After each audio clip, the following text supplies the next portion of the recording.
we live?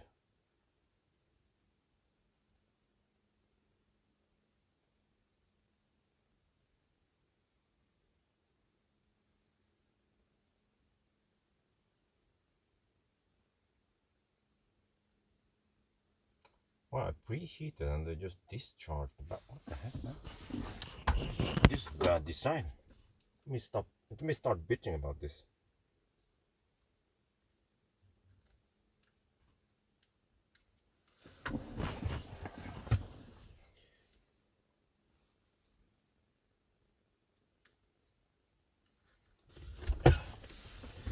No sound? Okay. Sound now.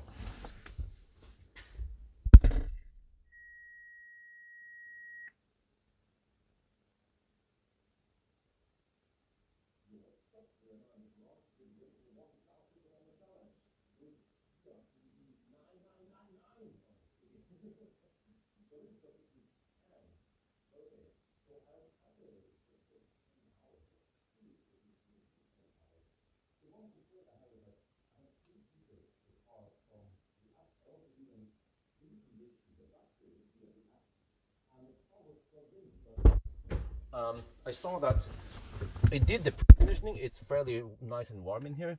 You see inside, well, can you see it here? But yeah, you see, well, it's 8 degrees, it reports 8 degrees, but it's actually 6 degrees Celsius in the garage.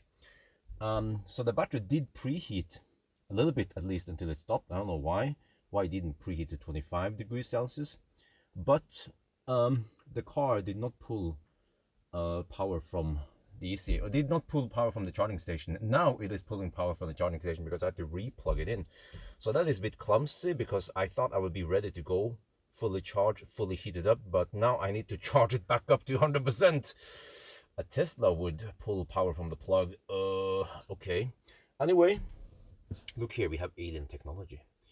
I'm gonna go to Ionity. We have to more or less stay with Ionity unless we can get some, yeah, I don't know, 200 kilowatt, 800 volt chargers. I'm not sure if it will work properly on supercharger V3 or not. So the car estimates will arrive at 45% over there.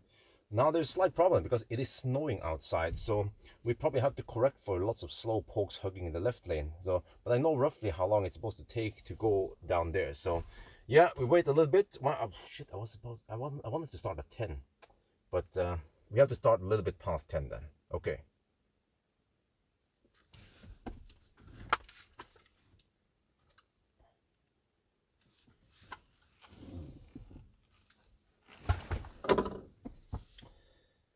Right. Yeah, my first complaint is that this Kia, man. How is it possible to design a car? I mean, Koreans, they're in general quite good at designing EVs. They've been in this game for a long time, ever since, well, Seoul, but even before Seoul's time.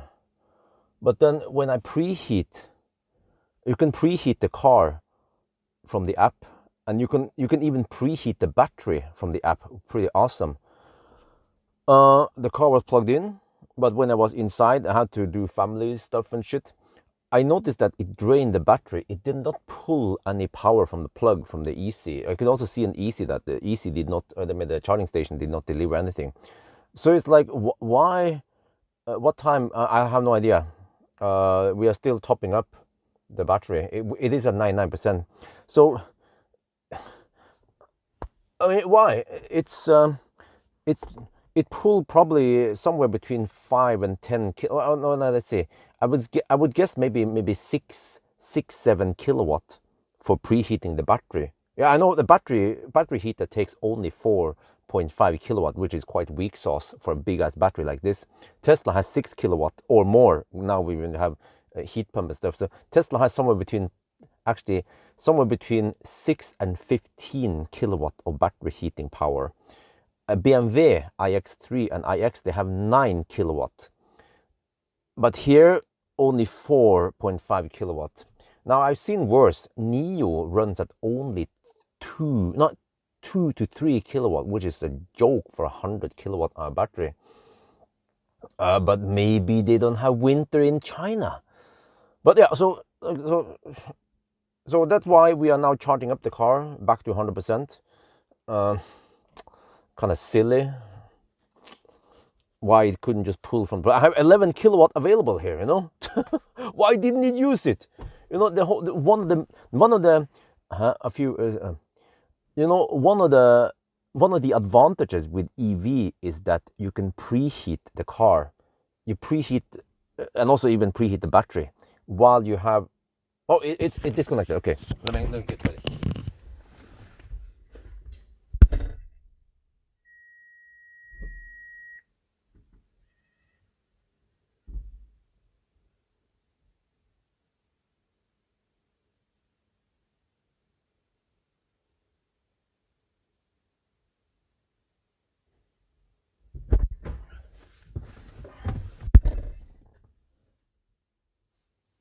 Okay, we will start at 22:05. Let me write down here.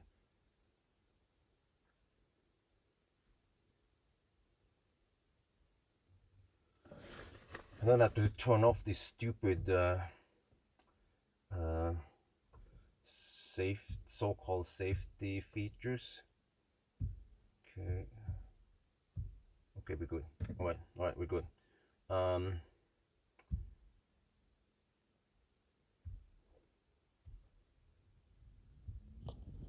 right, almost good to go. Let me reset after charging. All right, since last reset. Okay, reset this. Okay. Okay. After current. Okay. Okay, we're good. Let's get ready. Wait, where's the clock? The fuck? The clock is not visible there. Okay, there you go. Camp mode? I don't think so. No, it doesn't have camp mode.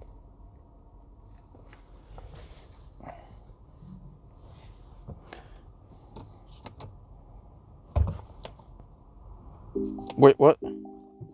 Seriously, do I have to restart that shit to... Oh, Jesus, man. I think when I was plugged in, it could... Oh, shit, do I need to reset it again? I had to disable the safety features. Come on. Okay, it's already... The time is ticking, but I have to disable the stupid safety features, which take some time. I even have shortcuts for doing this, so we don't deduct for this shit. The stupid shit that resets every time. Okay, there you go. Okay, we're good to go. Yeah, I couldn't put the car in drive. I'm not sure why. So I had to stop and start it. Now we can. Yeah, but there is a freaking snowstorm outside, so there will be lots of slow pokes hugging the left lane.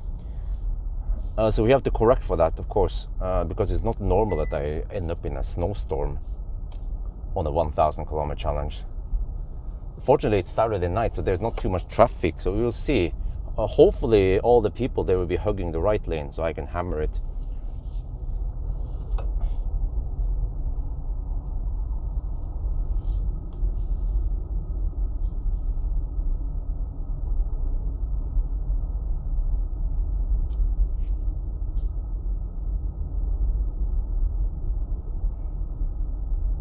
No. The starting time was 22:05.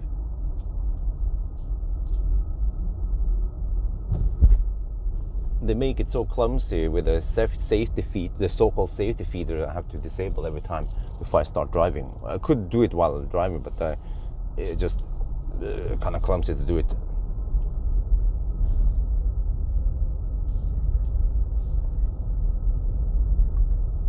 Okay, let's see how bad it is now. The roads could be slightly slippery also. We have to also watch out for that. But I have no other choice. This is it. Tomorrow, I think tomorrow night, I'm planning on doing a driving impression. I haven't done it in a long time. And then Monday morning, I have to return the car. So I've done most of the important tests. I didn't go to Yale because I didn't really have time for it. I had to do some other stuff. I was attending the e-car expo. It took 2 days pretty much. So yeah. But At Varberg, I need to test charging over there. I need to test supercharger V3, see what kind of speed we get. Because I'm not sure, I haven't had the chance to test it properly. Because it seems to be able to take at least 90 kilowatt, which is higher than I've ever seen before.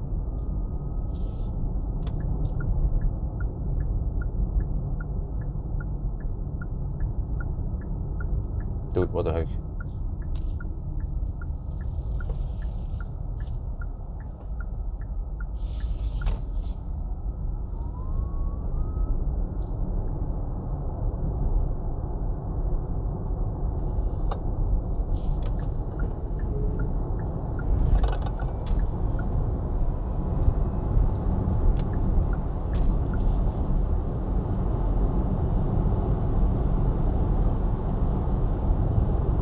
Okay, according to, okay, let me ask you guys, what time do you think we'll do 1,000 kilometer challenge in? Can you guys guess the time?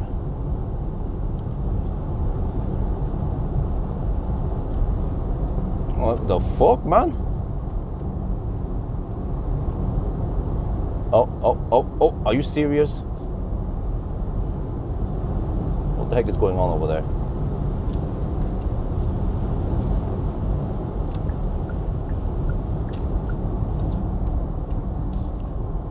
Huh? How the heck did they end up like that?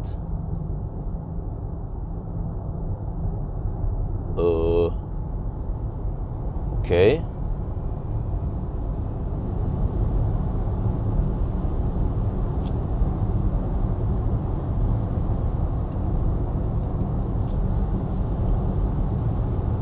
But yeah, according to my spreadsheet, it's supposed to take 10 hours. So we'll see about that. Oh, Polizei is here. Or is that ambulance?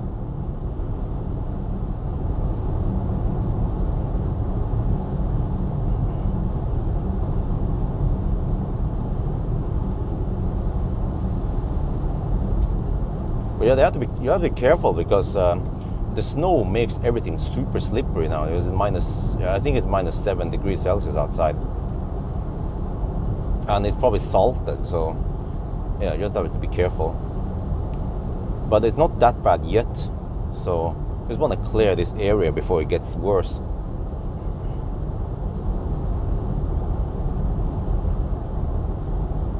Stud the tires? I don't know if stud the tires would help over here. Actually, maybe it should help a little bit.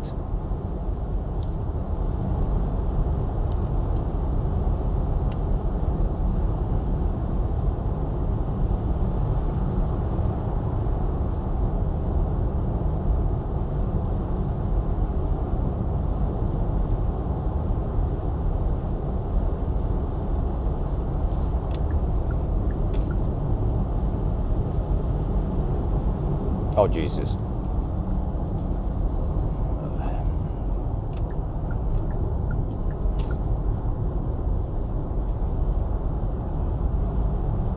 This is why we need to deduct some time here. Yeah.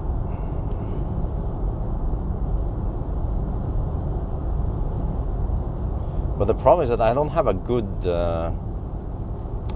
good timing over to Strömstad, where I'm stopping at. So somehow I need to try to find out how to correct for this. But you see, this is not normal for a Saturday night, this kind of traffic.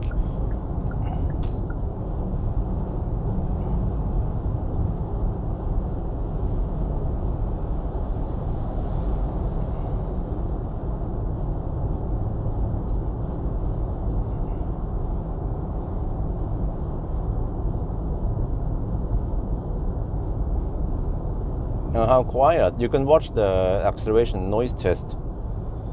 It's very quiet. If you want to know more details.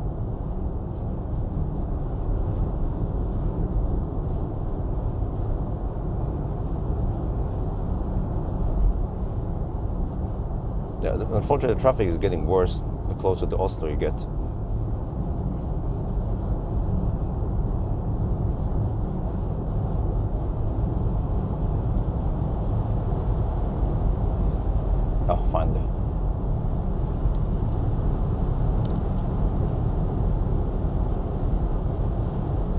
not sure if we should deduct 1 minute there. We just have to do a total deduction once we stop.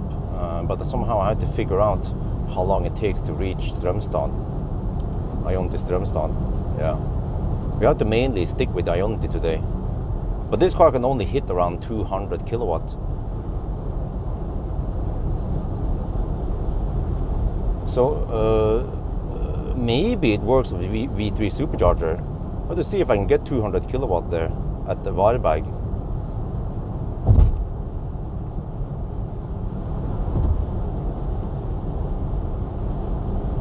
Yeah, it's all-wheel drive.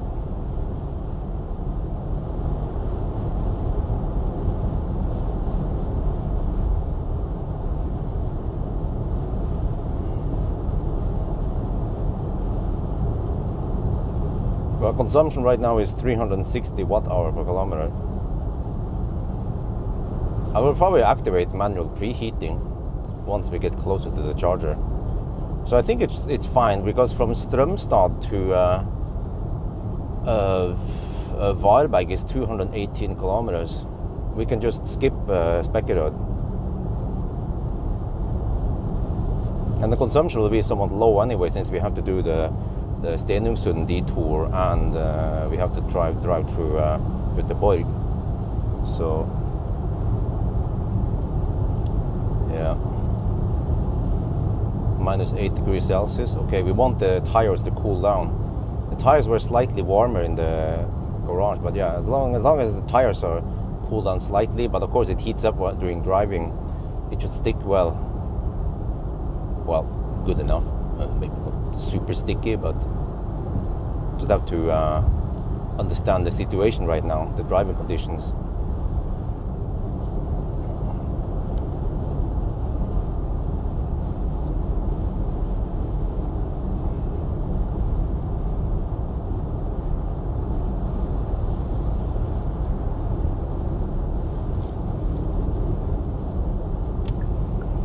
I think some people are just afraid of changing lanes because there is a little bit extra snow between the lanes, so they tend to hug the left lane for some reason. Not sure why.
So yeah, I at least tried to precondition the battery. So we started with around 10 degrees Celsius in the battery. But for some reason it didn't preheat all the way to 20-25 degrees. It would be nice to be able to scavenge some heat from the battery. It is actually scavenging heat right now. But I can't really babysit the car and preheat it to maximum somehow and do all that stuff. So I just do whatever I can from the app while I'm inside the house. So, yeah, what I could do is I could sit in the car, maybe start the car and then manually preheat it. And then once it has reached 25 degrees Celsius, I can stop the car and then plug it in, and it will keep the heat in the battery for at least a little bit before it cools down. But it's kind of clumsy way of doing it, and somewhat time consuming. and I was busy editing the range test this evening, so it's ready for publishing tomorrow morning.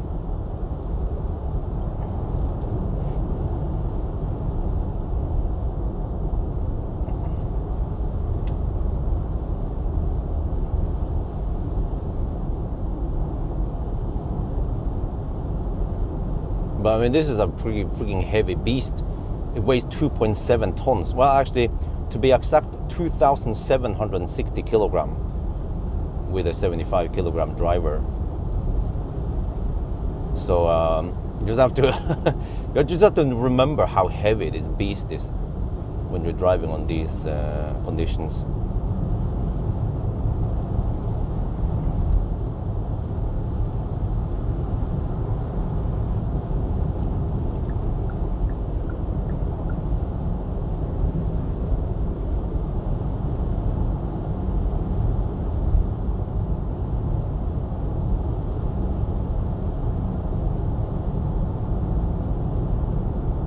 What was best at e-car? I'm not sure. I mean, there's a lot of interesting stuff there, but I wouldn't say this thing is better than that thing. You know, yeah. The food was very expensive, though. Like, holy crap, man! A shrimp sandwich for 109. Shrimp sandwich for 19 euros. Yeah, how about that? I had some lunch. There was some shrimp sandwich, some drinks, and a little cookie, and that was over 300 NOK, like 30 euros for that lunch. Like, holy shit balls.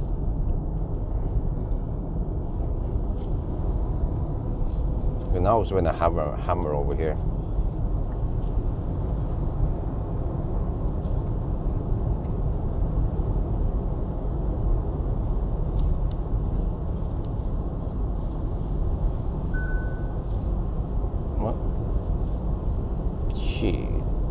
Oh.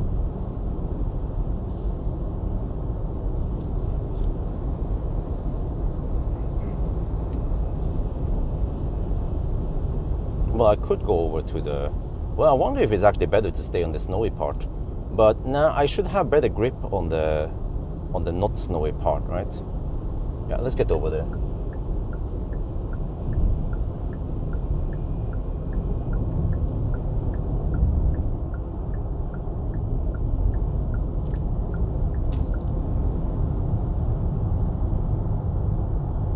Yeah, but actually over here I almost feel like it's slippier because maybe we have more contact with the salt, which kind of fucks up everything. But at least over in the snowy part we actually have some snow that helps us grip. The salt doesn't interfere too much with it.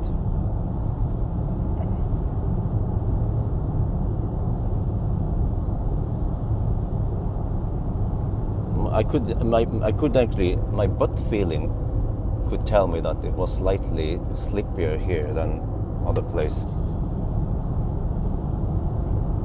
You know, you can kind of feel it in your butt.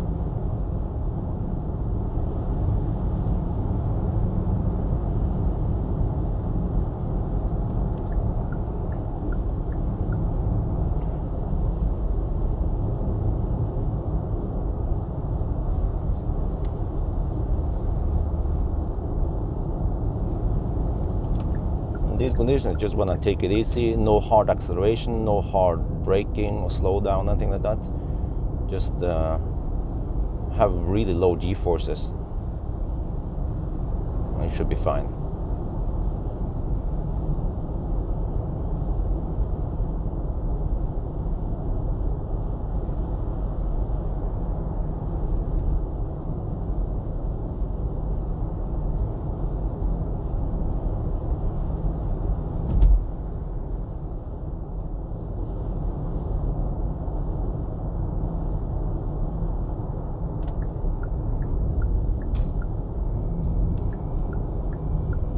Oh, this is going to be challenging.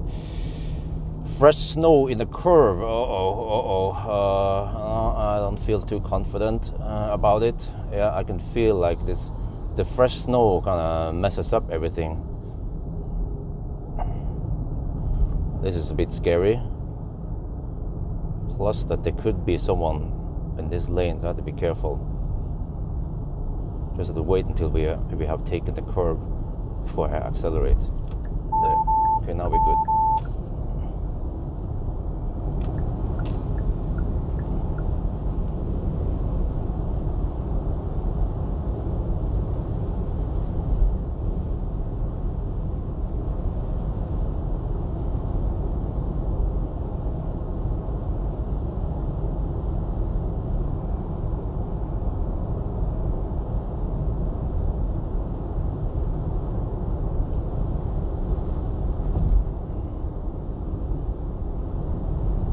Man, if this was midday with more traffic, it would be freaking chaos over here.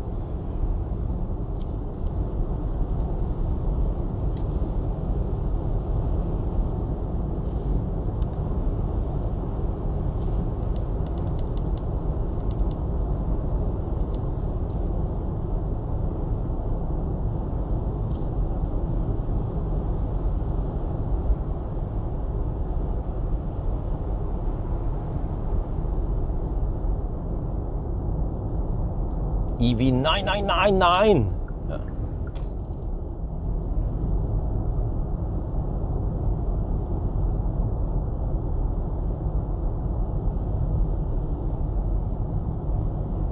Now to cancel the challenge. Canceling is not an option.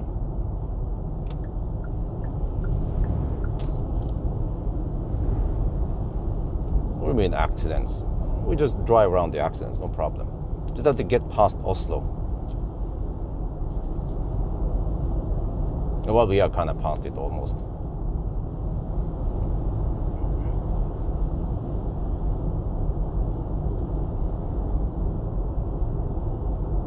Event in Oslo, huh? Well. Yeah, we have Nokia on Hakkapeliitta 5 also. They are really good in these conditions.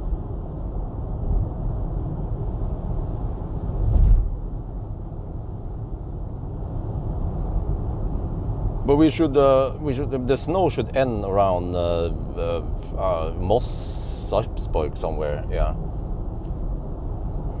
And then I bet on the way back, then everything will be salted, yeah, tomorrow morning on the way back, so then it should be fine. Yeah, I bet that my concern is that the salt trucks are going to block the roads, and of course slow pokes on the left lane. But these conditions, fine, I can drive here, no problem.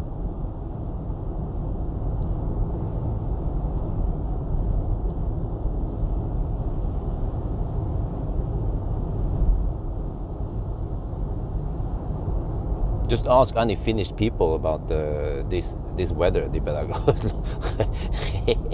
Yeah.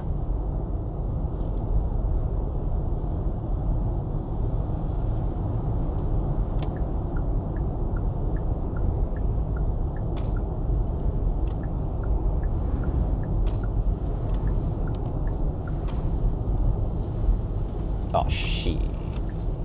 Are you serious? Let me see. Okay.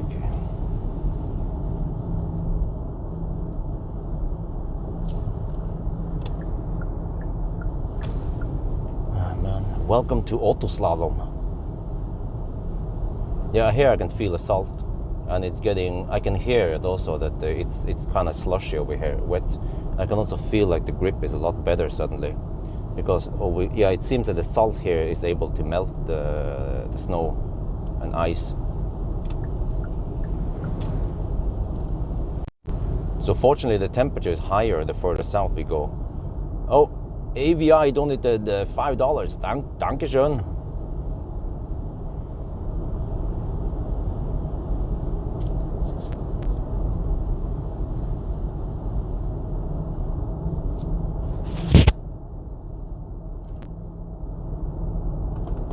That Aria is driving without tail lights. Well, actually, not. That was so weird. I mean, it drove with park lights, man. No, no low beam at night. It's a bit scary. Okay, I have to take it easy here. 2.7 tons. You don't want to mess with this corner.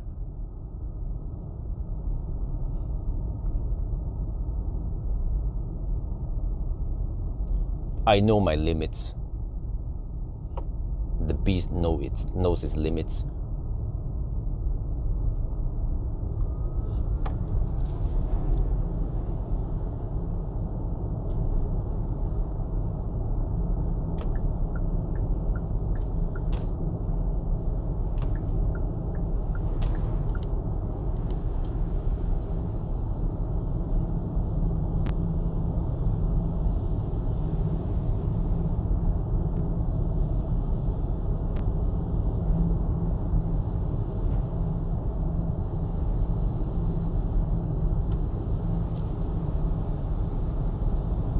Yeah, over here it's the road is wet, slushy.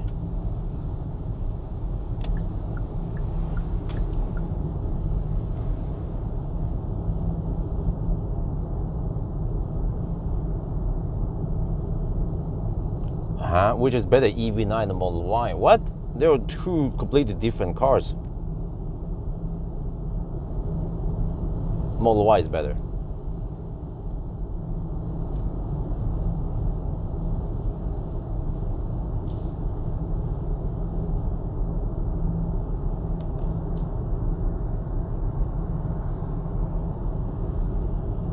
What the heck, man? Freaking leaf. No, are you serious? Like, oh, Jesus, man. Come on, hammer it. Freaking leaf, I allow it to pass me, and then these slow pokes. Like, I mean, how more annoying is it?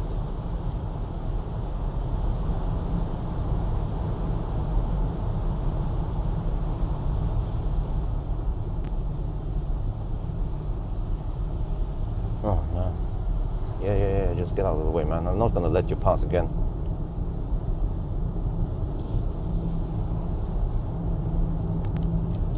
Woman with a beanie on driving a Leaf. Well, that's a common sight, isn't it? Well, it seems like the snow has stopped over here. That's good. Now, the wipers here are not good at all. I'm almost blinded right after I wipe. I have to wait until it dries out, the alcohol in it.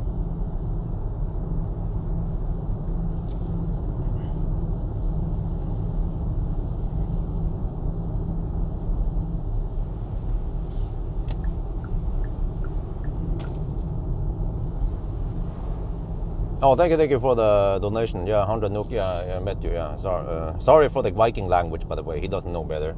Should have typed in English so other people can understand. But okay, they were. He said something like, I can translate for you. He said something like, "Nice to meet you." I met him at the expo. Drive carefully. That's what he wrote. Yeah.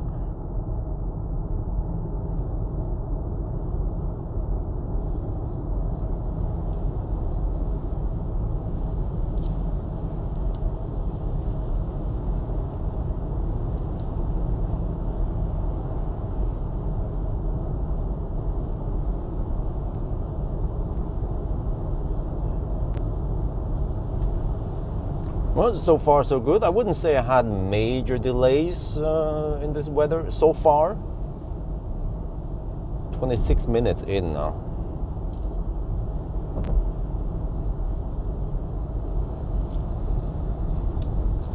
Björn can't handle a little alcohol. What do you mean?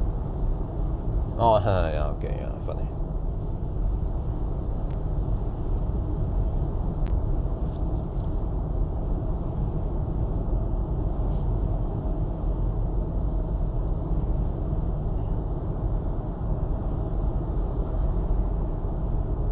Oh wow, the heck, man! The super chat.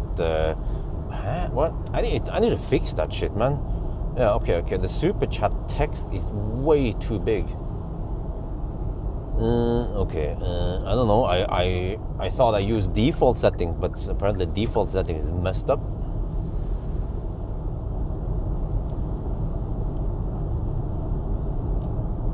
Wait, but if we can finish 1,000 kilometer challenge in 10 hours, this will be faster than the Q4 e-tron. Huh? Well, but it costs almost twice as much as the e-tron, and it has a bigger battery. But it is also big and thirsty. I can't wait to see the consumption, man, around Varberg in the 120 zone. I've been waiting all week for it. Oh, yeah. The VAT is high tonight. Oh shit.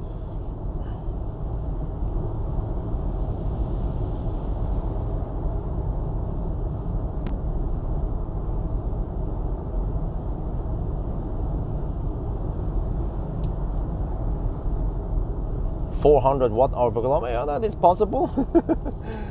Oh shit.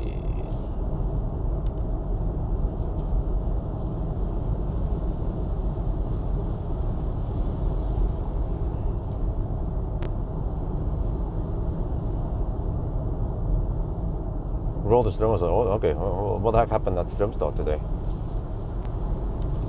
Unfall?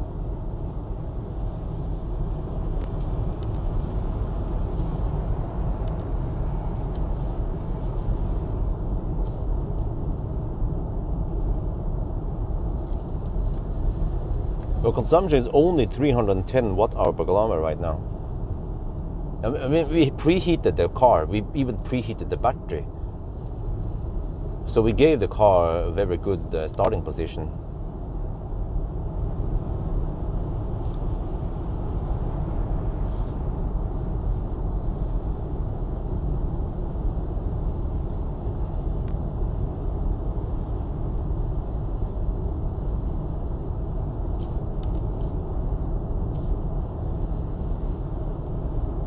Yeah, I don't know if these wipers are Korean or not. Maybe they don't salt the roads in Korea. Who knows? Or maybe they don't have winters in Korea.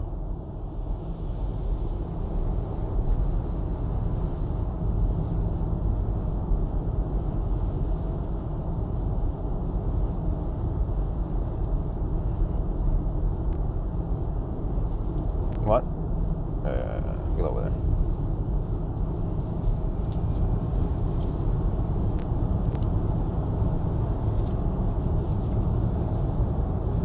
But it's nice and quiet in here. We even have 21-inch wheels. That is so pervert, man. To use 21-inch winter wheels. Wow, is it still -7 over here? Damn.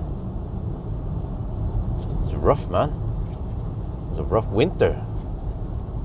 No, what the heck? Are you gonna... huh? Are you gonna... Okay.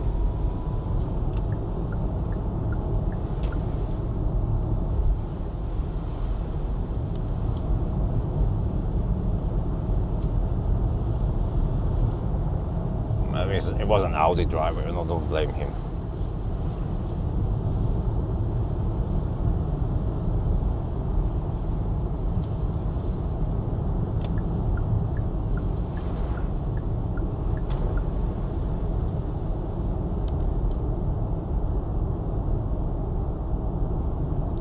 Yeah, but I think the weather should be nice past. I mean, yeah, once we are in Sweden anyway. Or I might actually even before Sweden, and then for the rest of the challenge also. So at least I didn't pick the worst weather, but yeah, I also didn't want to drive on a weekday. Plus I was quite busy, and I had to be on stage today on the EV Expo. So I couldn't really drive last night. I would be fucked up today.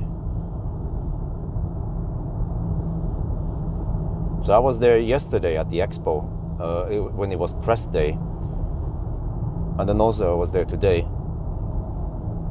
So yeah, if he didn't move, I was about to flash him.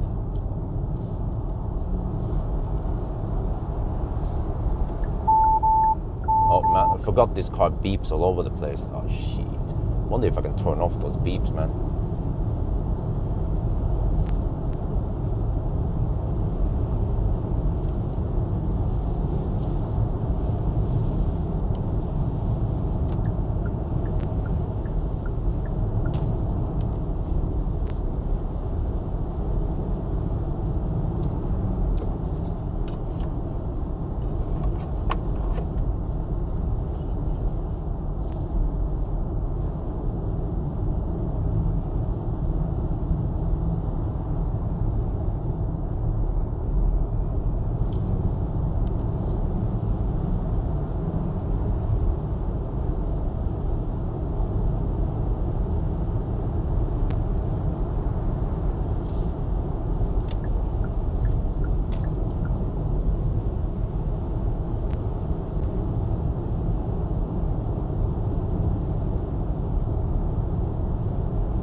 But yeah, okay.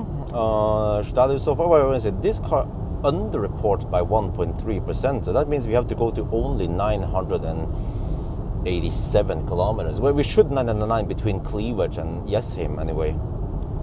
And I have to mainly stay. I think the whole plan is to just stick with Ionity. But I will test some V3 supercharger. If that works, then okay, we have slightly more options. But I think even just sticking with only Ionity should also work great, because this car has quite nice and flat curves, so we can even go to 75, maybe even 80%.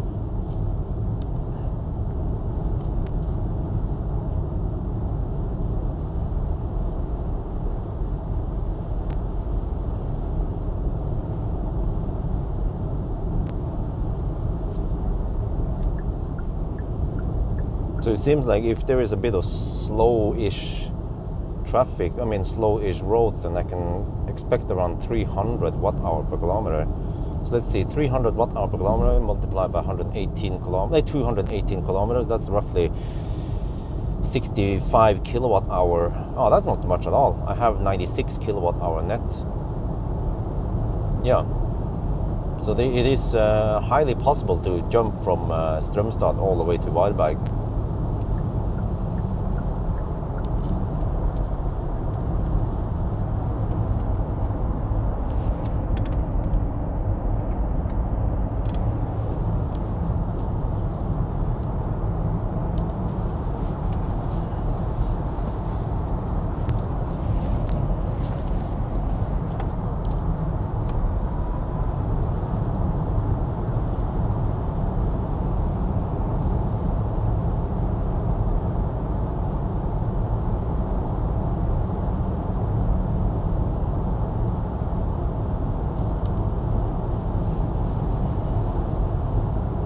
Yeah, I think we've cleared the worst traffic area now.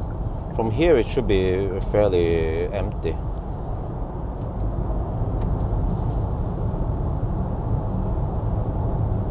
Oh man, I forgot to bring the mango snack. Ah, shit. Well, according to my calculation, it's 10 hours, and there is a pretty high chance we will do it in 10 hours, maybe even faster, because I think my calculation usually corresponds with the Norway route, and then the Swedish route, depending on what car it is, of course, could be 5-10 minutes faster.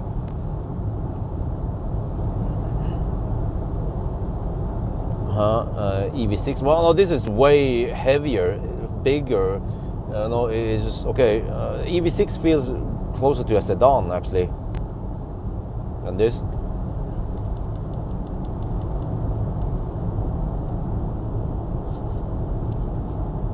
This feels like a freaking huge SUV, which it is. This is a proper SUV. You know, it's kind of funny because Kia also calls the Soul, they call it SUV. I'm like,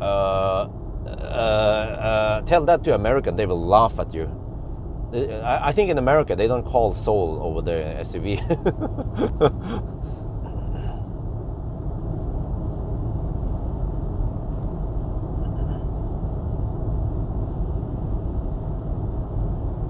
Yeah, and actually today Isabel did not sleep in the daytime, so around 9 she was already getting tired, so that's good. So she went to bed around 9, and then I did my preparation. I didn't even have time to eat. Actually, I avoid eating yeah, when she's away, when after she has brushed her teeth, because then she might want to eat daddy's food, and yeah, don't want to tempt her. So, you know, all this stuff you have to do as a daddy, right? Like all these adjustments wife and I have to do because of children we have in or at least child for now.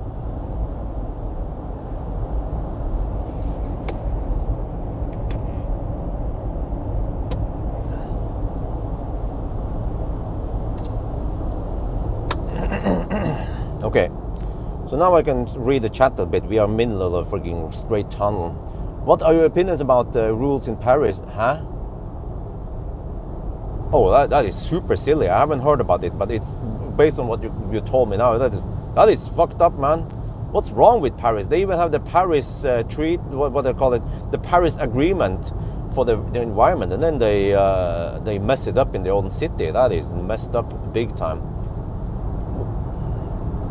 What do you think about someone in Germany selling Cybertruck? Oh shit, sorry, too long message. Okay, have your daughter Isabel is with one L, by the way. Finale, I haven't nailed anything. I just have to nail. I just have to slap down an ad on Finn and see if I can get one.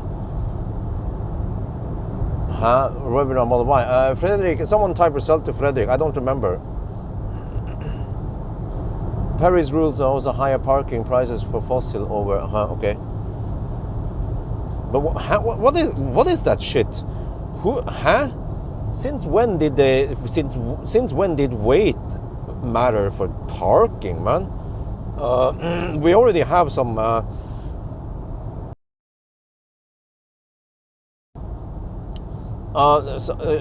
Some people, some scientists already found out that passenger cars, you know, they are like ants on the road. They don't do anything against the road, you know.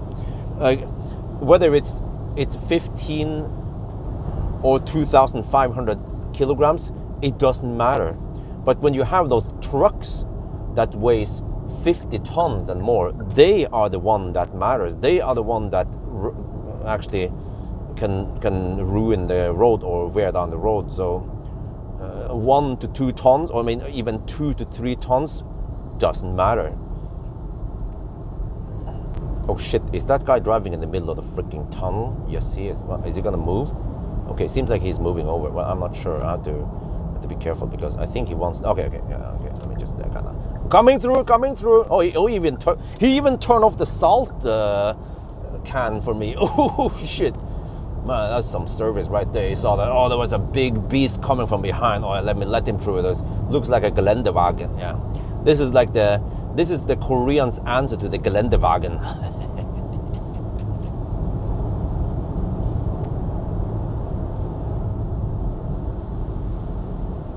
Okay, now we enter the 100 zone, the Norwegian Autobahn.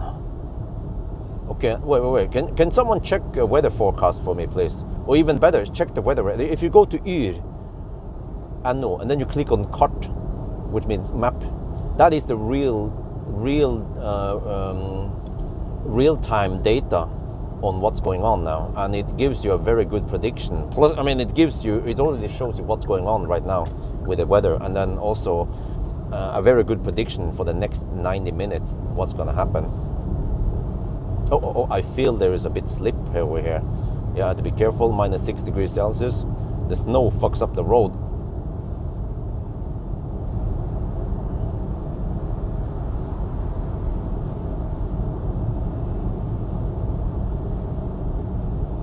Wife and sister in Thailand.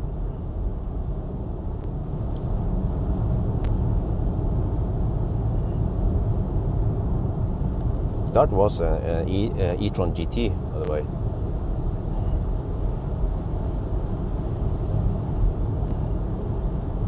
No snow, Strömstad, okay. Where does the snowing stop, at least? That's what I want to know. But oh yeah, it has snowed earlier around Tanum area, which means that it might also be snowy surface over there. So yeah, you have to be careful.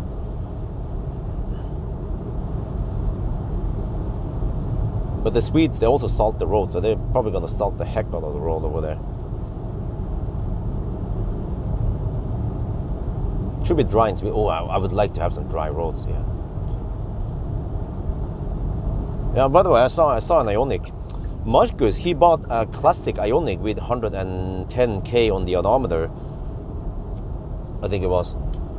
For only around 110k. That wasn't even with the tech package.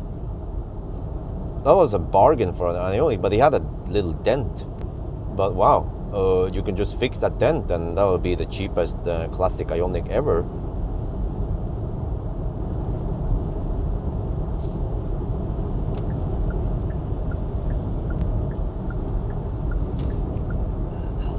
But I think in the long run, I should try to buy back Millennium Falcon.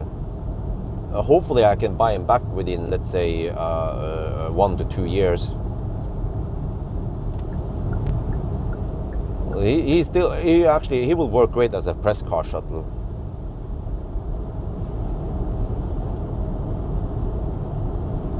Oh, okay, pass Sarpe. Okay, thank you very much.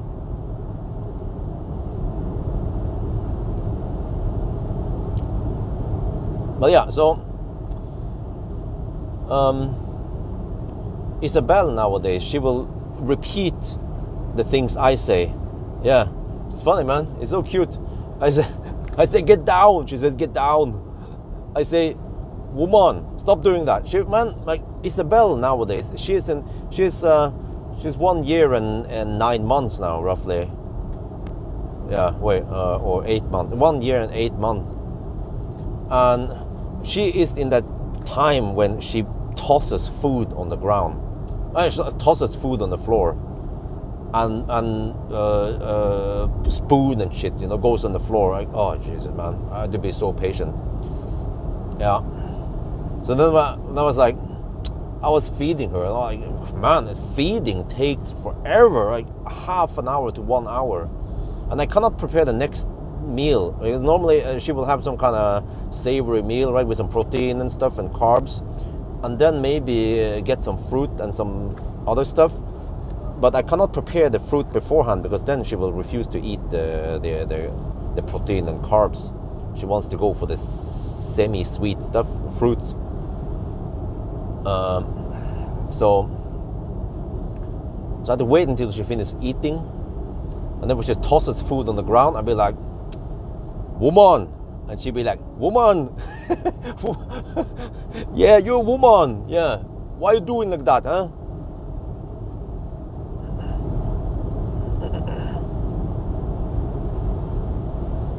So yeah.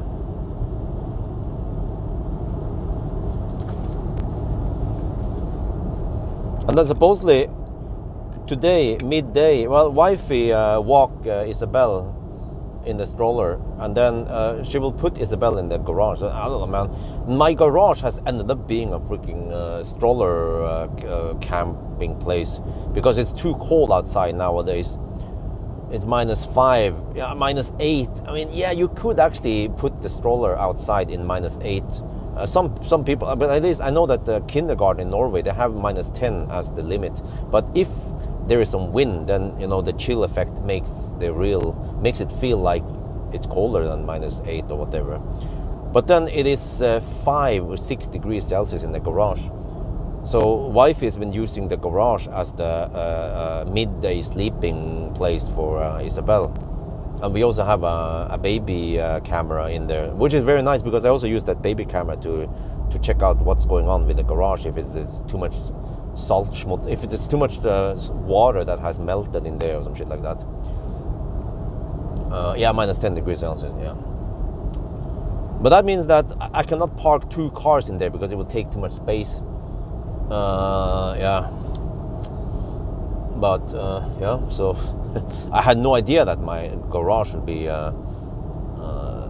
baby midday sleeping spot. Because I mean, I don't feel like putting her in the shed. I have a shed without windows. I can't put her there now. So, but then also if it's not too cold, then she can also sleep on the terrace. But the problem nowadays is that they are building this new road, Omkjøringsvegen, and it's quite noisy. And then sometimes like, boom, they blow shit up, you know, with dynamite and shit. So yeah. But then it's nice and quiet in the garage. Plus the garage has no PM2. I mean, we have like very low, below 10 PM2.5 levels in the garage because the dehumidifiers also work as air cleaner. There's an air filter there. So when all those Norwegian Nisse they burn wood in my neighborhood, the PM2.5 level spikes up, or it doesn't spike, it goes up and stays at around 50 to 100, which is crazy, man. You wouldn't think you were in Norway, you think you were in Thailand. No, this is Norway, man. And every time I complain about this in the video, people are like, yeah, but Björn, I like your videos, but wood is a part of the natural loop. It's ecological, yeah. You know, it's a part of the CO2 cycle. Yeah, dude, I know that shit, but the PM2.5 levels, you know, that is the problem, not the whole. Yeah, I know that wood is part of the carbon cycle shit like that. And they'll be like, yeah, but not everyone is rich to have a heat pump. I'm like, dude, are you fucking real? A heat pump in Norway costs 10-20k NOK to install. It's dirt cheap. You can get it back. I mean, it pays back within, I don't know, 5-10 years only. Maybe not even that much. But heat pump is not expensive at all. Just cut out on the alcohol and the tobacco for a year, and you can afford a heat pump. But even resistive heater is fine in Norway because we have strømstøtte. So I'm like, oh man, I give up. And I don't know why people complain that, oh, electric cars, they are so inconvenient. You have to charge it, you have to plug it in. It's so much better to just go. It's so much better to just take a detour to the gas station and then pump it. I like to pump it with my right hand. I'm like, okay, but why the heck would you burn shit?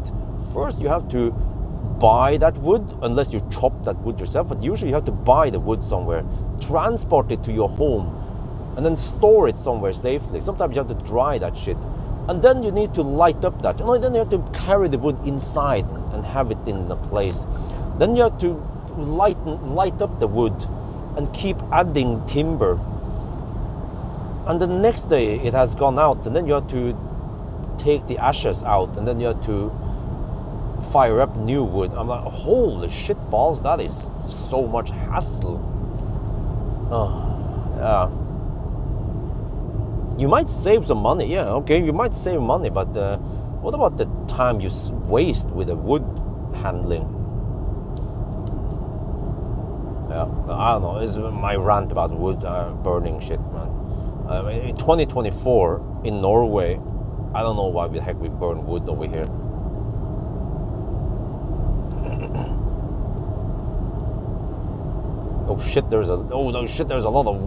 There's a lot of snow in the middle there. Oh, I have to be careful. Achtung, I'm gonna change lane. Do it now. Okay, careful. Okay, it's not that bad. Okay, we're good. Okay, I'll just stay on this lane. I will actually purposely not change lane now because it's semi-tricky to pass that barrier in the middle. Could catch me off guard if I'm not paying attention. Well, actually, let's try. Let's practice our driving skills. Okay, you have to do it gently. Yeah, let the tires dig into the. There you go. Yeah, so I show my electricity bill to a guy from Easy today, and I said, like, look here, man, shit, man, I have 5,000 NOK electricity bill. 5 to 6k NOK electricity bill last month in January, and he said that he actually has around 4,000 NOK also. I was like, damn, bro. And he has a rekkehus, which is like a townhouse. It's even smaller than mine. So I'm like, maybe my house is actually quite efficient after all, despite that I have 26 degrees Celsius inside. Freaking sauna inside the house here, but that's what you get when you marry an Asian woman. They don't want to have it that cold, and I also like it. I like 25 degrees, 26 degrees. Just like I like it in the car. I think real temperature in the car is more like 24, 25 degrees.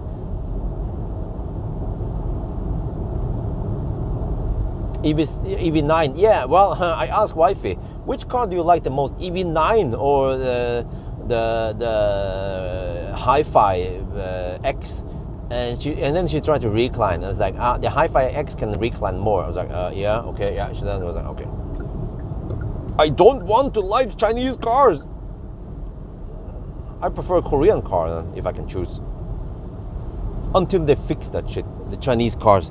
If they can just fix the damn auto steer, and if they can improve the software and make the navigation better and take away the pling plong, then it's game over for a German car industry. Because as it is now, the Chinese cars, they can match German cars in comfort, in soundproofing, in interior feel thing.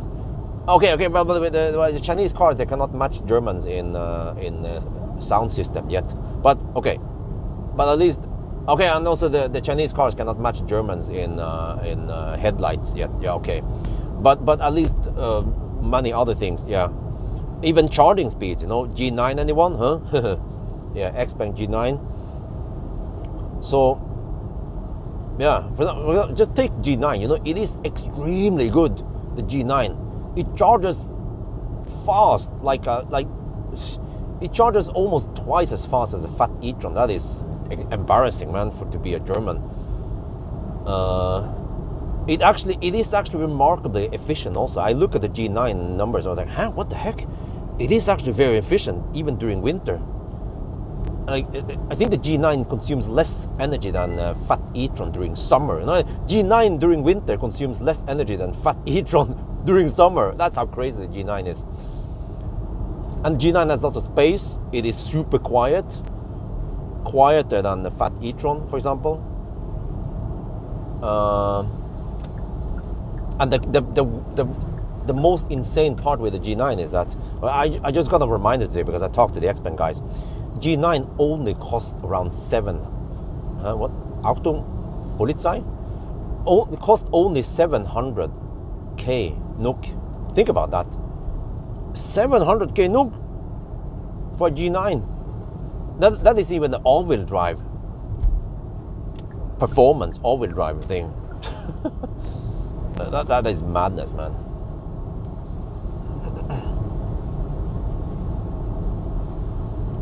Okay, this is a problem, man. There was a Model 3 flashing at me. Was it flashing at me or was it flashing at something else? Like, there could be a Polizei laser here. I've seen it before, right before Storebaug. I don't know why the heck that dude was flashing. Oh, it could be that he was a follower, yeah. There is also a chance he's a follower and he just want to kind of greet me, but he shouldn't do that shit, man. Okay, is there Polizei here? They would be here, I think. I've seen them before. Nope. Okay, so that must be a follower then. Okay, next time, dude, just stop flashing like that at me, right? You'll be confusing me and other people on the road. Oh, wait. Was that? Let me see, what's going on there? No, just the dude. Smoke, shit. Oh. Okay, no, not there. Okay, let's go. The fat e-tron charge in 25 minutes. Yeah, but what? But the G9 charges way faster. It's incredibly fast. It is actually quite disappointing how slow the fat e-tron charges. You would expect the fat e-tron to charge at least 200. Now, for that battery size, even 250 kilowatt at low state of charge would be fine. It wouldn't be killing the battery. But this is charging way too slow. You know, the German cars, man, the German car industry, they have lost its edge, being butt raped by the Chinese. I mean, I like competition, but I just hope that the Chinese car could be a little bit better in the auto steer department at least, and the software and navigation and shit.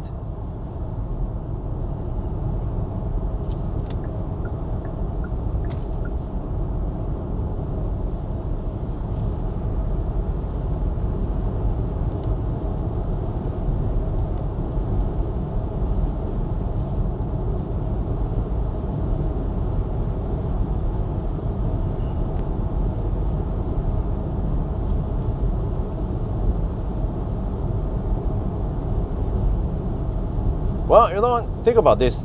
At the e-car expo, if you guys watch the video today, you can get a glimpse of what it's all about over there. Around half of the cars displayed there were Chinese. Okay, there were plenty of brands that were not there, like Skoda, like Honda, like yeah, lots of brands were not there. Wait, Chris donated $25. Oh, dankeschön. Is there a message there? I'm not sure if I should dare to read it. 1,000 kilometer challenge, EV9 at the end. Yeah, okay. EV9. Yeah, exactly. Efficiency. That's what I realized, because Well, Model X. Well, we need to test Model X eventually. The King, man, the return of the King. But wait, what the heck? Why is the recirculation on suddenly? The fuck, man?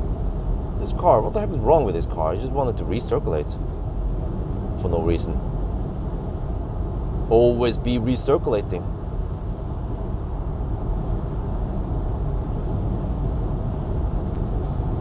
Well, it was over here. It was quite slippery a couple of weeks ago.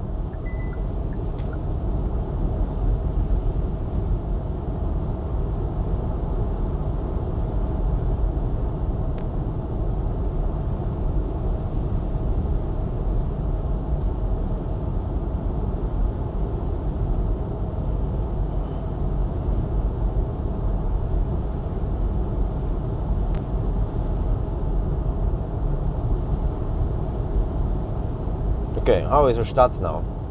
We're done 103 kilometers. Consumption 312 watt-hour per kilometer. And we are down to 71%. Wait, what the heck, man? Can we just...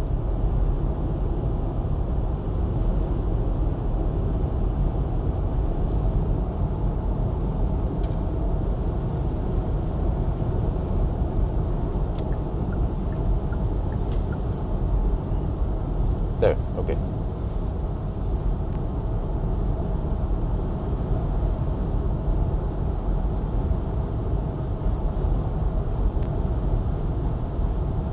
Oh yeah, I would like to test the new Taycan eventually, if I can.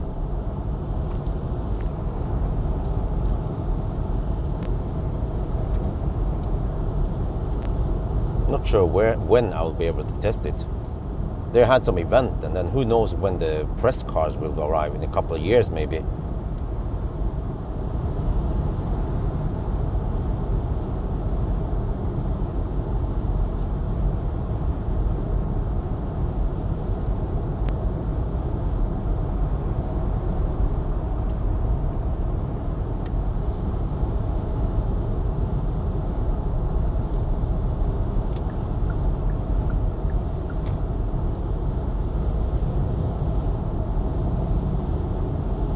Okay, the roads are getting clearer. That's good. Hopefully it stays like this on tomorrow on the way back. But yeah, we start relatively early, so it means that we should maybe hopefully finish by 8:30 if we count the mandatory detours and delays and shit. Polestar, will it survive? Yeah, it should survive. But what do you guys know about Hi-Fi, by the way? Some people say that they are going bankrupt soon. They're shutting down some office, and it's not going that well with them. Is that true? Because from when I talked to the Hi-Fi guy in Norway, he said, but you know they're doing great. They're selling lots of cars and shit. I was like, okay, but what's going on here? Well, just overtake them. I mean, just hammer on the left. Yeah, go. They're salting there. That's fine.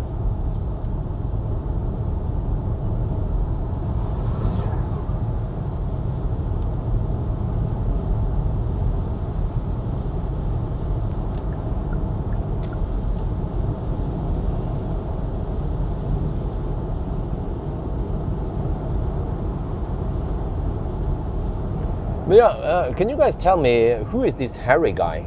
Harry's Garage, I mean. Is he some kind of fossil lover, or what the heck is all that about? Yeah, I watched that part of the video where he talked about my channel and my data and stuff. Yeah, who is Harry? Seems like an old dude, old British dude. I was getting some kind of Jeremy Clarkson vibes, or maybe not, more like James May vibes. I'm like, okay. Polestar struggling, really? Huh? What's the struggle with Polestar?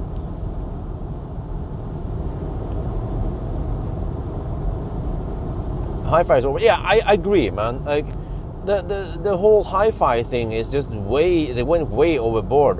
Just focus on the car that works properly and it's efficient and it charges fast, and where you can charge at all.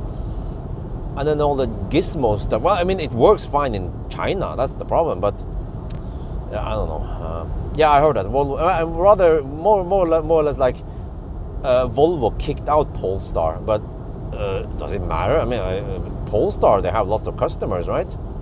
They're making better and better cars. I don't understand why Polestar would be struggling. I would totally understand if Hi-Fi was struggling, because, but on the other hand, whatever goes on in Europe might not be too relevant for China. As long as they are selling big in China, then that's what matters to them. That's where they get the cash flow from.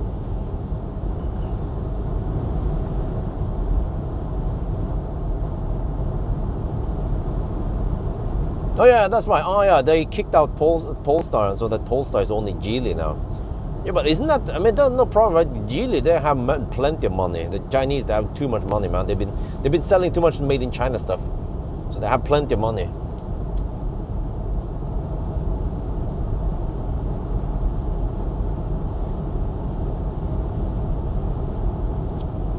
Okay, the road is getting better and better. Minus 5 degrees Celsius. At this point, the salt should be quite efficient, or rather quite effective. Yeah. So I get the impression the road is wet now, and we have good grip. We can hammer it full speed. Just wonder how schmutzig this car will be tomorrow morning.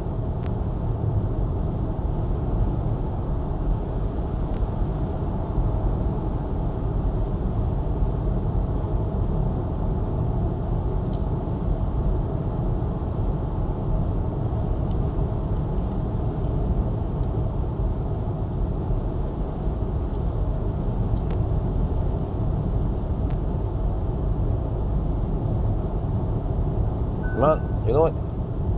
Huh? What the heck was that shit? Radar blocked? What?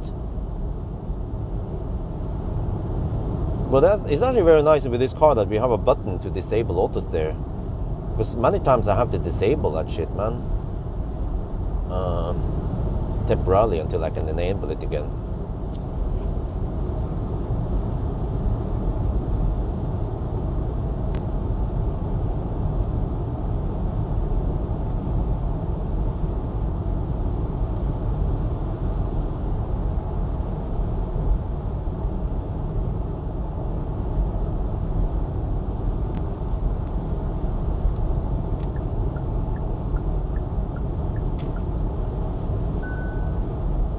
Only 8,000 cars, huh? Okay. Driver assistance system limited, radar blocked, huh?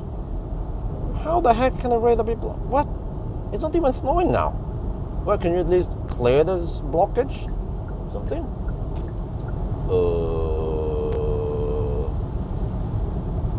Maybe they don't have schmutz in Korea. Yeah, he has lots of subscribers. Yeah, I saw that. He was very compliment. Yeah, I saw that part anyway. I watched the part where he talked about my channel.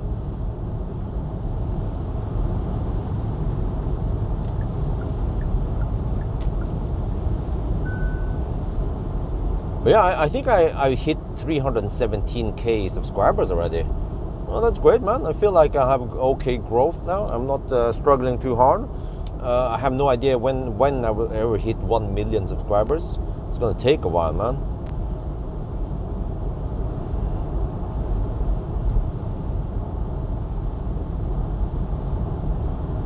And I feel like I've given up a lot for my family, but I also feel like it's important, because what is the point of life if you don't get a family, right? I mean, there is always a point of life, but I feel like, you know, I want to give something to my family once I'm not here anymore, one day.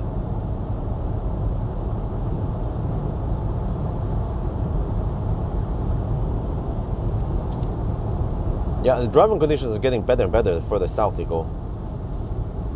Minus 4 degrees Celsius, the pooping man.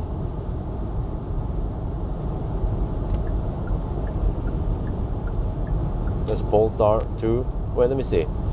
The Polestar 2 taillights, they are distinctively different. Oh, he changed his mind. He was like, oh, there is someone hammering hard. Okay. Let me speed up a bit so I can go faster past him. Now, how was that again? The Polestar taillight, the new and the old, they change it. They turn it upside down. So if it's like a U shape, versus an upside down U, an A shape. Can't remember which was which.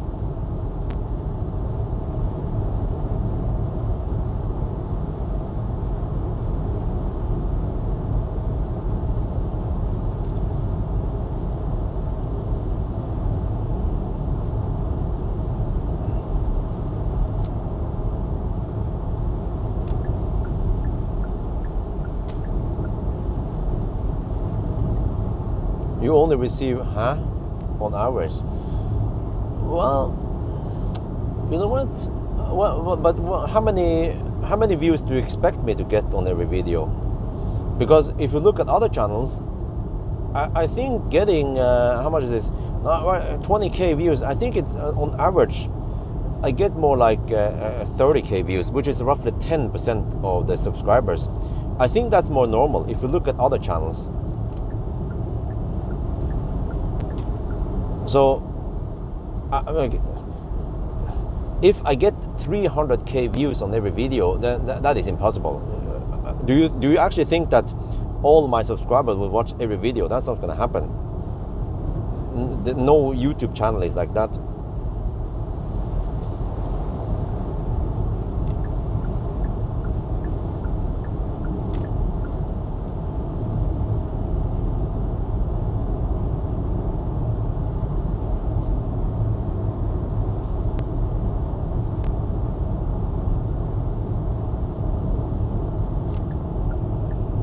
Oh yeah, by the way, yesterday I went around and I filmed a bunch of cars.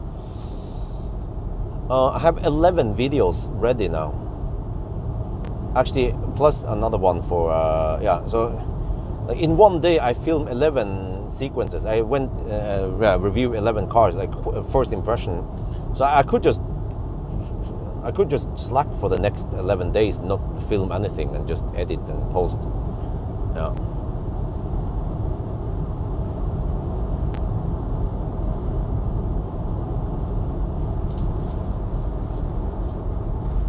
It should be, really? It says who?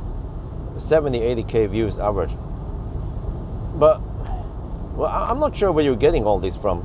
How many views you're supposed to get as a YouTuber? Okay, and then who are you to say about this? Because the problem is that I have a YouTube channel about cars, and whenever I make a video about, for example, EV9, not everyone is interested in it. Maybe it's different when you have a cooking channel or something, but for a channel like this, and since I don't have a pure Tesla channel, for example, then if it's a Tesla channel, then maybe a higher percentage will watch. So I actually think that 10% view versus subscriber is a good ratio. I think your 60-70k claim views is very optimistic. I don't know where the heck you get that from.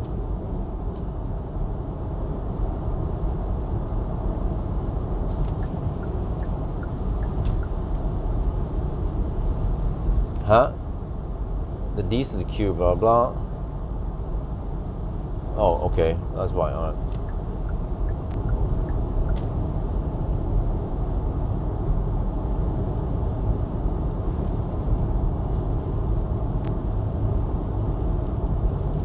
No, but just look around and look at other YouTube channels.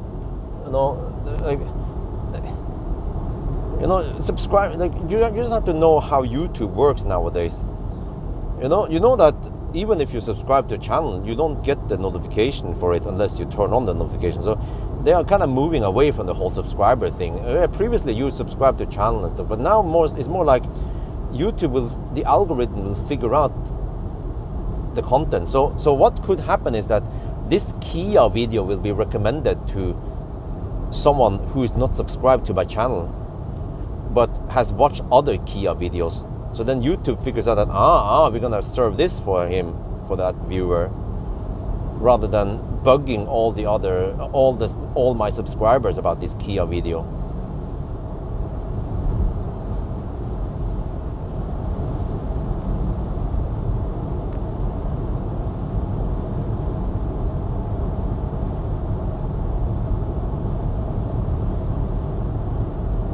Yeah, I5Z versus model, yeah, that was great. I should go to that, to my buddy Kenneth. Now I live closer. It's more convenient to go to him. We should do some steep hill tests. He has a tractor and all that, and he has proper steep hill and freaking farm. We can actually go proper off-roading. He just needs to clear the place a bit, and then we can do some steep hills test. That would be interesting.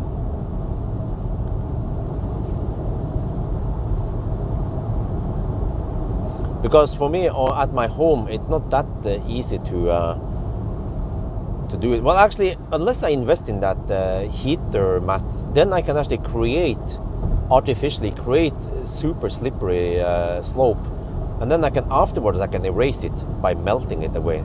So it's gonna take several hours to convert to kind of transition though. Yeah, first I have to pour water to make it super slippery, and then wait overnight until it freezes, and then after I'm done with the test I need to melt it down so it's not slippery anymore.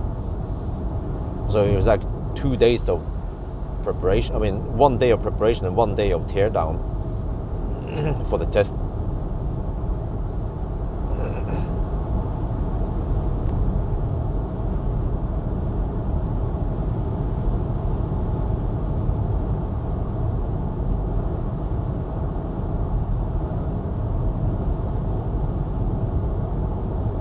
But for now, we are in a cold period here. Well, I mean, the coldest period has passed, but we are in like minus 5, minus 7 degrees Celsius period right now, which means that the ice is kind of hidden behind some snow and it's not slippery for now. But in around 10 days, it's going to be +2, +3 degrees Celsius, and also a bit of rain. So then the slippery shit comes back. So I'm actually considering buying that melting mat, or they call it tinematte or some shit like that. They use it in construction and in farming, and it costs 5,750 NOK. But I think it might be a brilliant idea. I just have to test it.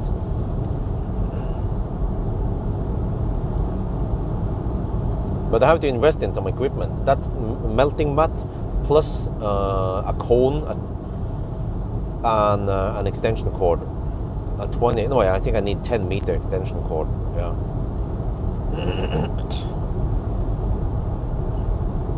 And then each section, or each spot where I melt, I probably need around 4 to 6 hours for it to melt down to the ground.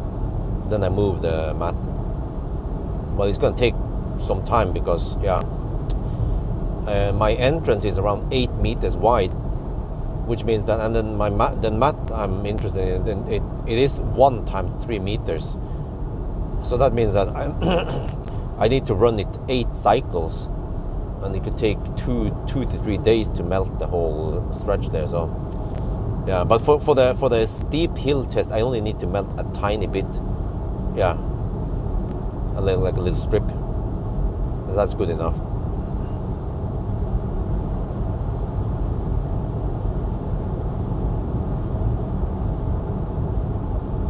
No, I don't have the Audi Quattro anymore. I returned it.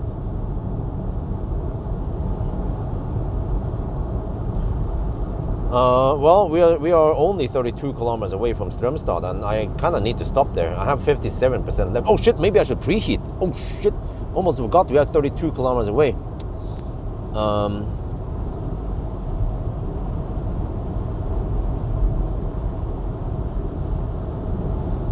Because I don't think we can go further, or I don't know, we kind of need to stop at Ionity. It's guaranteed, it's satisfaction guaranteed.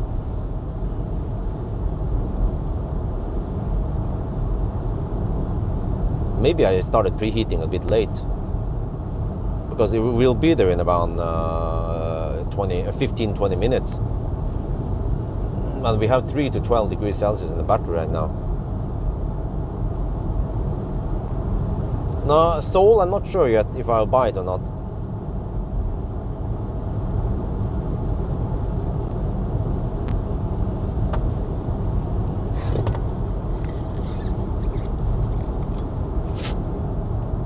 The Wutong electric buses, well, I don't know about them.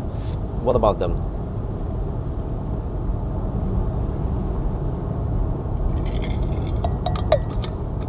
Why is the Toyota CE Oh, anti-EV, huh? I don't know, maybe because he's influenced by the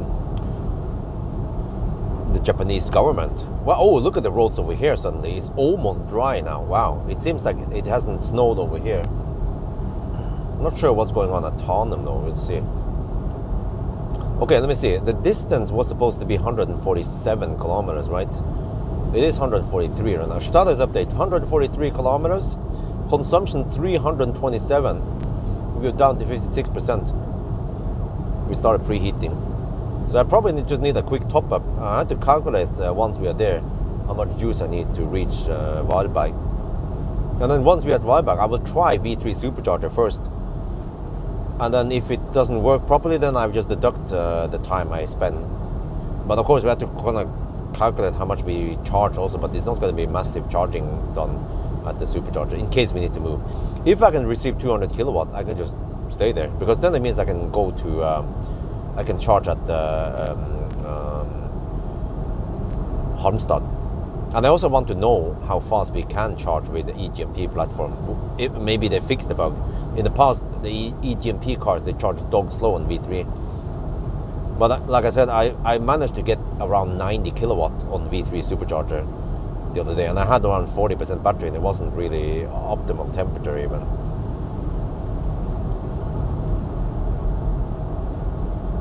$213 kilowatt, okay.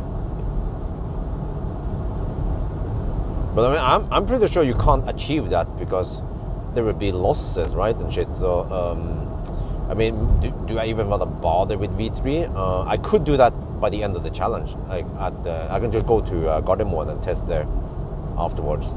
Here, 146 kilometers. Wait, okay. Wait, wasn't it supposed to, what was the distance supposed to be to this point again? I measure 146 now.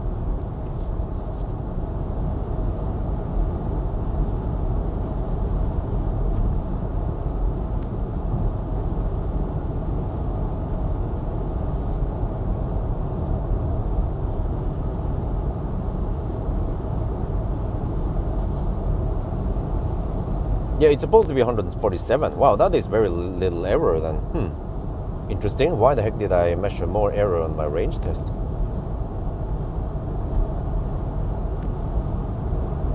Okay, it was limited to 100 kilowatt. Oh, maybe that's the limit I hit when I tested then. Well, in that case, we can just skip. If someone else has tested it, then we just stay with Ionity. Yeah. Just have to figure out what the heck I do after Varberg. I could go to Snappark or some shit. I don't know where it makes sense to stop.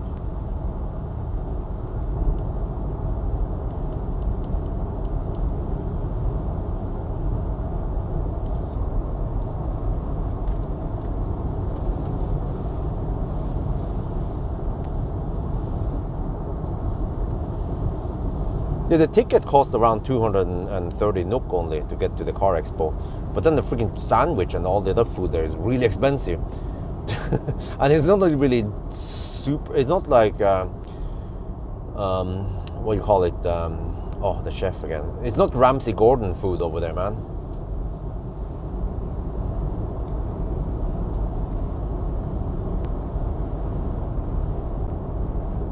Okay, it's time to test the Matrix headlights, the Kia Matrix lights.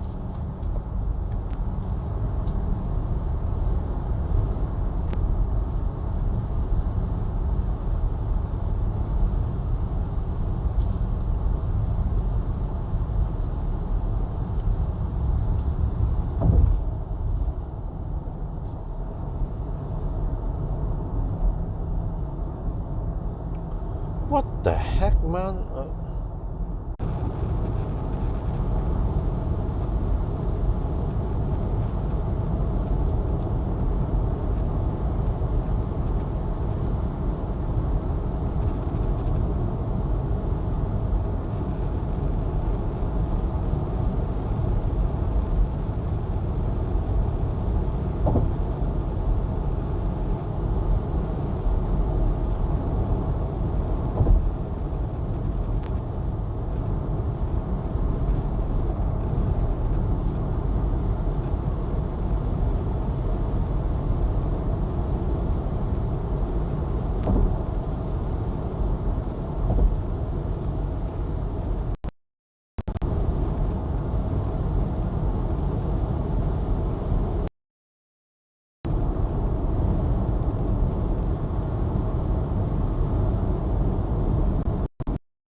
Autobahn.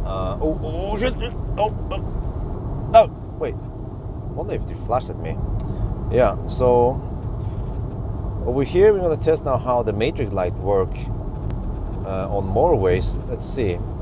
This is always tricky that you get over a hilltop, or more right, the truck is coming up from a hilltop, so the car cannot detect the oncoming traffic properly. So how many times will I get flashed at during this? Yeah, I'm doing the 1,000 kilometer challenge, by the way. Let's see. So it shines in these conditions. I get the impression that it shines nice and bright. Yeah, you see that? Oh, it turned off almost everything before the oncoming traffic. Wait, does it not fire up to the right there though? Oh, it's kind of windy over here. You see? Oh, yeah, there. I have light on the right. Okay, that's good. You see? And then oncoming traffic. And then what is the car? The oncoming seems to have high beam on. Man, it's so bright there. Oh, it's just some. Oh, it was Mercedes with matrix lights also. Okay, we just need more traffic so I can get an impression of how it is. But now, okay, now without traffic, I feel like we have nice wide spread. It seems like this Kia is optimized for motorways rather than those twisty roads we tested earlier. But yeah, but at least now we can see that it lights up on the right side. Sorry, on the left side also. Some cars, they will detect that we are on the motorway and not light up the left side at all, which can be a slight disadvantage. So when it comes to traffic, not much. Well, okay, another thing, by the way, we have these big signs, like, okay, the next one here is quite big, and the light just fires up right against it, so it feels quite bright for me and almost a bit unpleasant because, yeah, because of that. There, okay, oncoming traffic, okay.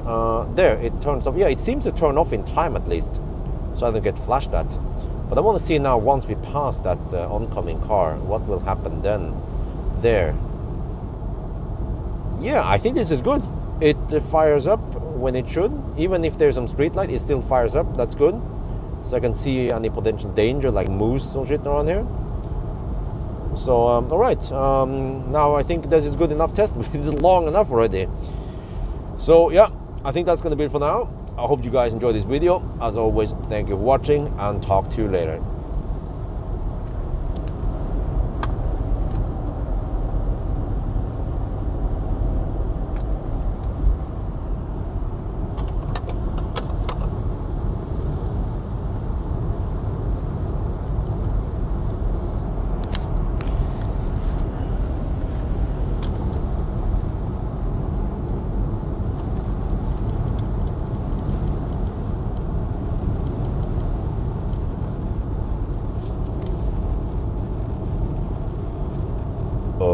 We're getting close to Strømstad now, and I had to manually preheat the car, the battery, because you see here, I even navigated to Ionity, but for some reason, around 35 kilometers away from the charger, now we are only 4 kilometers away, I realized that the preheating has not started.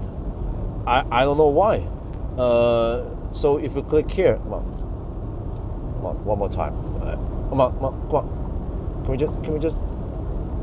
How many times do you have to click here? No, my bad. I think you have to go to home and then here. Yeah, my bad. You can activate it manually here. You see. So as a result of this, the battery is not in optimal temperature. It should be at least 20-25 degrees. It's only at 8 to 16. So this is you can say it was my mistake, but you know, even as a noob driver, I wouldn't notice that the battery heater did not activate. I even noticed it 35 kilometers away. But the problem also with this car, by the way, same with the other EGMP cars, is that the battery heater is only 4.5 kilowatt roughly. You see, we're pulling 4.4 now. That is not much at all. Tesla has at least 6 to 15 kilowatt, not 4.5.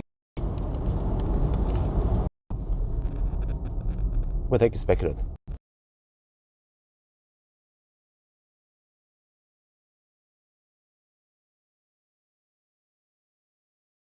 No, we'll take a speculate. 121 kilometers. We have four. Oh, wait. We have. Maybe I lost a minute there. No big deal. No big deal. We can always deduct for that. But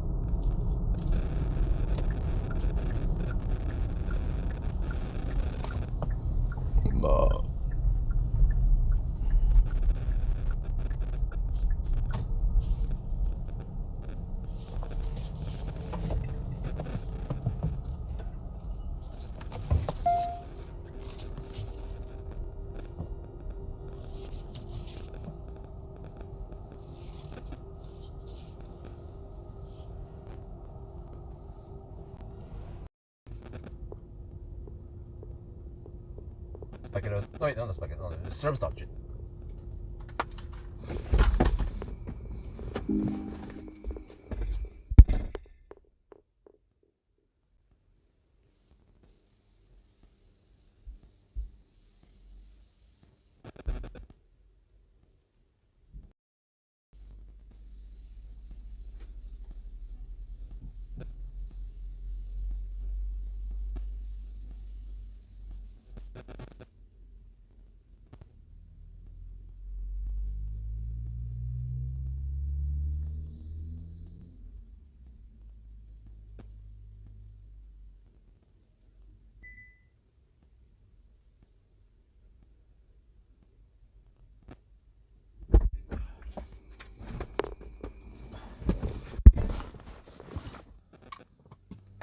Well, this time I could just fire up the car because we're not gonna overheat the battery.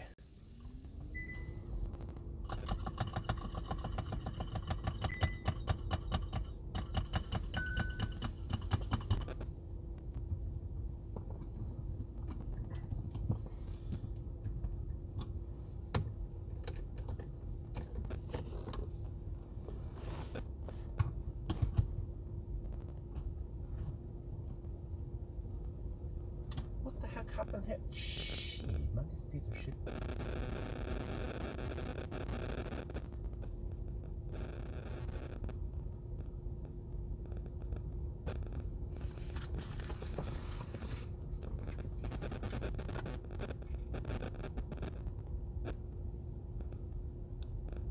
Alright, we're now at Strömstad, charging up. Oh, look at this.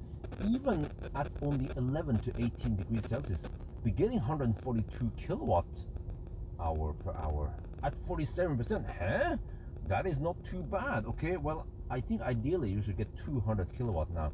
And then do you blame the driver or do you blame the car? I say A, B, C. Blame the car for not preheating for me. And I tried to save it, but I just realized a bit too late. How the heck would I know? Because let's say 50 kilometers before, should the car preheat then, or I was expecting the car to preheat for me, but it didn't. Fortunately, there is a manual preheating button. Some of the other cars might not have that even. Okay, so now I just have to figure out the next stop. See here? Oh no, okay. If you go here, and then if you just search for Ionity Varberg. I don't remember if this was the way to do it. And most people would. You see, Ionity, you click here, you see, and nearby info. No wait, how is it? Yeah, EV charging station.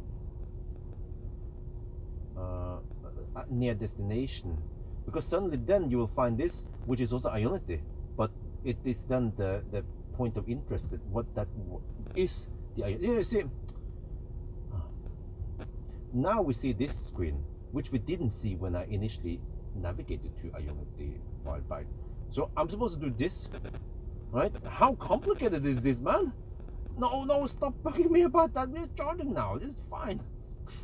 And now it should preheat. So yeah, you can say it was user error. I should have done this initially. when I started from Yashim to here, I don't know, man. Okay, maybe I'll deduct a couple of minutes to avoid too much bugging from you. Too many people crying about this, man. Yeah.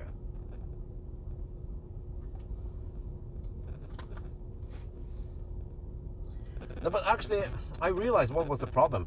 Like, you cannot just simply navigate to Ionity Strömstad, even though it shows up as Ionity Strömstad, but it doesn't show up as a charger Strömstad. So that is kind of silly, because with other cars, they do it correctly.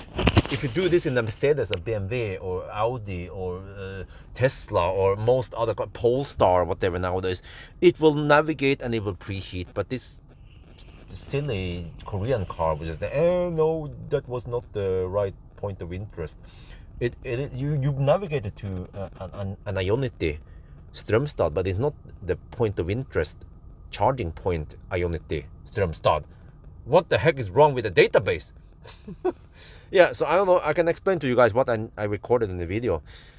You first need to navigate to Ionity Strömstad, or like in this case Ionity Varberg, and then you have to click on the three lines in the menu, and then go to I can show you what I need to do. It's freaking silly. It's the same procedure you have to do here. I would expect them to by point of interest, and then you click EV charging station. The lag. Come on. Stupid, outdated navigation system here, man. Just look at Polestar. Look at Tesla. Look at I don't remember other cars, but at least Tesla and Polestar, they have excellent navigation.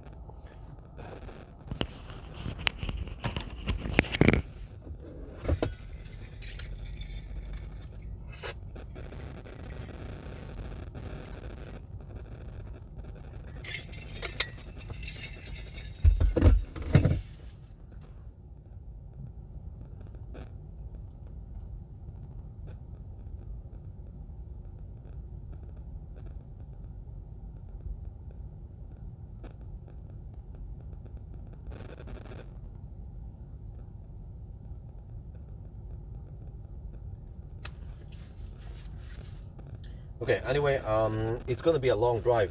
Yeah, about 2 hours at least to go to the next one, so I should pee now. And I calculated I need around 80%. Yeah, and I can barely make it there. And I don't know, maybe I should get extra for preheating also. Yeah. Well, unless I hammer it and go for, I charge a specular also. Wait, maybe I should do that. Because then I wouldn't be cold gating, right?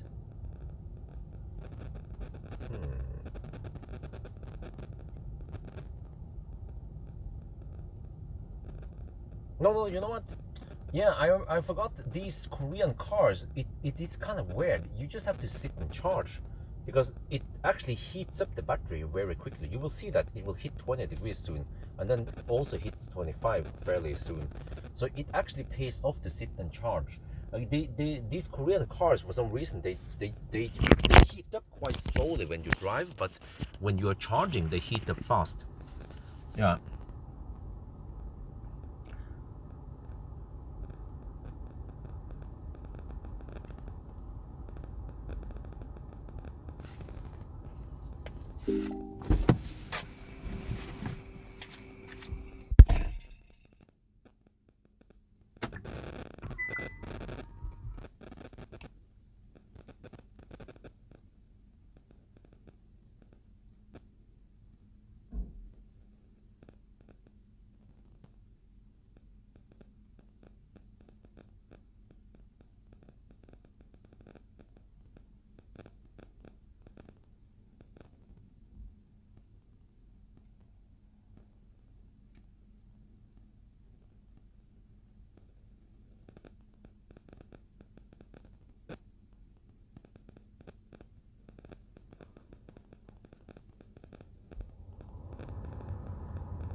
shit, we are no shit. Okay, well, fire up the car. Just have to buy some snacks. So now we're stocked up on snacks, okay.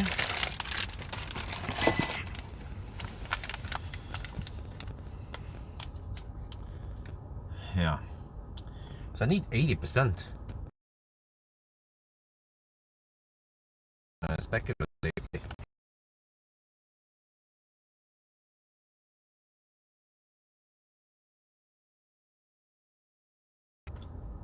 Well,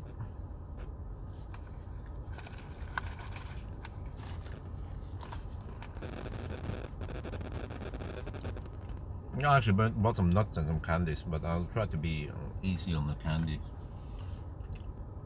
Okay, so I should have preheated the battery a long time before. Well, I mean, I should have known this, that I need to do this silly procedure for navigating to a fast charger or manually preheat. So yeah, if I was a ninja, I would not cold heat it. So what do you guys think? Should we deduct a couple of minutes or not? Let's spam the chat. We have 400. We have 209 people in here.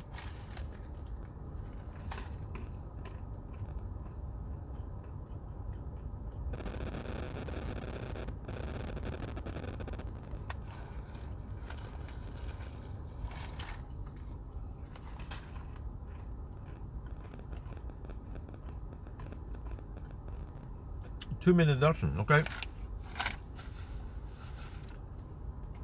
That sounds fair.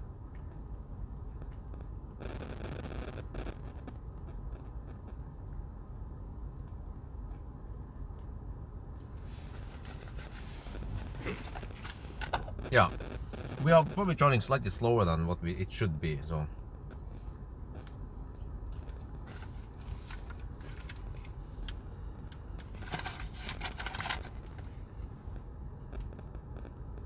Oh yeah, we are back. I went for some dry roasted nuts. How do you want my nuts? Nice and salty. Okay, anyway. I calculate we need to go for 80%. And it is slightly cold getting. So I have asked the people in the live stream what we should do, what is the most fair, and then they claim that we should deduct. Some people say 5-minute deduction, some people say 2. I'm not sure if 5 minutes is even fair, but at least 2 minutes, okay. So versus if it was optimal temperature, but then we would of course spend more energy, which means we need to charge more. So I think 2 minutes is fair. So yeah, we will deduct 2 minutes because of my noobness. Of course, if you're a Kia Ninja, you should know that you have to navigate to the fast charge and then click here, and then click what was it again? I mean, I don't remember what you have to do. Yeah, click never. You have to do this shit, man. Or you have to manually preheat about an hour before, at least half an hour before. Okay, a little bit more, and then we're good to go. So yeah, Kia Björn approves 2-minute deduction, right?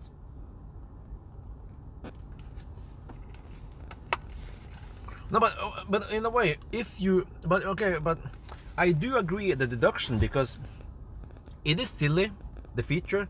But remember that we have to drive this car like a Kia driver, and Kia drivers, if they care about battery temperature and shit, they will do this even though it's silly. Just like I need to deduct, I need to disable the overspeed shit, the beep and shit like that. So yeah. But I don't know how much time we lose now charging at 150 kilowatt versus 200 kilowatt, and now yeah, so we might lose more than yeah. We can see, by the way, how many minutes we charge. So Kia drivers wouldn't know. Well, it depends. If you're a ninja, you know this shit.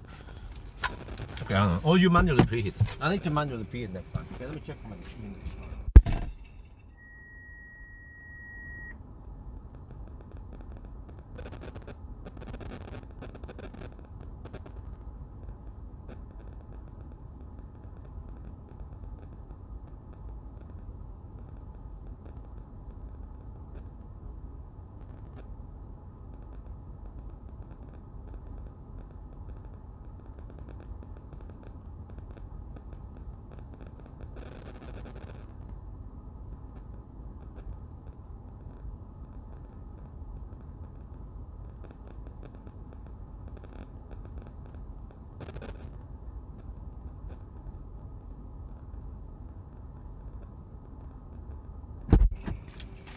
Okay, we have roughly 120 kilowatt average, but that's before losses.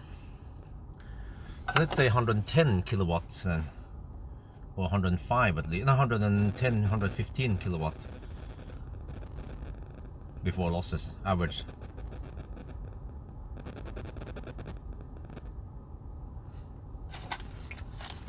Well, but we meet in the middle, right? But I think 5 minutes sounds a bit too much to deduct. So this charging session will be a little bit over 20 minutes, and then would it be 15 minutes under ideal conditions? I'm not sure. Well, I have to get ready to leave now. So I also need to count in some extra kilowatt hour for preheating. And also, well, but the problem is that this car stops preheating at 12%. Yeah. So you have to preheat enough so you hit 12% and it stops preheating, but then you go deep and you arrive at 5% or 1%. So actually manual preheating is somewhat important with this car because it is stingy on the, yeah, whatever. But let me calculate again. 228 kilometers to divide by. I have now roughly 76 kilowatt hour. So I have a budget of 333 watt hour per kilometer, and that will also include preheating. Roughly, the voltage is only 400. No, it was in 500 and I've written it down. It was. That is crazy. This is like borderline 800 volt car. It's like 800-ish car. Okay, I should leave now. I have 81.5%. Okay, let's go.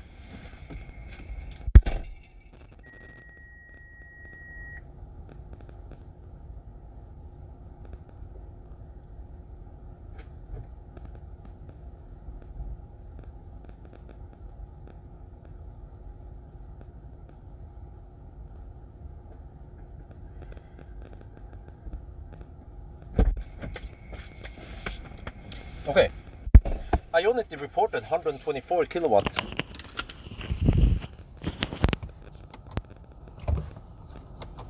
Wait, can I not put it in drive? There, ready. Okay.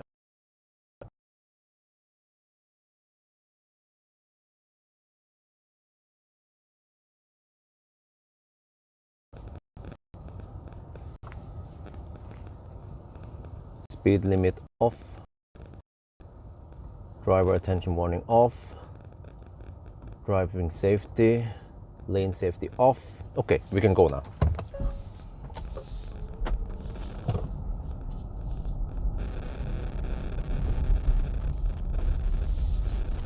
Man, there's freaking potholes over here.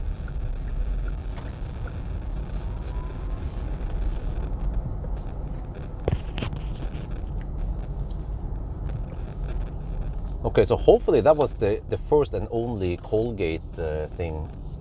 I'm not sure how much time I lost there, but we charged for 22 minutes. But 124 kilowatt average before losses. So if this was more optimal, we could expect, let's say, 100 and maybe 150, 160 kilowatt average. Let's say worst case 180 kilowatt. So that's 50% faster charging. So it could seem like maybe we lost 5 minutes. So we meet meet halfway then, and we deduct 2 minutes rather than 5 minutes.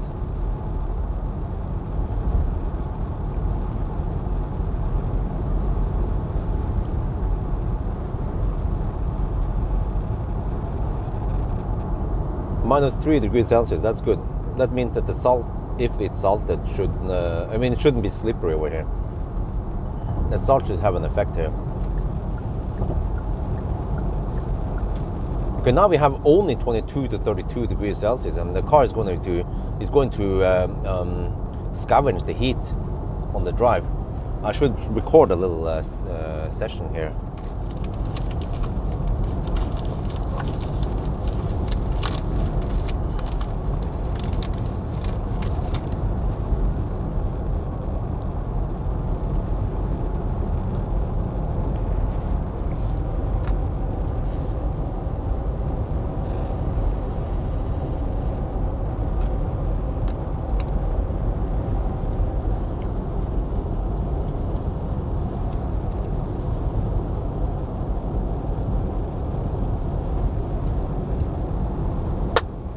after Ionity Strømstad.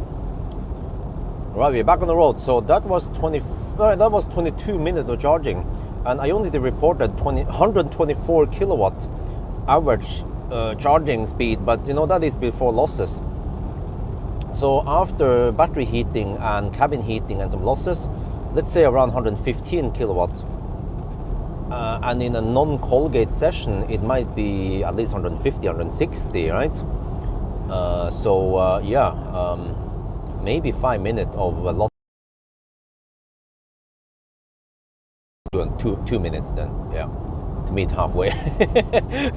I'm being quite strict today. Okay, but look here, the battery heated up to only 22 to 32 degrees Celsius, but it is scavenging heat from the battery.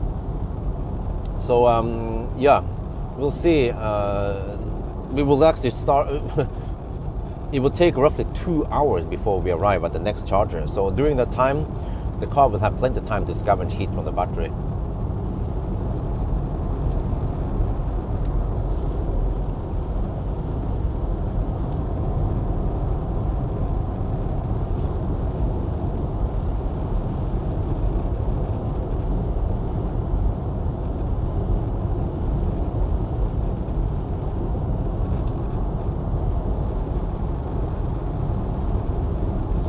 Consumption is 518 watt-hour per kilometer.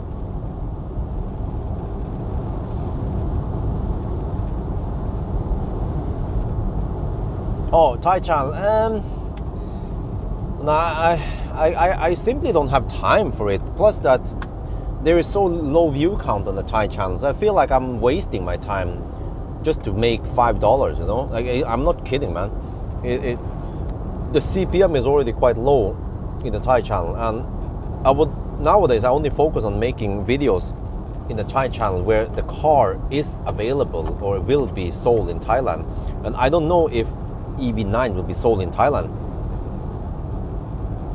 because where is EV9 manufactured, by the way? If it's manufactured in Korea, then why the heck would they sell it in Thailand? Unless they can if they can assemble or manufacture them in Thailand. But as far as I know now, EV9 or Kia is not official in Thailand, so that's why I don't focus much on Thai videos here. I mean, but even the videos of, for example, MG4, but that was MG4 X Power. I'm not sure if that is available. But even videos with cars that are available in Thailand, they also don't get that crazy high views.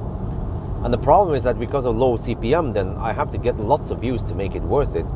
So it seems like what Thai people are looking for is for me to test a car in Thailand. Then I get high view counts, or high enough for it to be worth it. South Korea, yeah. So you see, they cannot import that shit, man. It's going to be way too expensive because of the stupid import tax.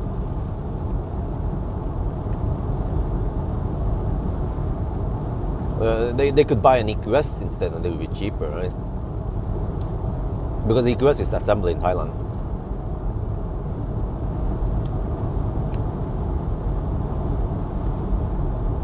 Oh, if you can make dream electric car, what should it include? Well, I'm not sure what you mean.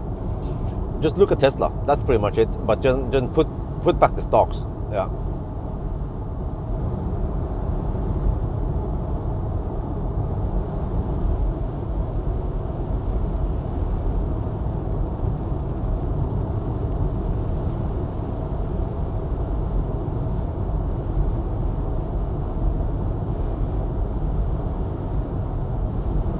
Okay, so this time I need to freaking preheat about an hour before I arrive.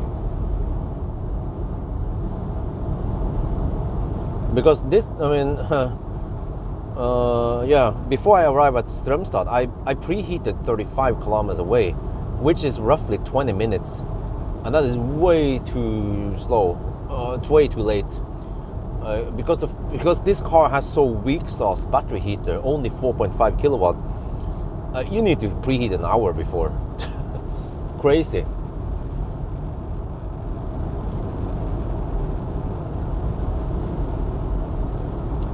Well, I'm not sure. Maybe 45 minutes is enough, but I think half an hour is not enough. Well, I have to look at, of course, what battery temperature we are currently at once we get closer.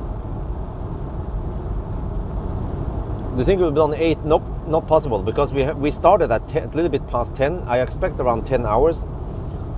And you have to deduct, because of Stenungsund, you have to deduct around 20 minutes actually. So earliest we can finish is 8:30.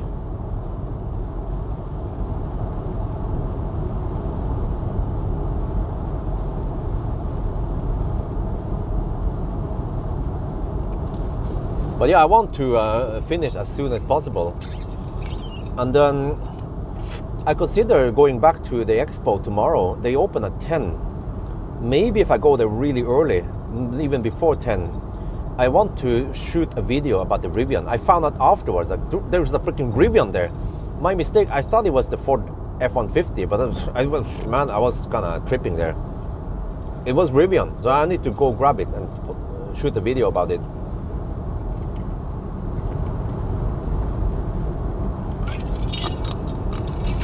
It's supposedly a Swede who imports them from US, and I don't know, maybe retrofits them with CCS or some shit. So it's not official Rivian. It's just some Rivian fan with a company, some shit like that.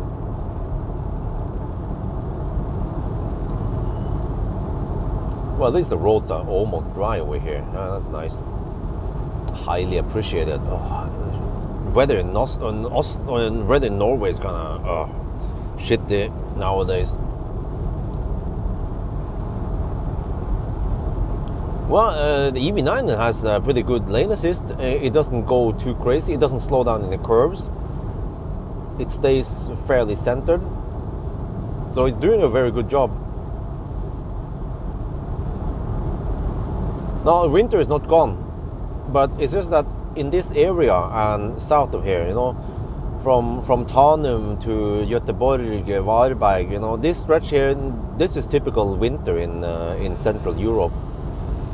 It's just that Norway we have so much snow, but that's Norway. Yeah, it's like Lapland, you know. E6 at Stenungsund. Yeah, I read up here. I read an article. They claim that it will be finished towards the end of 2024. They still need to do some investigation, and they have to be 100% sure that there won't be any landslide again before they start rebuilding the road. But yeah, so hopefully by the end of this year, maybe Q3, Q4, we can hammer past Stenungsund again.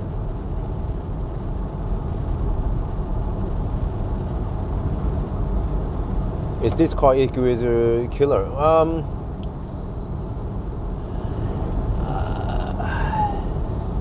Yeah, kind of, because if you are going for an EQS SUV, well, not EQE as well. No, not EQ, especially EQ. EQE SUV is not that big.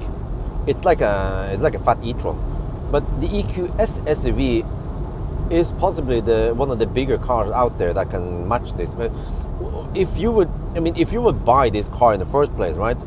Why the heck would you buy EV9? Because it's big and tall. It is the size.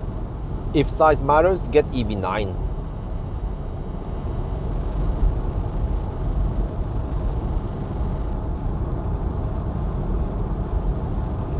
$1 million NOK Kia Mercedes, huh? You can't even get the freaking Mercedes for 1 million NOK. If you want to get the SUV version, from what I remember, it cost around 1.5 million NOK for an EQS SUV, the lower trims. And when I tried the top spec EQS SUV, it was freaking 2 million NOK. You can get 2 of these EV9s for one EQS SUV. And I mean, the EQS SUV is not twice as good. It has a bigger battery, yeah. It charges, well, actually roughly the same ish. But it has more range, of course. Like, I would say, value for money, this car is better value for money than the EQS SUV.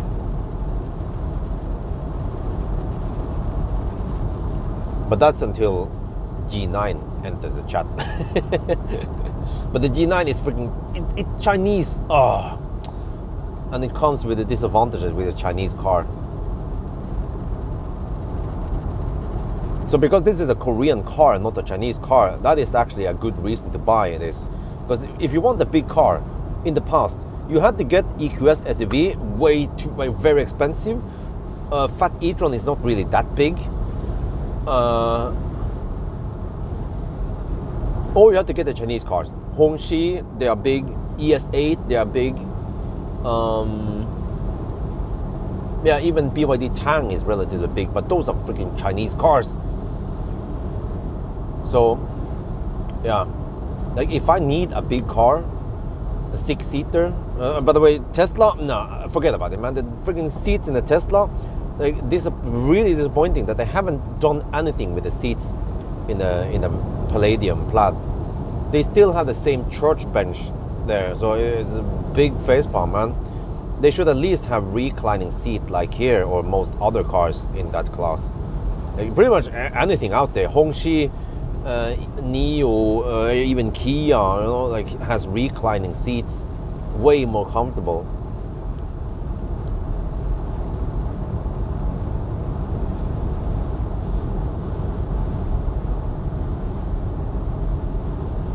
So it kind of like Tesla Model X has lost its edge. It had its glorious days back then when there were no competitors, but they just didn't follow up. It's like a Leaf, they didn't follow up and make the Model X better. But I bet they don't care because it's a flagship, a low volume flagship. They just want to sell a bunch of Model Ys instead.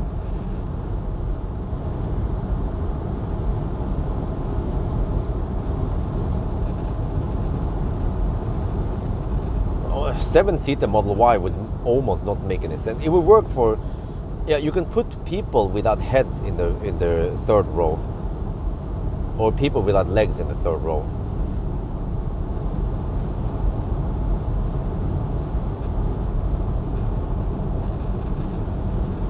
Well, battery temperature is dropping. We have 18 to 30 degrees Celsius right now.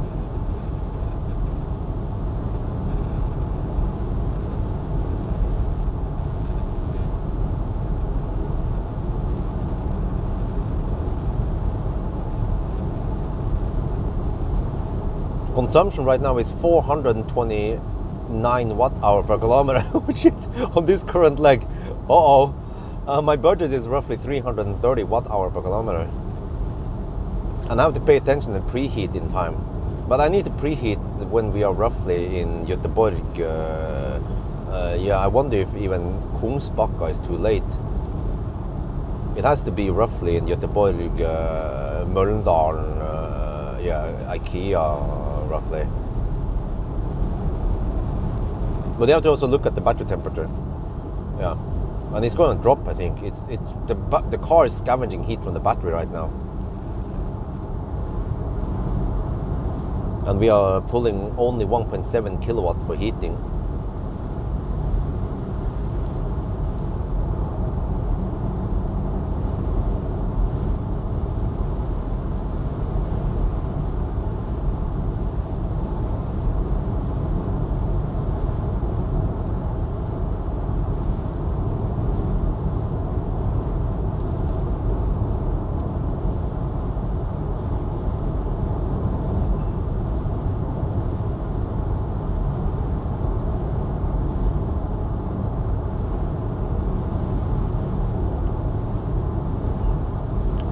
Model X used to be the biggest SUV. It was the biggest electric car out there for a long time. It dominated for a really long time. But then came the big Chinese cars, and they are way bigger than Model X. So if space matters, you have to go for the Chinese car or this Kia, yeah. Or EQS SUV, but the EQS SUV is actually not that big compared to the Chinese. When you look at banana boxes and practical space also.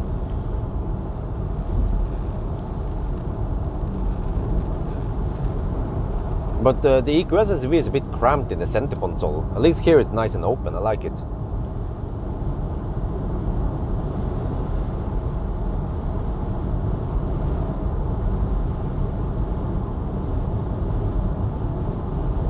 So I mean, if I would buy a big ass car, I would consider a EV9.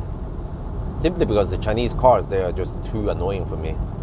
But some people, they don't care about auto steer. Like, I've seen comments on Facebook. They'll be like, oh, I don't care about auto steer. I prefer driving manually. Okay, good for you.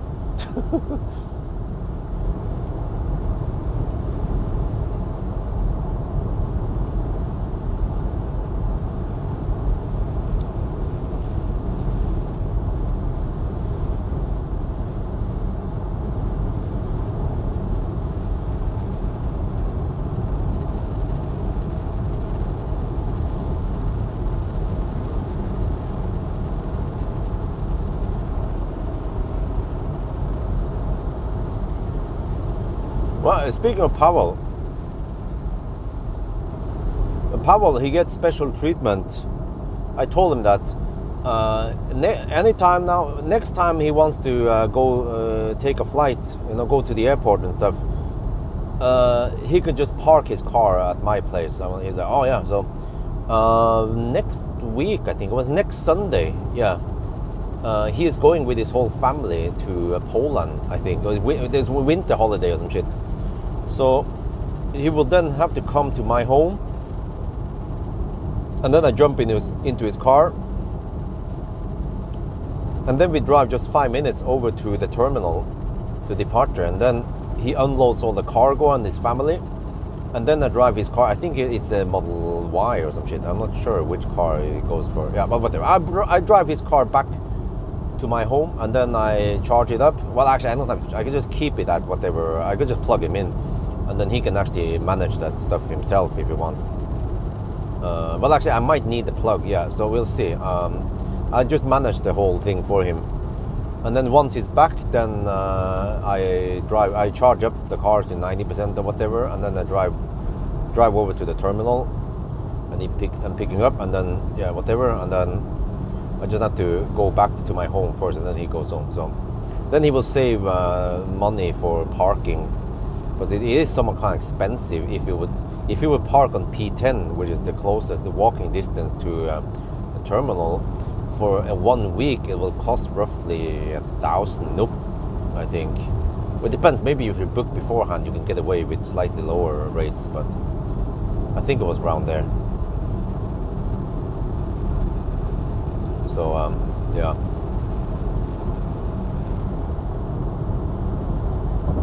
But that's fine, because then he will owe me one. Yeah, maybe I can use him to clear the snow when I'm in Thailand. Yeah, just have to go to my house and then run the snowblower a little bit and clear the snow above the pool and shit. I don't know. We'll see.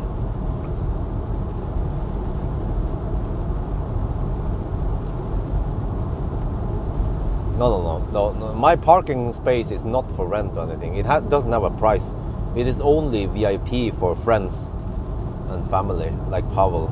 Yeah, his family, Yeah.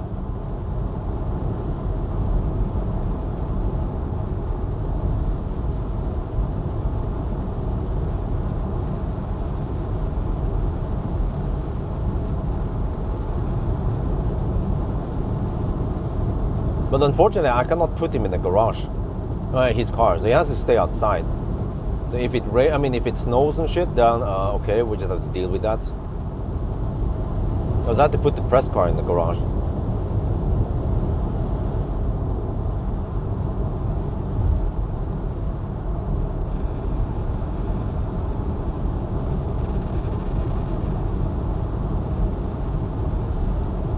But I think I asked him that, where do you park normally? And he said he doesn't park at P10, the closest. He parks at the P6 or some shit further out, which is cheaper. I also used to park even further out. I used to use Gardermoen Parkering, which is a bus shuttle, like 10-minute shuttle away. And it was kind of clumsy and inconvenient, but it was cheap. You can be away for 2 weeks and get away with 690 NOK or some shit, which is around 65 euros. But I know, it's way more convenient to just do. Okay, he has to take the little detour to come to my home and shit, yeah. But at least he will be parking for free. And I can charge up his ride also.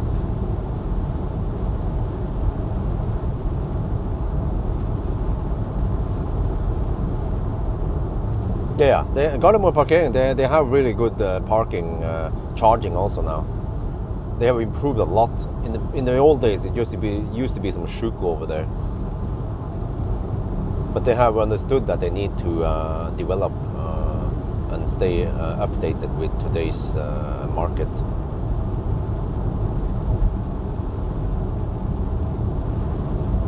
But at least when Pawel, when I park Pawel on my spot, it is guaranteed to not get dinged at.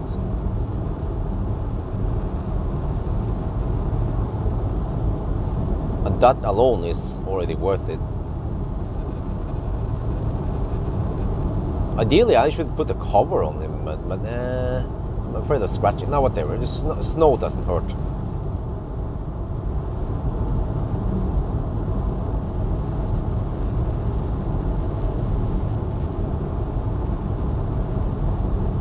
Well, I will see. If I will pay attention to the weather forecast. If there is a snowfall, I could then temporarily move his car into the garage. It's just going to be a little bit tight, but normally it's just overnight or some shit, and then I can move it out again.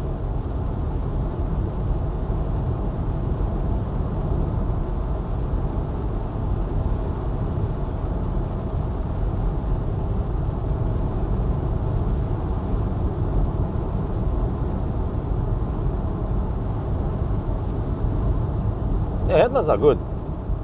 Actually, pretty good for Asian headlights. In general, Asian headlights are not that great. Oh shit! I hope I have enough juice, because we are now hovering at 4 hours per kilometer. How the heck is this gonna end? You see, the car claims we will arrive with 9%. Really? Are you sure about that, bro? Huh? Doesn't look like it right now. Well, we are not even in the 120 zone yet. How the heck is it gonna be in past Varberg now? Well, at least it's only -2 degrees over here. Okay, battery has cooled down to 16 to 28 degrees Celsius. I need to make sure to grab the preheating while I can before the state of charge is too low. But we are still at 65%. And we have supposedly around 60 kilowatt hour left. But you can do the math. 60 kilowatt hour divided by 175 kilometers remaining distance to Varberg. That is that even gonna work?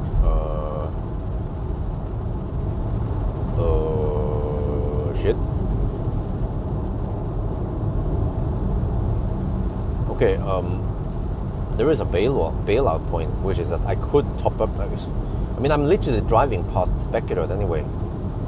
But I was hoping to skip Spekerød, and I wasted time charging to 80%. So it would be a defeat to stop at Spekerød.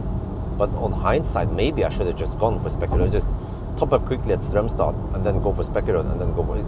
It sounds crazy, but oh yeah, okay. I could bail out at Kungsbakka.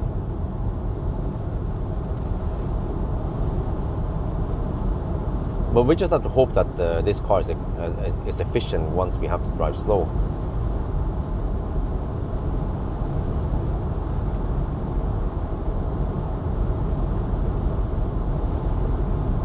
Møllendal.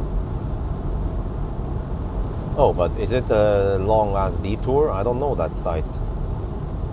I need at least 250 kilowatt, right? Well, 220, but 225, yeah. 225 kilowatts, 800 volt should work for me.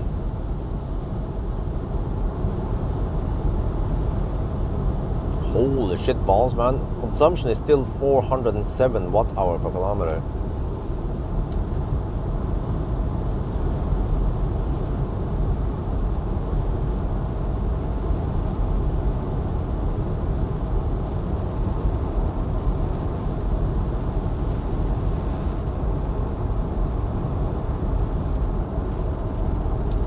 Yeah, maybe on hindsight I could have stopped here, but I mean, I tried those chargers and they didn't really work. Yeah, Hobby. Yeah, okay. Some people say, why didn't you stop at Hobby, man? The struggle, man. I tried those chargers with the i5 and I was like, what? And then I don't want to try the stupid ABB chargers. They are useless. But maybe I could use the truck chargers. But it's a little bit unknown territory here.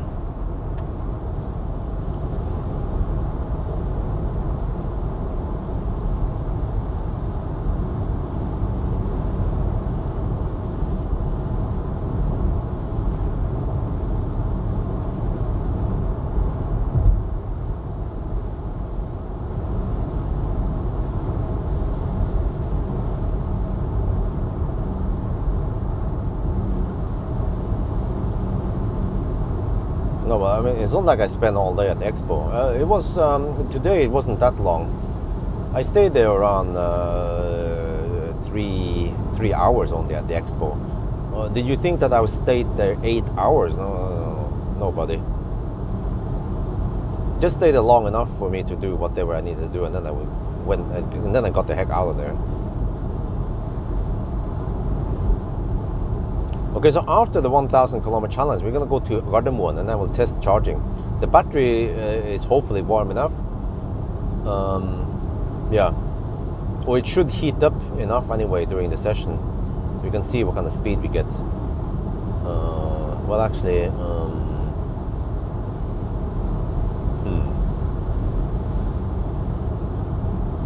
well, what I could do is just top up a little bit and then disconnect and preheat the battery. And then connect again, yeah. But I have to get more than 12% before the preheating starts. But I mean, the preheating is so damn slow that it would be better to just yo-yo. That's how slow the preheating is. When I did the preheating before fast charging, I was like, oh man, it took forever. I was just sitting there for half an hour just to gain 5 degrees. You know, it's ridiculous, man. I don't know how the heck the Koreans can put 4.5 kilowatt battery heater in here in a freaking 100 kilowatt hour battery. I mean, even the 77 kilowatt hour battery in the Ioniq 6 and EV6 is already kind of weak.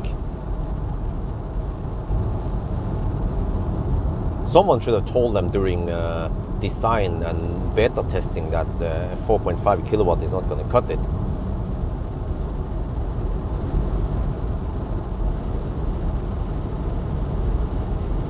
But maybe it works fine if the ambient temperature is 15 degrees Celsius.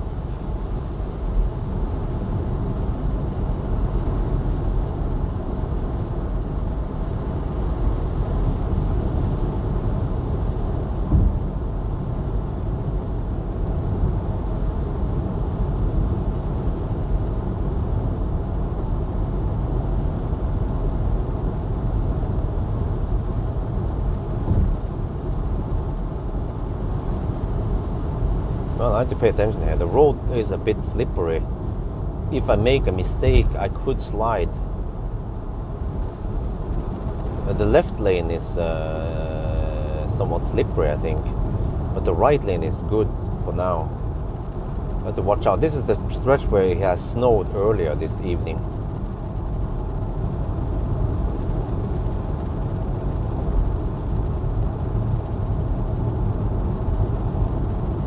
Two kilometers, too much? Too much what? Or too much?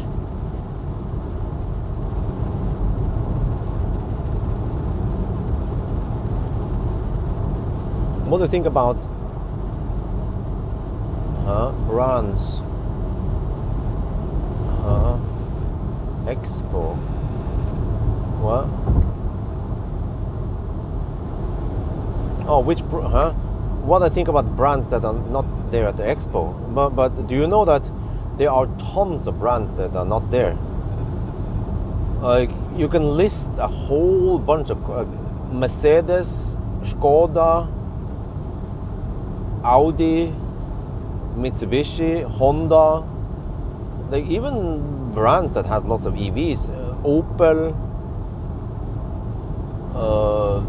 yeah, but shit, there's around 15-20 brands that are not there, but so what?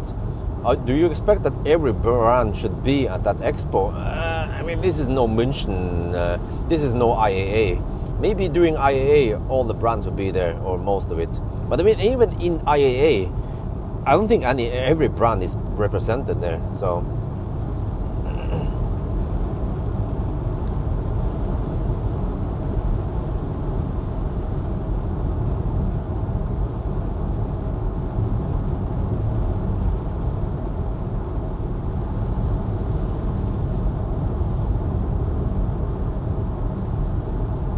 Yeah, Hongxi wasn't there, by the way.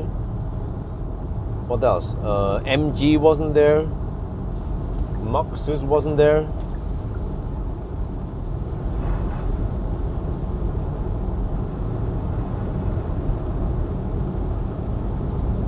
Also, Nissan wasn't there.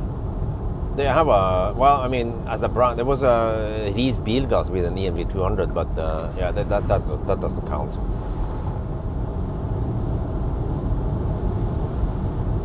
But it's, you know, it's because the other brands who weren't there, they didn't have a new brand spanking new shit to show off. Would they bother bringing some old car there? No, who cares?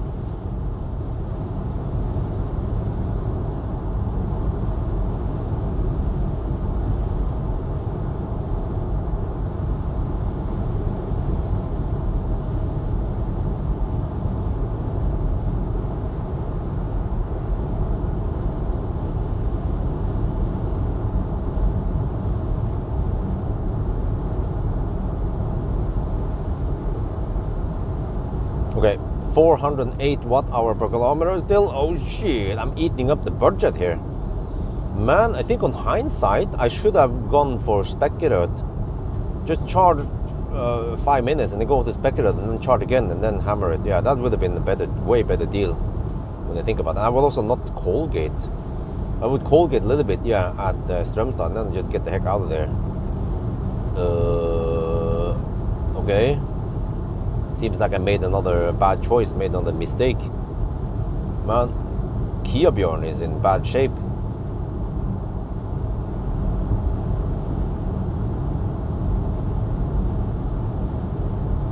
But is that realistic? Well, maybe it's realistic, because that's what you do when you drive this big fat beast. You just have to charge every 100 kilometers.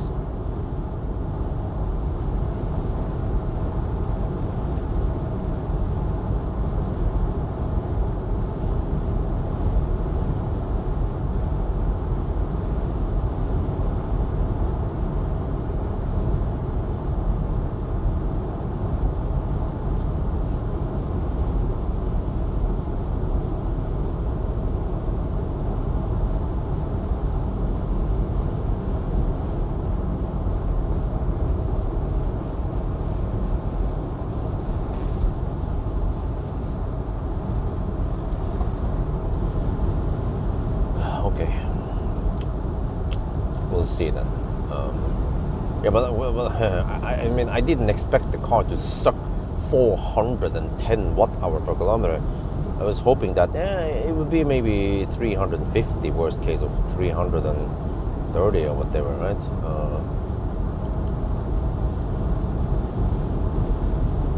But it is quite windy though. Well, actually, it's not that windy, is it? Or is it? Let's check the flag here. Or do we still have a storm here?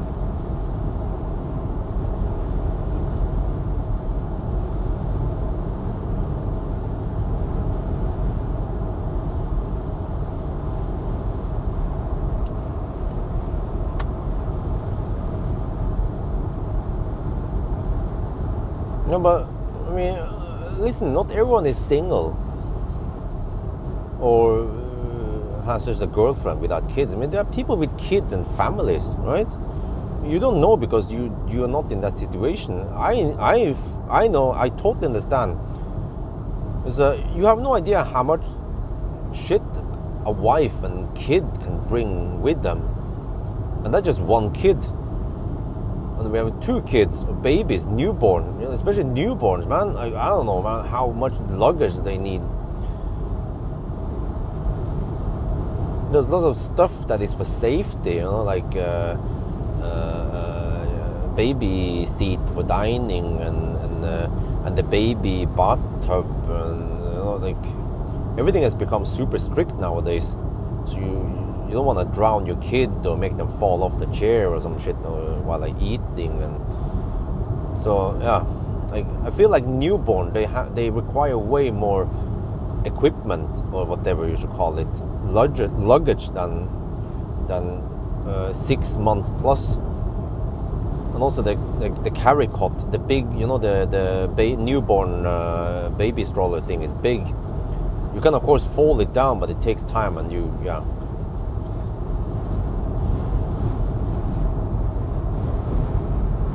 Damn, it's windy over here. Shit.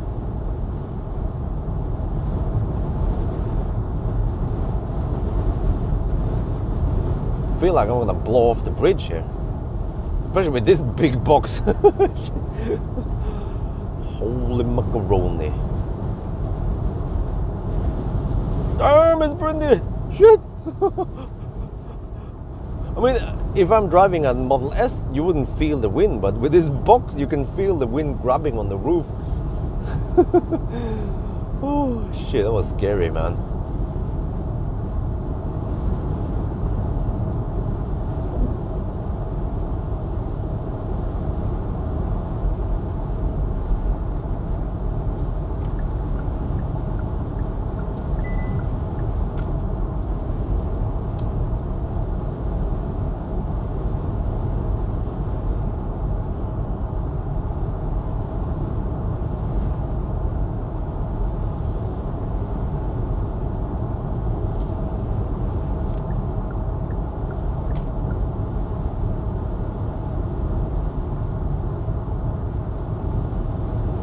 Oh shit, I have 48 kilowatt hour left, and I have to drive 144 kilometers. What is the car estimating now? I will arrive with 6%.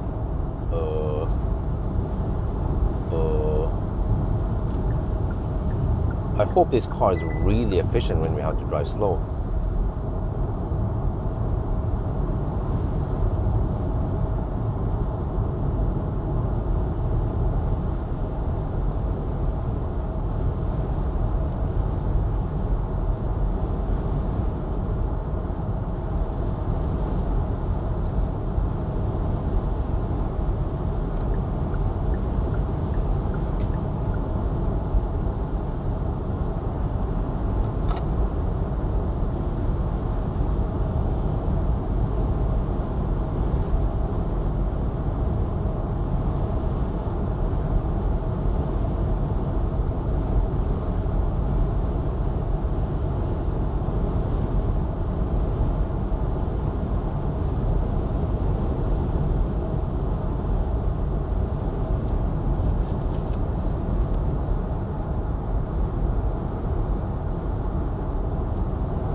Okay, well, the roads are better now.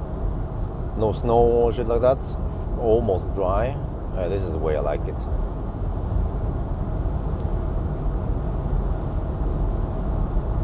Oh, I feel like I'm gonna get flashed at now.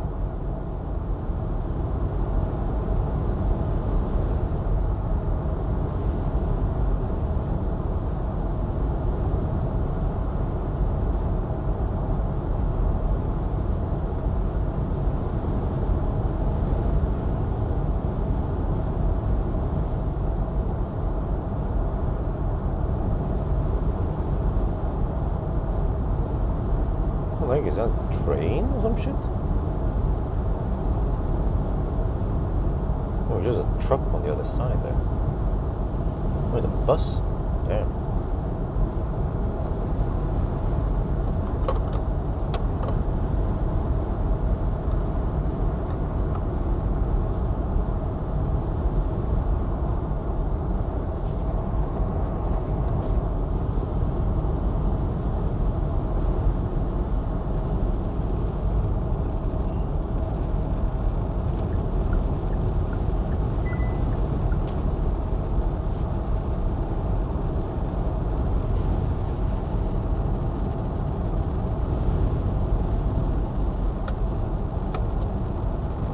are approaching Jungschile now.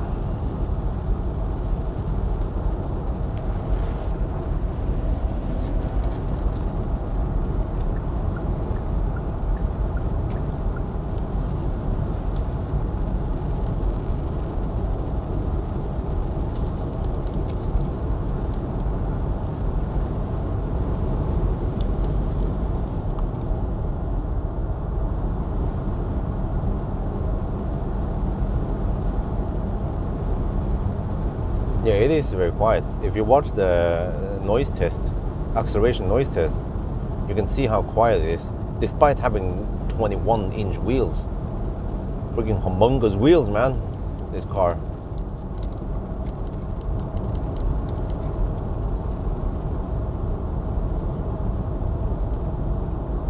We are now at Jungschile, and this is the point where we have to take the detour, but I have to show you guys the consumption. 397 watt-hour per kilometer. Holy macaroni. You ain't seen the worst yet, because we still haven't hit the 120 zone past Varberg. Oh, damn. I have 44.9 kilowatt hour left, supposedly. And I have to drive another 135 kilometers. Oh, shit. I hope I have enough juice. But the car claims that I will arrive at 5%. Oh, I hope the car is right. Okay, all right. Now I need to calculate and deduct. Yeah, we have to see how much time we need to deduct here in the detour.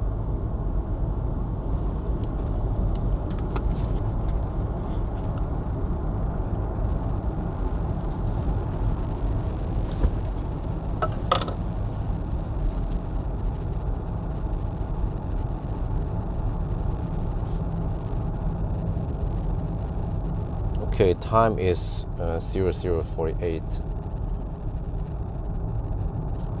Yeah, when we arrive. Okay, 93.5 kilometers and 48 minutes past midnight. So that's when the detour starts. If you guys wanna, yeah, check out the detour time.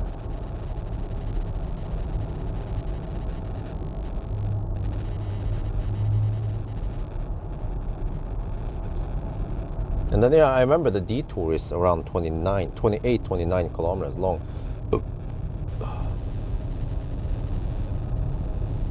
So at least the detour is a bit of savior, especially with this car, because we have to drive so slow in the detour compared to the normal or autobahn motorway stretch. Oh, there's even a bus there we would be stuck behind. Oh, wait, shit, okay. I can go, right? He's not in the way. Alright. Zup. Oh, the bus is hammering it. Damn. Swedes, man. They do proper hammering.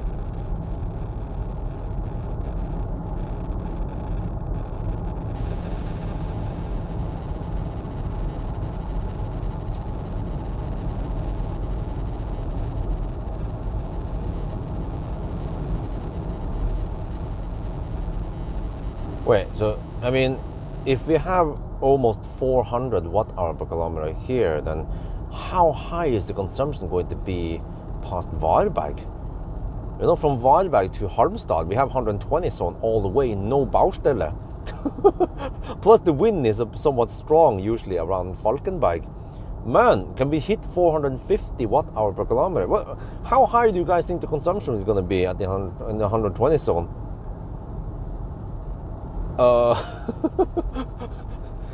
Hammering it there with 0 degrees Celsius outside and crosswinds. Wow, that would be a new record, you know. Hongxi, go home. Oh, we have a bus we are drafting behind now. Come on, we have to save energy, man. Wait, I need to hammer the bus. Oh, I have a chance to hammer now. Wait, but I'm not too familiar around here, can I? Dude, bus, use the high beam. Oh man, why is it driving with freaking low beam? I can't see too far ahead. Nisse, man. He's supposed to use high beams, I can see. Oh, also him, of course, so you can see moose or shit like that.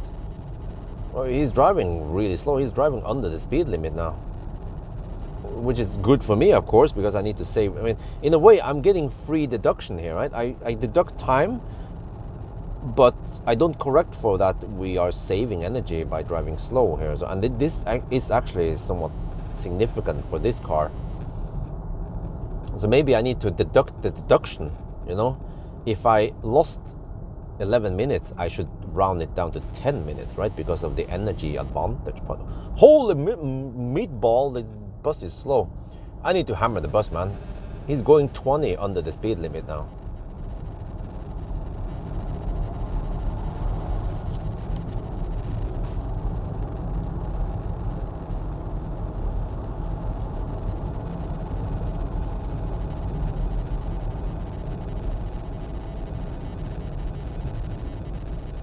Oh, good.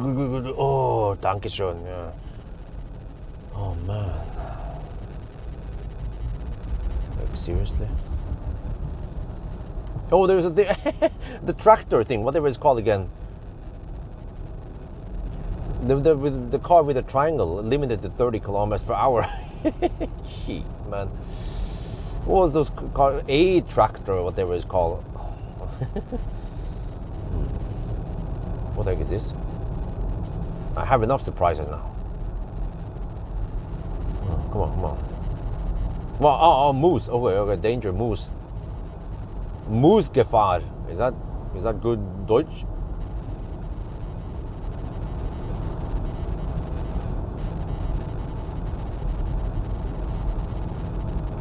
Okay, consumption is dropping at least 388 watt-hour per kilometer now. We need to drop it to 330 something. And then also, once the preheating starts, it will suck extra. So yeah, battery has dropped to 12 to 22 degrees Celsius. We have 10 degrees Celsius delta between min and max. A tractor, EPA tractor, okay. Wait, what? EPA tractor. So that's how you achieve EPA. You have to drive at maximum 30 kilometers per hour, right? The EPA range. Oh, shit, man. We are having way too much fun.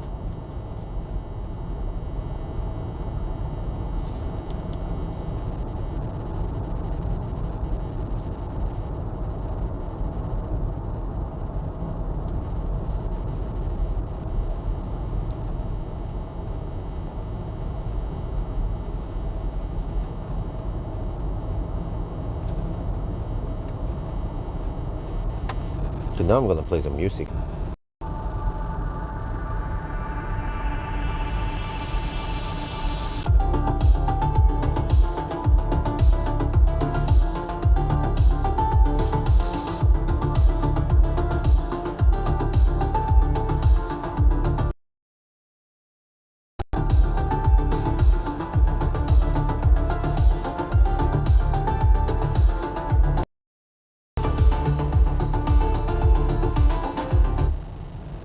Yeah, I had to watch out for alien. Yeah. There could be some algae around here. Who knows, right? And I've seen the videos. They can pop out. They you know, the problem with moose is that they run really fast. Well, I think technically it's elk, not moose. Moose is something bigger. Yeah, but the algen can run quite fast. And they don't have the sense of traffic and stuff, traffic avoidance. So yeah, have to pay attention.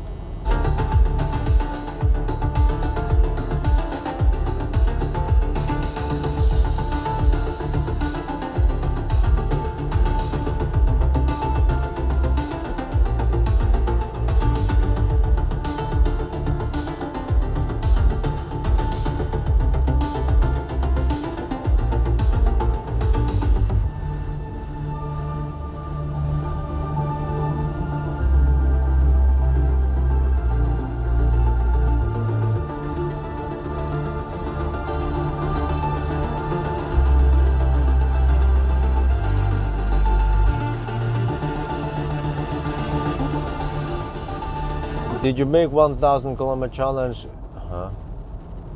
What the heck is that? Okay. But yeah, a little update about the home, by the way. This week we got shower walls installed. Bråten rør. Highly recommended. Bråten Rør, which is a plumber company, got actually a fairly high rating. There were a few people who were not happy with that. I look on the Google feedback, but I gave 5 stars feedback. Yeah.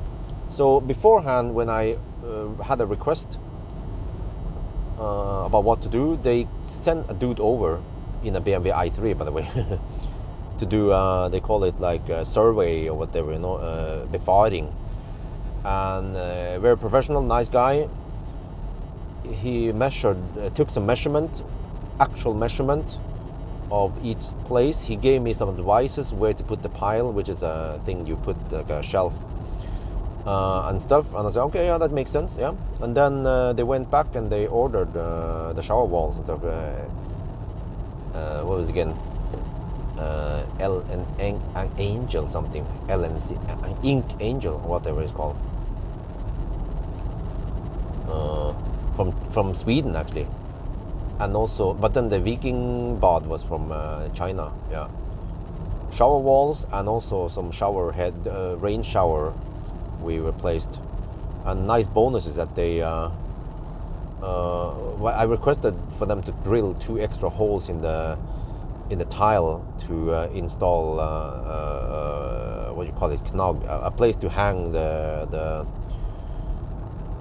hang, what do you call it, like a, yeah, like a little thing you can hang your oh man, I'm so out of words today. Place to hang your things, towels, yeah. And they didn't charge any extra for that, because I think it took them just a couple of extra minutes to drill the holes anyway. Yeah. Yeah, so that was 50k NOK, roughly. 51,700 NOK for 3 shower walls. No, I'm gonna get flashed at now. Shit, man. 3 shower walls and 2 rain showers. And the 2 of the shower walls, they were Link Angel. It was Link Angel with pile, which is a little shelf you also have on the side, on one of the sides, to store some soap and shit, so you don't drop the soap on the floor. Yeah. So, no, I don't need heater for towel, man. We have it so nice and toasty in the bathroom. They are, I bet, I measured the bathroom, they are roughly 28 degrees Celsius. So the towels, they dry out quite quickly.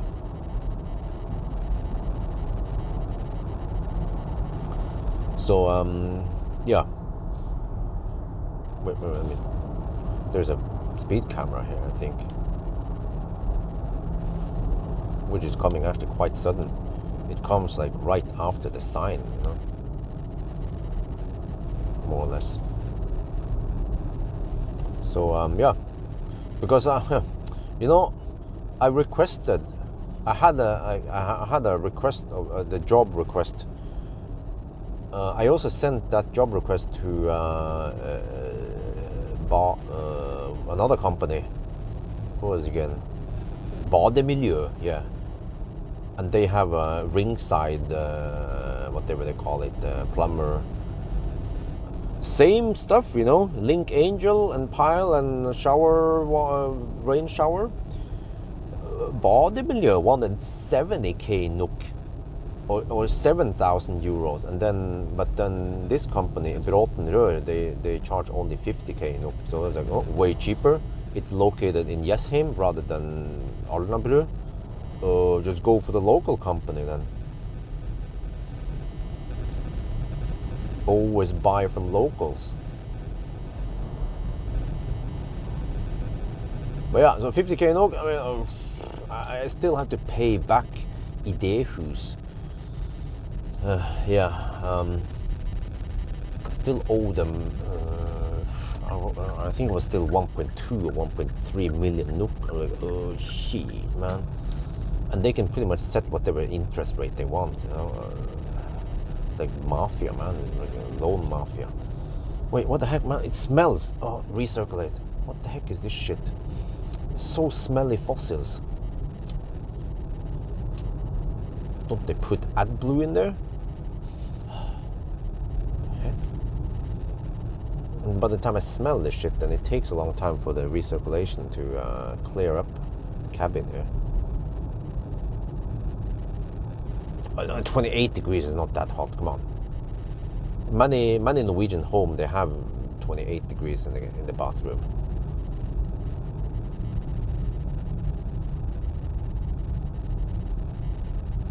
Huh? Gravel? No, it's winter now. We don't do anything now. There is tundra in front of the house now, so yeah.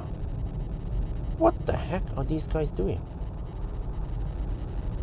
Okay, there's a hammer stretch coming up soon. We need to hammer these guys. Consumption has dropped to 366 watt-hour per kilometer. That is simply amazing.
This car is way too naggy.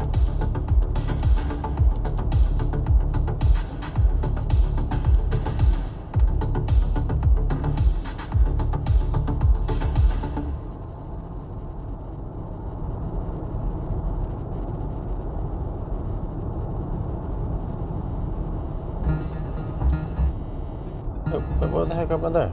Shit.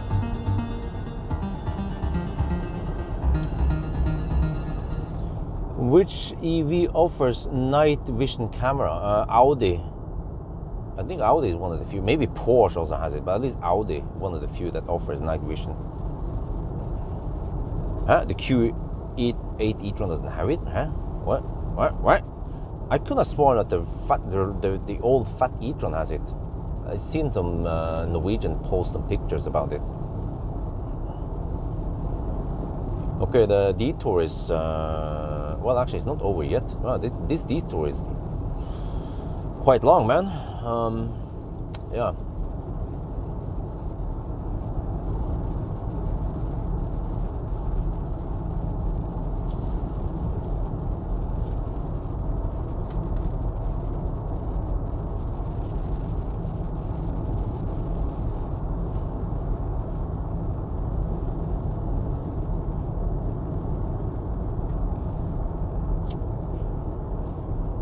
Mercedes? I've never seen Mercedes with, maybe they never bothered specking up night vision on Mercedes. All the Mercedes I tried, EQS and whatever, never had the night vision. Well, that's a German cars in a nutshell. You can spec almost anything. You can have almost anything. Like you can spec the car to be completely different. Yeah, but then if you go for, let's say, a Chinese car, it's like, okay, you get a fully loaded car. That's it. No other options. Just some color and shit like that. Also with Tesla, you have maybe just 16 different permutations, but with German cars, you can have millions of billions of variants.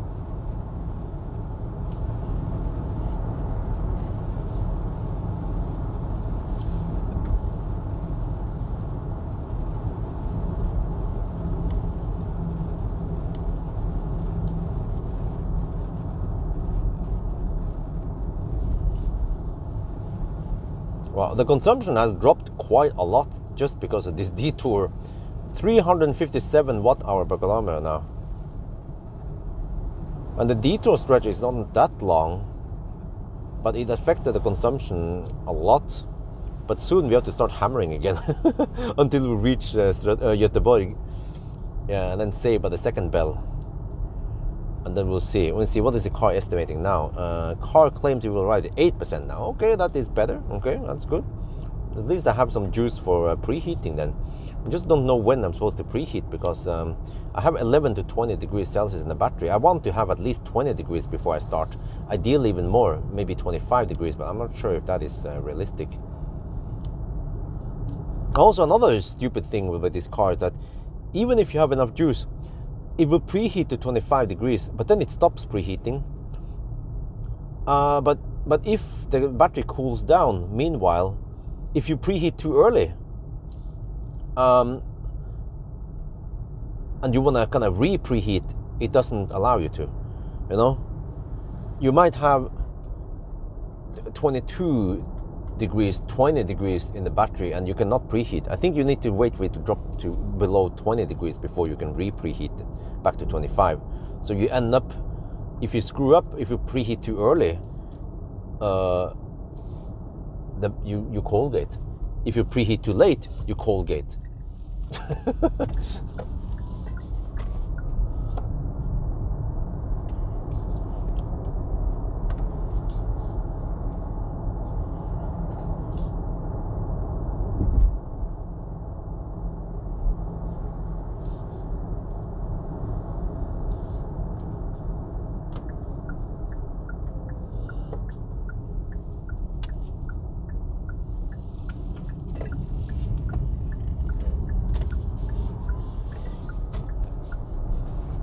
Okay, there, 121.5.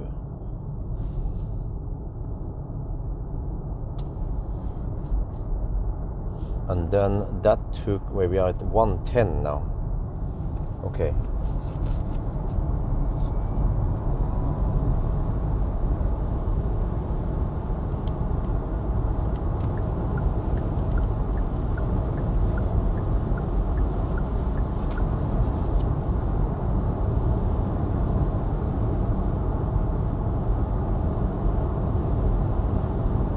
Wait, what the heck? High beam, come on.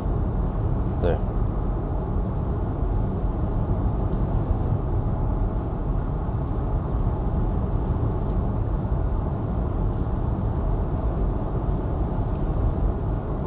That was 22 minutes in the detour.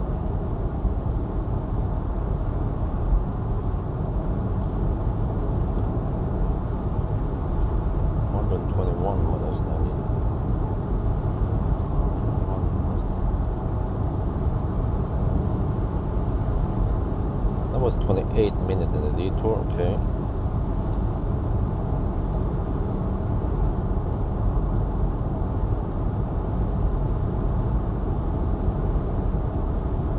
Yeah, okay. I need to deduct 9 minutes.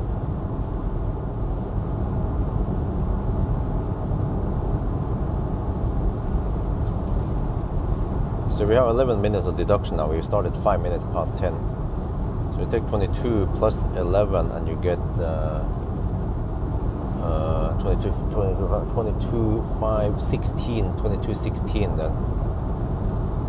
Yeah.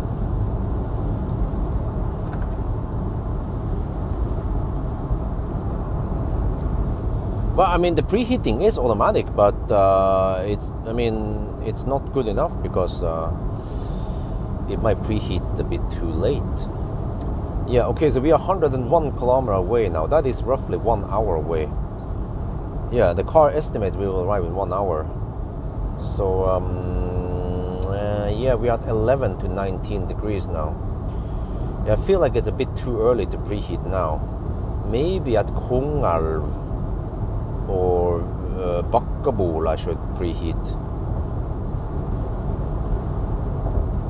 I feel like the high beam could be slightly more aggressive on the right side here. It seems to shut off almost everything because of oncoming traffic.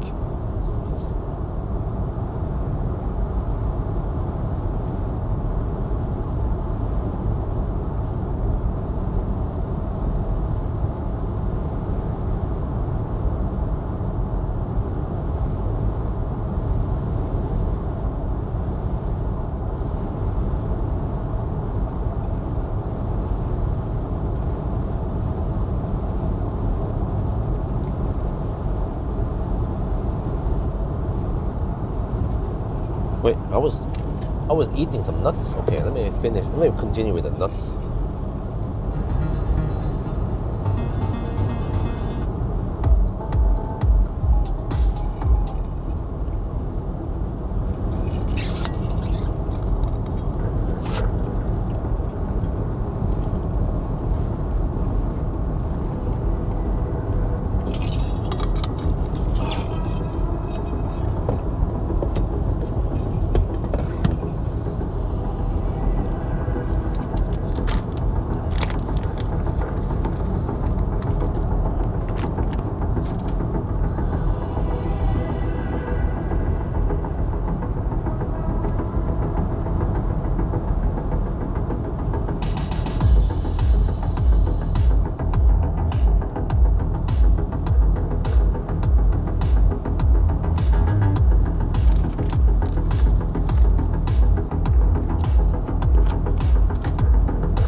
I have 33 kilowatt hour left and we have to go 96 more kilometers. So I calculated we have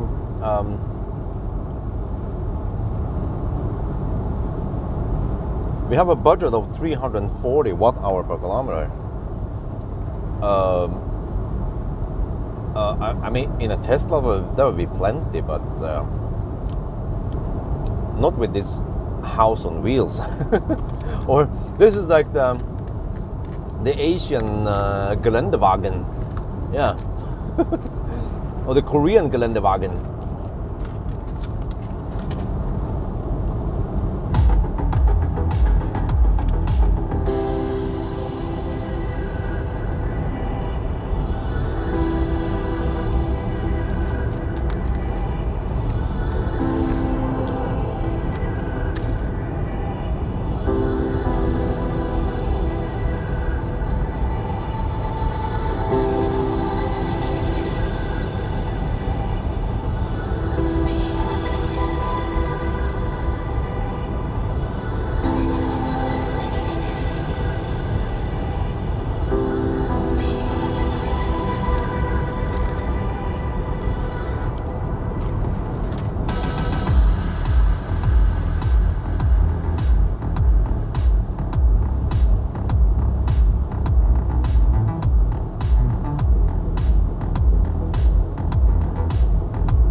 Tesla and Mercedes sorted out preheating much better.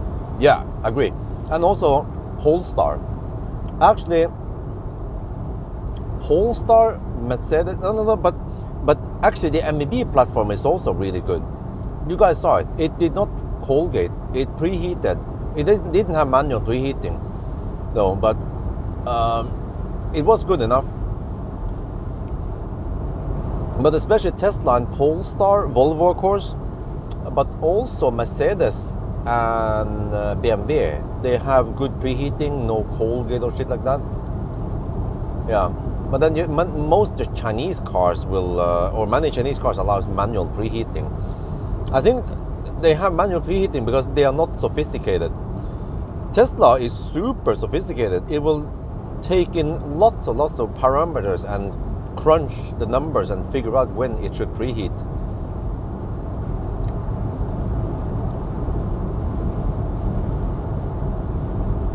Like for example, now I need to be a ninja to figure out when the heck I'm supposed to preheat, because I don't know exactly how fast the battery heats up. But the problem with this car is that if you preheat too early, then you can't re-preheat. And then by the time I get closer, then I probably have too low state of charge, because it cuts the preheating at 12%, which is silly. The other systems, the other cars brands, they usually cut the preheating around 5% or 10 at least, but yeah, more like 5% I think. So I need to be a ninja and figure out exactly when I should preheat. And I think the car, if you wait for the car to preheat, it should preheat. Oh shit, never mind. The car should preheat, but I think the car will preheat too late. From what I've seen before, when we didn't have manual preheating, the car always preheated too late. As a result, we hit 17.5 degrees. That was we hit 17.5% in the EV6 and whatever, and that is a cutoff point for preheating. So at least if I can do manually, I should preheat maybe 10 minutes before the car would preheat. So let me see. Right now we are roughly 50 minutes away from Varberg. But the problem is that I don't know if I have enough juice. So if I preheat too early, I could also risk of running out of juice. So it is still better to reach there rather than, and then still slightly cold get, because we'll go kind of deep anyway. And then we should still get good speed, right? And we should heat up fairly quickly. So my gut feeling says that I shouldn't preheat too early.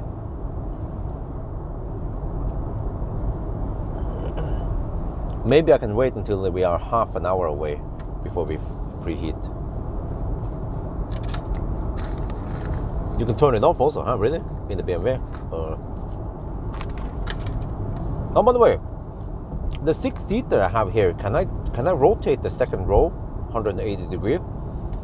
I couldn't find an obvious button to do it. So I was like, huh? How do I do it?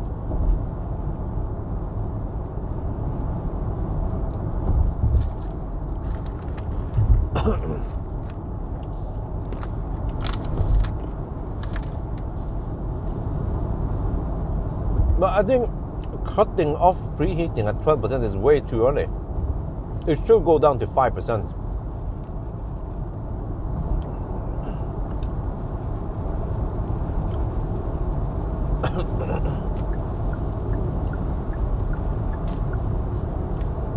Or even better, it should take in account, I mean, navigation should be smarter. So if you navigate somewhere and the navigation knows that your destination or whatever you navigated to is a fast charger, right? Then no problem, because then you can preheat. It knows that you will arrive there with 5% or 10%, right? So no problem, you can keep preheating. And then that's Tesla is like that. If Tesla knows that you are just 10 kilometers away, then no problem. You can just preheat down to 5% if you want.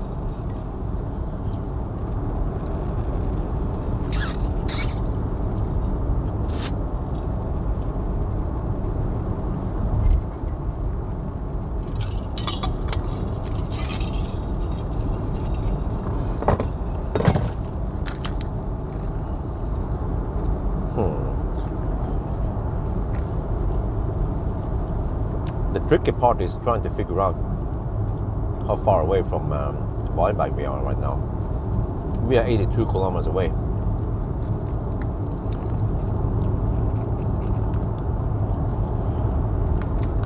Navigation says we are 50 minutes away.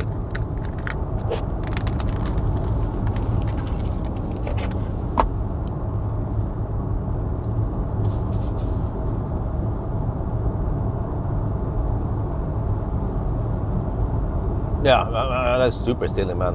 You should charge now, yeah. And also the Audi Q4 nags you that oh, you have low range. You need to charge. You have low range. You have 50 kilometers range, but we are connected to a freaking high power charger.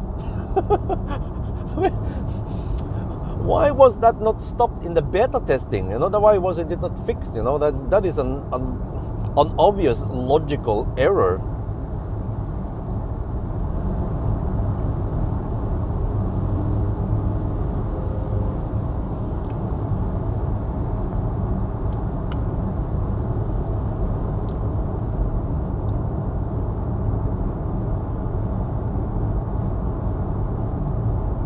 Oh, yeah, you're new here. 720k is the best we can do around here, because we have poor 4G network. If this was Thailand or Korea, we can stream at 4K maybe, or at least 1080p stable. But as long as we are in underdeveloped country like Sweden and Norway, then we will be lucky to have good connection at 720p.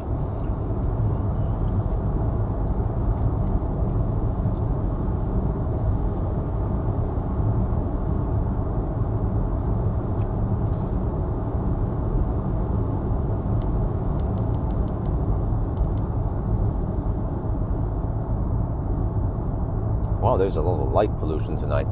The camera looks so bright now. It's crazy. Oh, what the heck, man? This guy driving dog slow.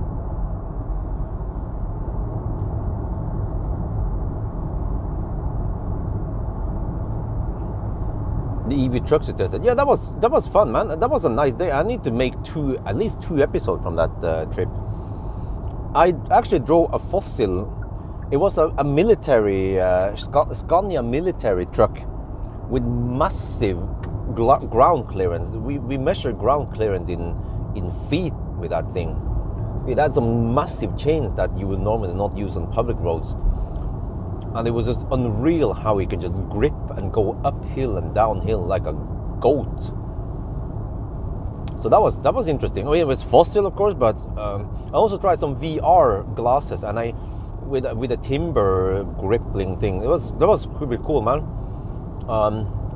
You use VR glasses. There is a camera. Instead of you sitting in a hut in the back there picking up timber, you can then pick up timber via the VR glass. That was super cool. The only problem is I couldn't just record the VR, but at least someone else recorded from outside for me. Yeah, and I managed to pick up a piece of timber and then drop it off somewhere. So I had some nice fun. I had some great fun at the Scania event, Scania winter experience, whatever they call it. Yeah, they have it every year, and it's in Norway. And you have people coming from all over Europe to Norway to experience Scania trucks. And I drove a 22-ton truck with load, fully loaded truck, electric truck. 2 of them around the test track. I didn't even know it was fully loaded. I thought it was empty. They actually load all the trucks to the max. Some of the trucks were loaded to 45 tons or some shit. So I have so much content pile up now. Like I have maybe 15 videos I need to post. So I need to push out at least 2 videos per day, maybe even 3 videos from when I have those short car reviews, first impressions. Yeah, need to pump up 3 per day at least. But maybe I don't want to flood 10 videos per day. That would be too much.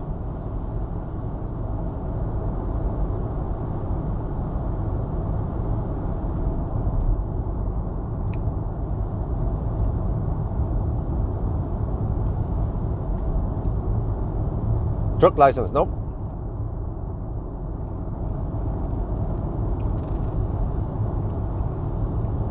Oh man, it's good. It's nice to be back in Göteborg. Wow, There is actually some snow right now. This is a bit unusual. Normally there would never be snow here. Most winters I would not see snow here. It would be green grass here. So this winter has been, I don't know what to say. It is unusual. Yeah, this winter, unusually cold. Yeah, normally it's the cold that causes snow. Because if it would be warmer, then it would just rain around Göteborg.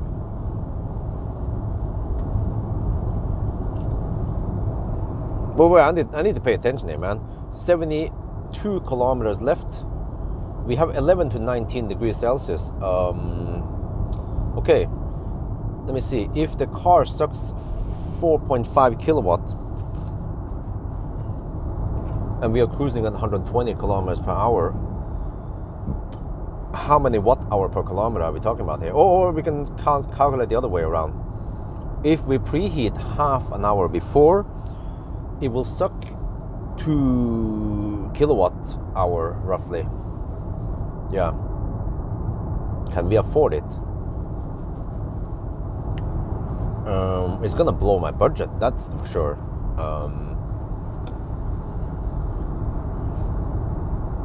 Or we can just let me see. How do we calculate this? I think it's easier to calculate by distance. So if you know that we will spend around 2.5 kilowatt hour divided by 60 kilometers maybe. Oh shit, that is 40 watt hour per kilometer. I don't know if I can afford preheating here. But I need to decide quickly because we are at 29%. If I want to preheat, I need to do it before we hit 12%. Man, you have to be a ninja to optimize this car. Or you can just, not care and then just Colgate, yeah, whatever.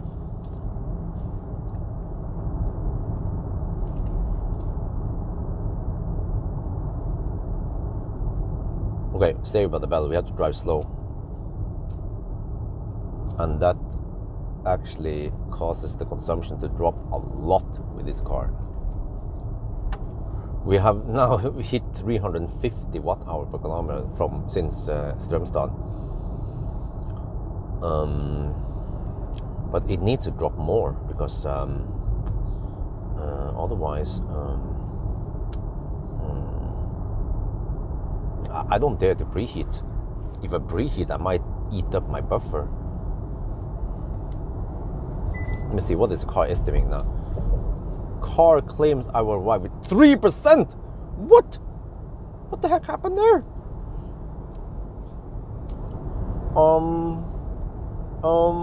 Let me see. Let me do the calculation again. We have 25 kilowatt hour left, and we have 68 kilometers left.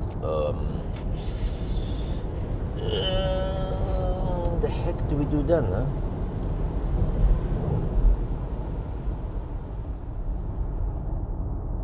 I think it was a mistake. I should have stopped at Spekeröd. Oh man, yeah, I realize now. I would have been in way better position if I stopped at Spekeröd. It sounds crazy because my logic was like, huh?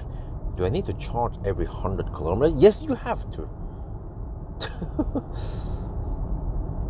So this car is a 100 kilowatt hour battery. I don't have to charge every 100 kilometers like a classic Ioniq. No, you have to do that.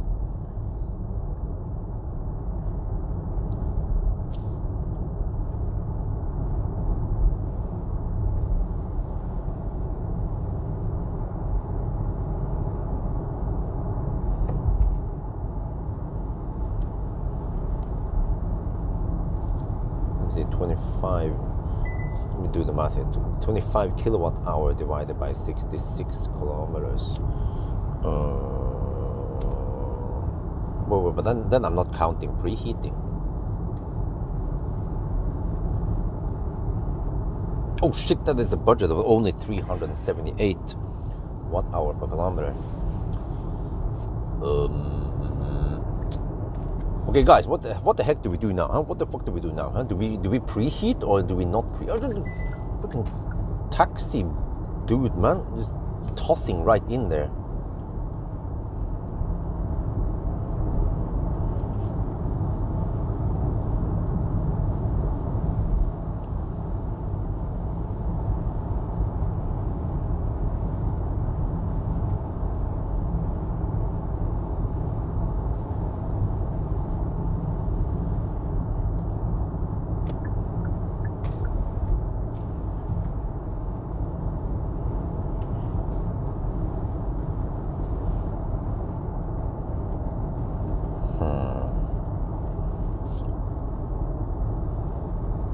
Maybe I should charge a couple of minutes extra. I mean, I did charge to 82% before I unplugged, but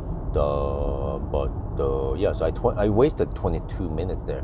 If I charge for, let's say, 5 minutes, I could have hammered it over to Speculator and then maybe charge for 10 minutes there, and then go to Wildbike. That would have been better, I think. So maybe my poor decision made me lose 5 minutes. But we have to also consider the detour time to go to Speculator and then plug in and wait for the handshake and then unplug and go. Yeah, so maybe we didn't lose that much time. It's always hard to figure out what is the best deal here.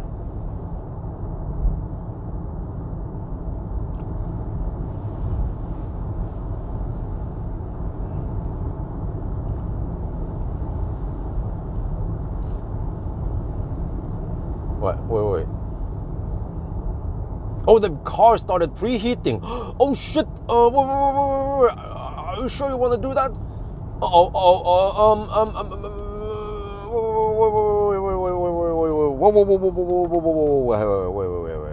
Wait. I'm not sure I would allow you to do that because I might not have enough juice now.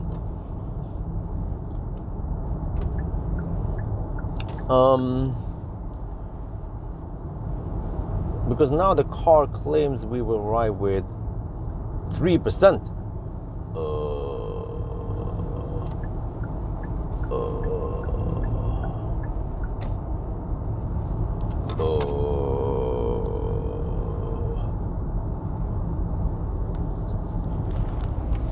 Let me shoot the video here.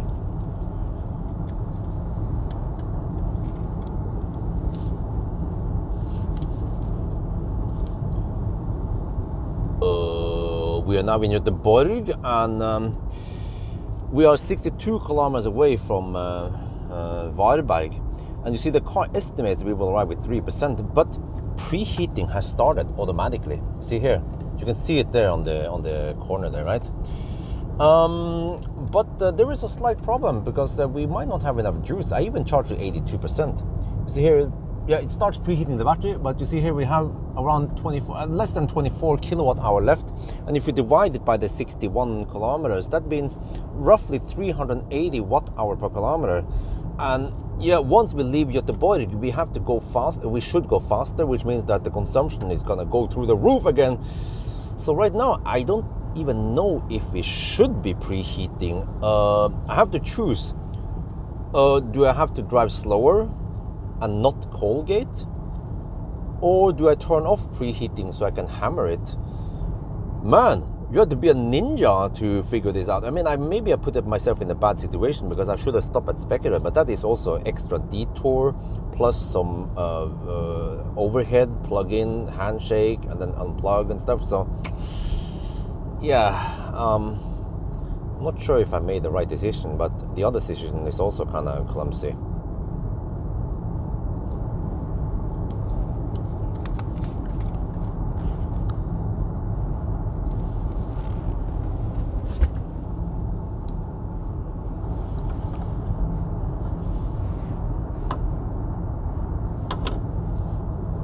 Whoa, what the heck?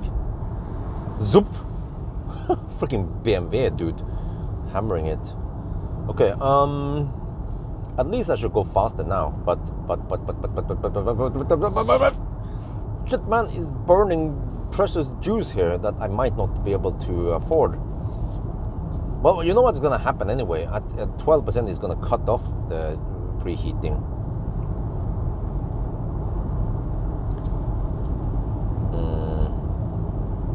I need to constantly recalculate what's going on now.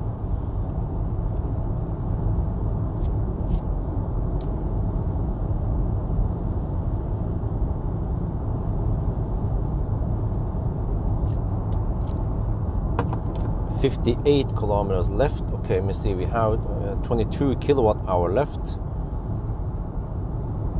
300. Yeah, we are still at 380 watt hour per kilometer budget. But eventually we should go faster. We can't just slow poke all the way there. But on the other hand, okay, I might lose a couple of minutes, but what the heck is what is the worst thing? That we Colgate or that we have to drive slower to get to Wildbike? I was getting only 90 kilowatt when I unplugged, But I mean, even that is okay if I knew that I would get in this situation now.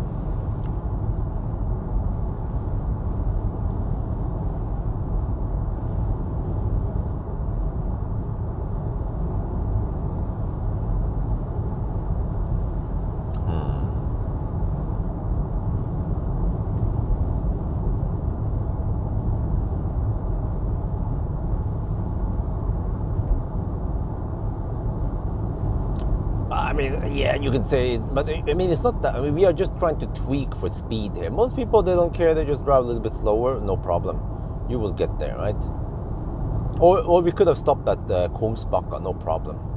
Just that I want to tweak for speed. That's why it becomes a bit complicated for me. Since this is a battle for speed. But if you arrive 5 minutes later, no big deal, really.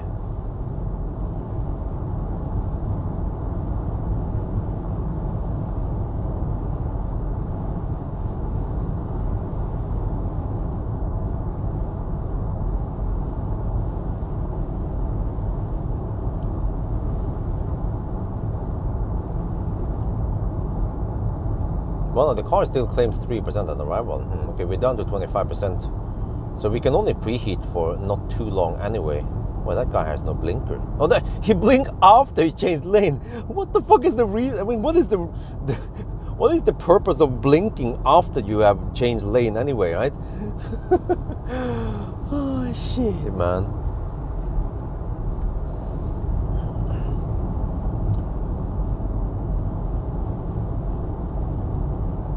Okay, anyway, well, the car claims 75 kilometers of range, but do you trust that? No.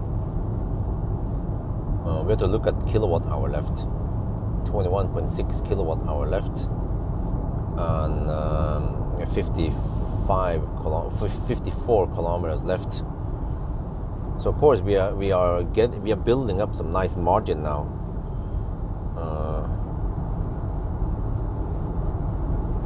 Yeah. The budget is going up, so now we have almost 390 watt-hour per kilometer budget. I think I just have to find the balance between keeping the preheating on and then just go with okay speed. Yeah, now we should speed up. We'll hit the 100 zone. Don't want to slowpoke all the way to Varberg, and then we'll lose way too much time.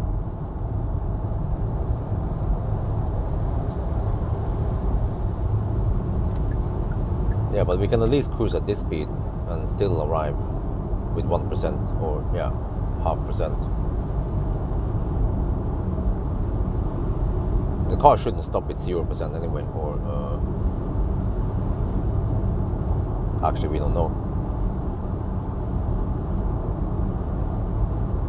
No, the state of charge scale is not linear. So I'm looking at the energy left, which is more accurate. And now we can also see GOM. Yeah, GOM claims 71 kilometers of range left, and we are 52 kilometers away. So this 100 stretches also, it lasts for a while until we hit 110 zone. But maybe in the 110 zone I cannot go faster. We'll see. I will recalculate once we are at Kungsbacka.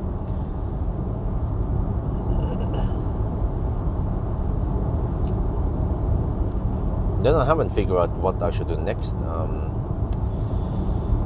Maybe I should stop at Snapparp, Circle K. It's a 300 kilowatt hypercharger. That should give me enough speed. But then what? Yeah, then I could go to maybe Strömstad. No, yeah, or Spekkerud. But normally I would stop at Halmstad. Well, maybe Halmstad has some high power chargers, but I don't know where the heck they are. Maybe I need to learn my route better here.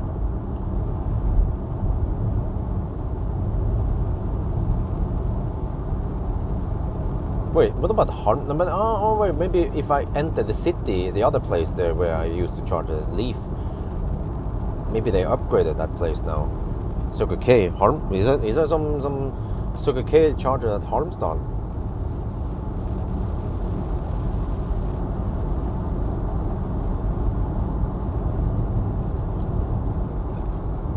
5G.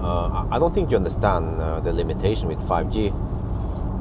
You wouldn't want 5G around here. It would be useless. Oh no, I know. Mellbystrand, yeah. I can turn around and stop at Mellbystrand. The only problem is that there's nothing to do at Mellbystrand. Everything is closed there. But we have recharge there at Mellbystrand, so that actually makes perfect sense to stop there.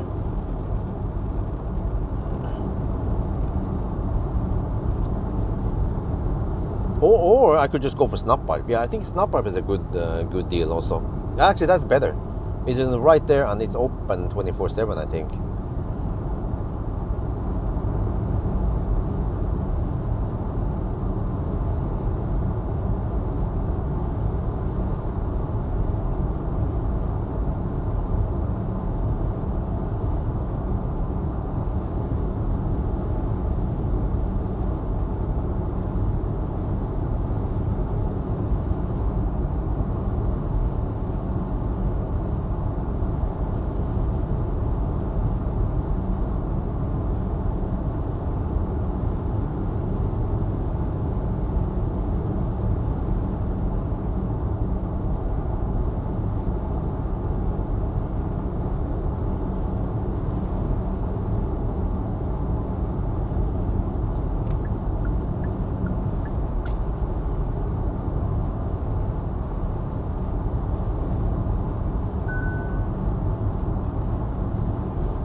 Well, we have 17 degrees in the min temp now, which is good. But we're down to 20.5%. And 18 kilowatt hour left and still 45 kilometers to go. The preheating takes its toll.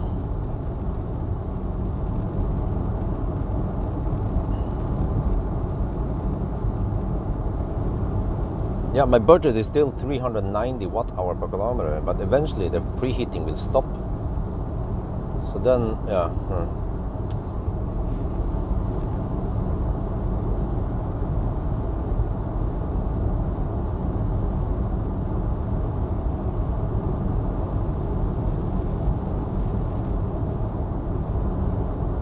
Okay, but if the preheating sucks, let me check here.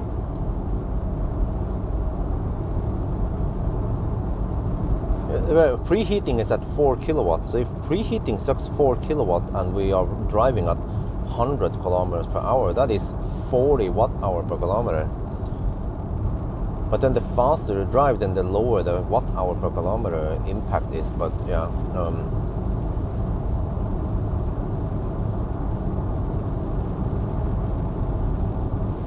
At least we shouldn't cold get once we arrive, right?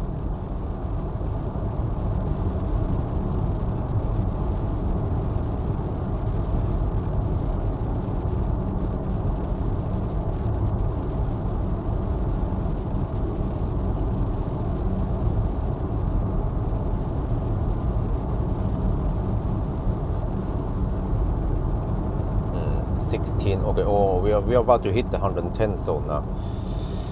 But I'm pretty sure we cannot hammer there too hard. Otherwise, yeah, we run out of juice. Or I don't know what the heck is gonna happen. But yeah, and it is somewhat long stretch. There is a 40 kilometer stretch from here, from the 110 zone over to Varberg. So we'll lose a couple of minutes by going slower.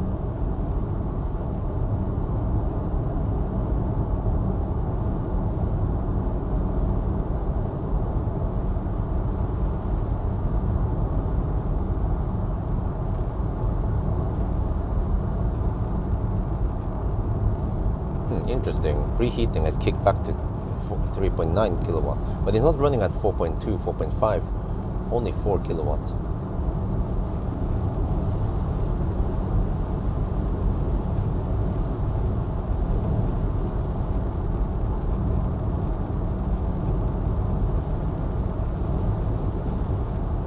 Maybe I just need to drive behind a truck for a a couple of minutes to gain some benefits. But I don't want to drive behind it too long because then I lose time. But then trucks are not very fast. Ideally, I need to find a van that matches my speed.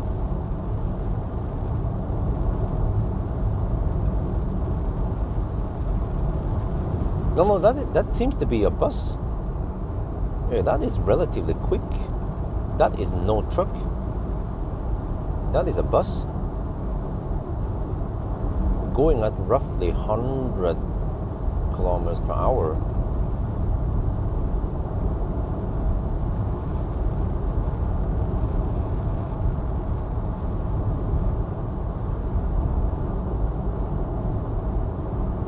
Okay, let me calculate now. 15 kilowatt hour left divided by 38 kilometers.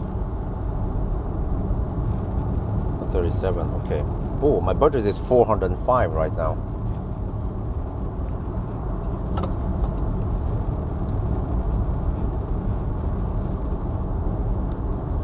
Yeah, well, man, what a coincidence. Okay, let me see.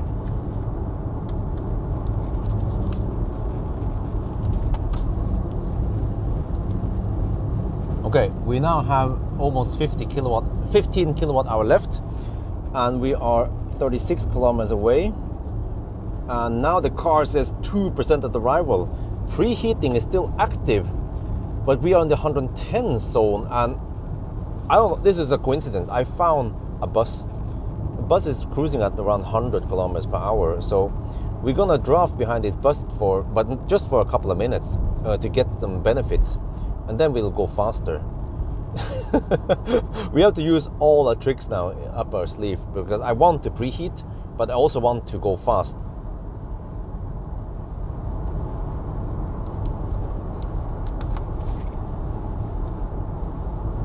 Yeah, the bus is going cruising at 100 kilometers per hour, which is not the worst deal right now. So we just cruise behind it for not too many minutes. Preheating is still active. We are down to 16.5%.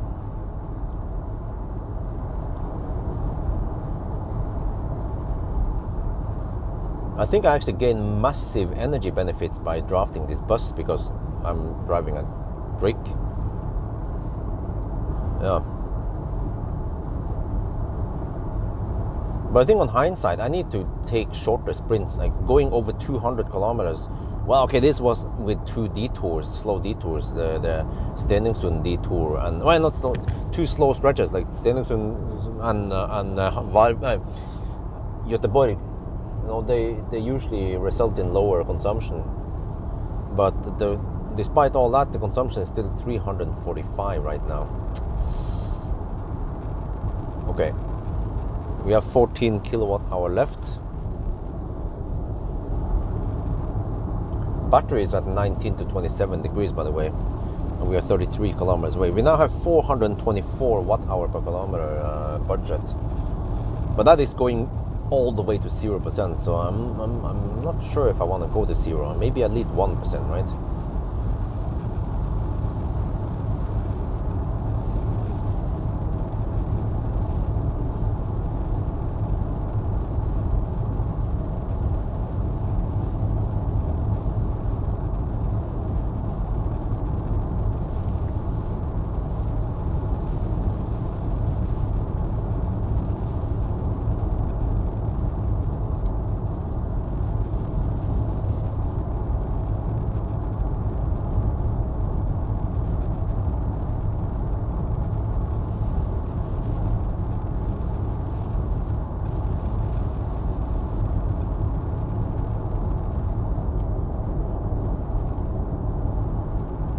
This bus is going at okay speed, at least.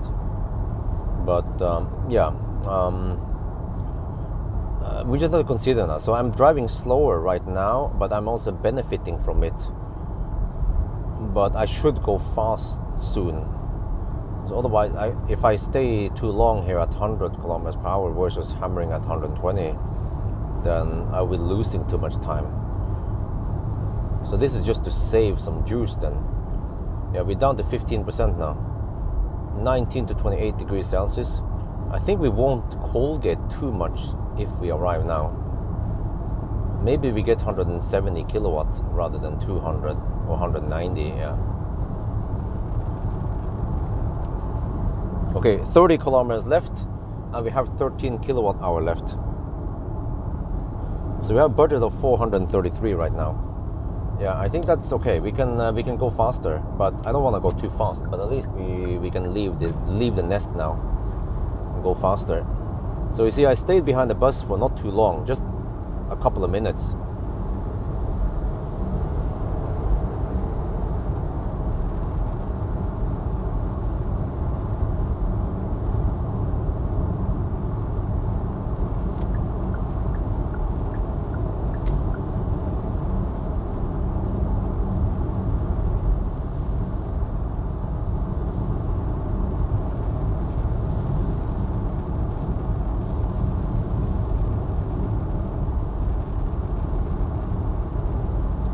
Going to check now, is the car updating?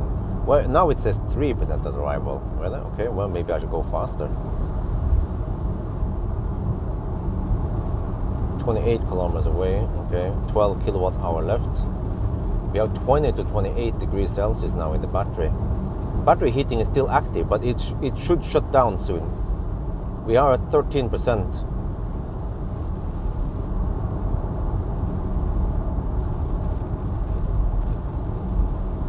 From what I've seen before, it shuts down at 12% exactly. So it's gonna shut down any moment now. 13% now.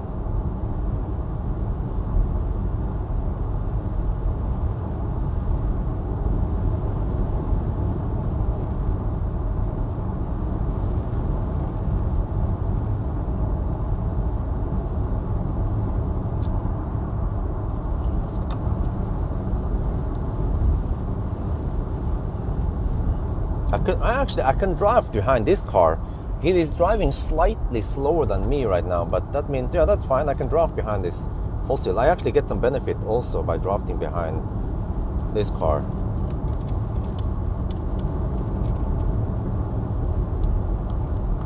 I'm gonna check now. At 12% it should stop.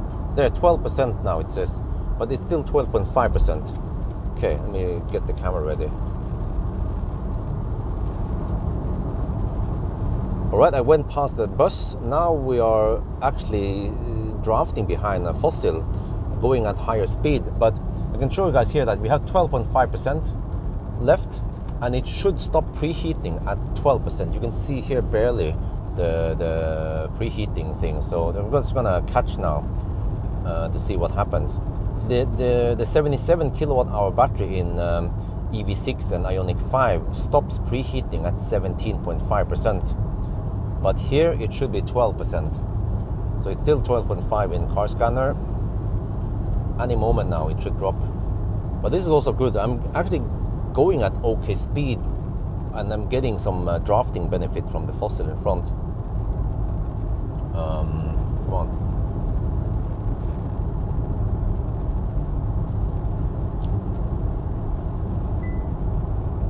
There. It stopped now. You see low battery. It stopped, and then here, I documented exactly at 12%. It stops preheating. Okay, now we just have to get over to Varberg.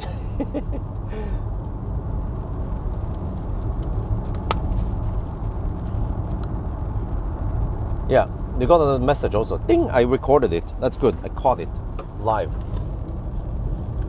So that's it. We have 20 to 29 degrees Celsius. This guy's actually going also at roughly 100 kilometers per hour. He's going just barely faster than the bus right now. He was going faster initially. He was cruising at around 110, 115, but then suddenly he dropped the speed to 100 for some reason. I don't know why. But I need to do my last calculation now. We have 10 kilowatt hour left, and we are 22 kilometers away with no preheating. That means 450 watt hour per kilometer. It's time to hammer it. I have saved enough juice now to hammer the final part. And also this is beneficial because if I hammer the last part now, I have higher power output, higher current, which means more losses. Wait, but 800 volt architecture has lower losses, right? You still have losses here, buddy. You still have cells that you need to discharge. So now we YOLO it without preheating, but the self-heating or whatever you should call it. All right. Come on. The excitement builds up. Yeah, the plot thickens. It becomes real thick. Oh shit, we have headwind. Holy macaroni, we have headwind. I just saw it on the wind turbine. We have headwind. Low power, low juice now. Power limited. Power limit is 223 kilowatt right now. We are still 20 kilometers away. GOM claims 30 kilometers.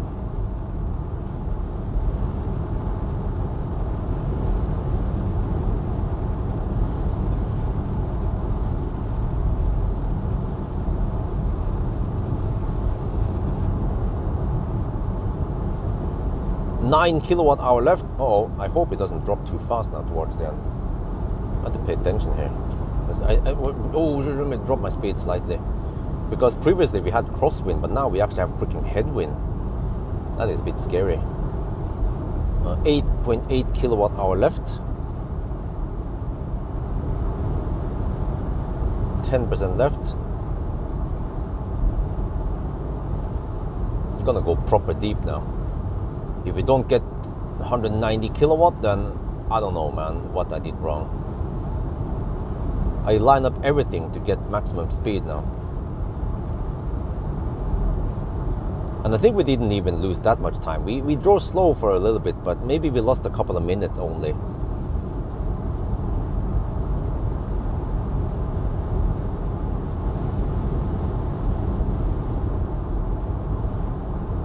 First time, okay.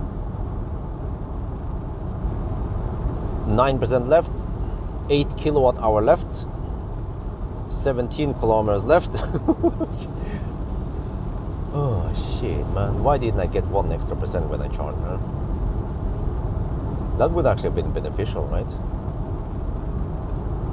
Because I could drive faster, but oh shit, the battery temperature is dropping. The car is scavenging heat. Oh man, it's 19 degrees Celsius. It was 20 degrees in the battery, now it's 19. Why the heck is it scavenging heat now? Just keep the heat in there. We need to charge soon. It's like the car doesn't know that we're gonna charge in 8 minutes, you know. Oh, man, Tesla would know, you know. Tesla would keep the battery temperature high-ish and prevent scavenging too much. Just 7.3 kilowatt hour left.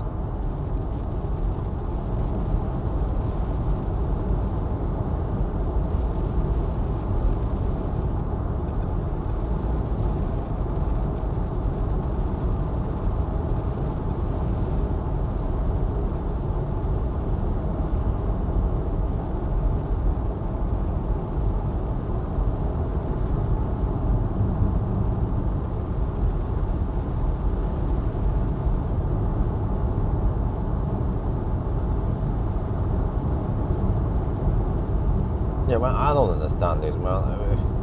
Why the heck is the car scavenging heat now? It's 2 degrees Celsius outside. You could just, the heat pump can work against external temp instead. It's still efficient rather than sucking heat from the battery. I get the impression that the Koreans, they have tuned the cars to be too stingy or too efficient, but sometimes just back off on the efficiency a bit so we can get some proper charging speeds here.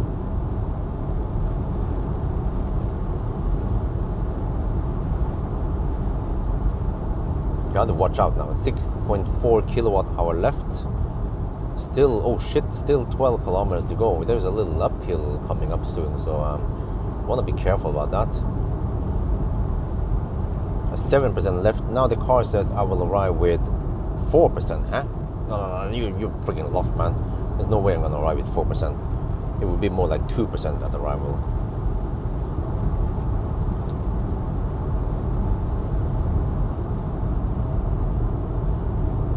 Yeah, now 3% at arrival. Okay, recalculated.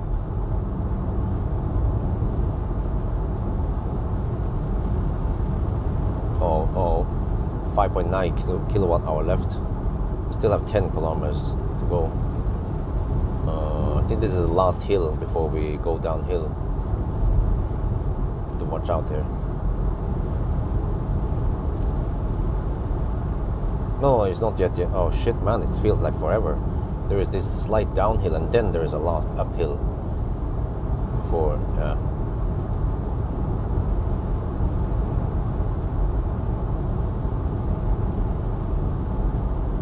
Down to 6% now.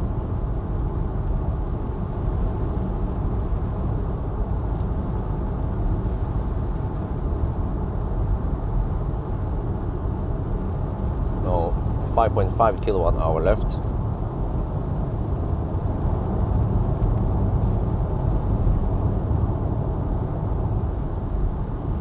Oh yeah, I can see the last hill there. I can see the silhouette. The last hill before we go down again.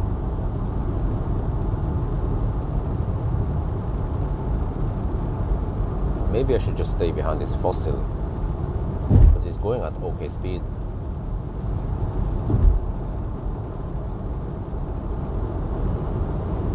.2 kilowatt hour left.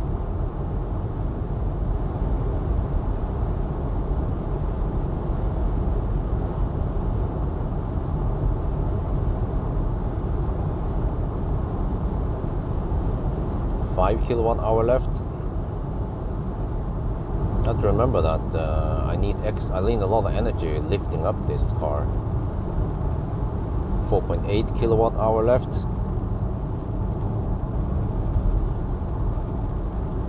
It is always going at okay speed, around 110 kilometers per hour. We're drafting behind him a little bit. At least past the hilltop, then I can go faster.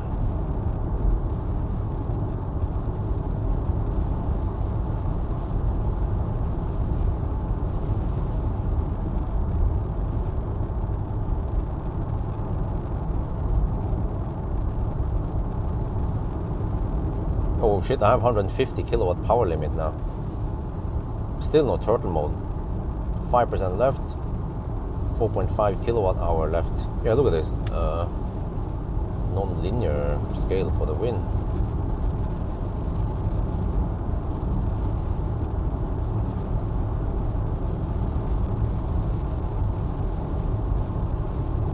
This is getting kind of scary, man. I have only 4.2 kilowatt hour left as like double EcoFlow. I never ever run out of juice at the 1,000 kilometer challenge. I want to keep it that way. As I normally don't bring EcoFlow with me, and I haven't brought the EcoFlow with me. I always run without protection. Oh shit. 3.9 kilowatt hour left.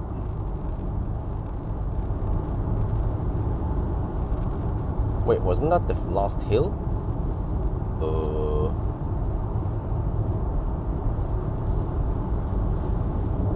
Yeah, I think it was. From now it just flattens out. Okay, let's go. We're clear. Let's go. Hammer the last pit now. Go.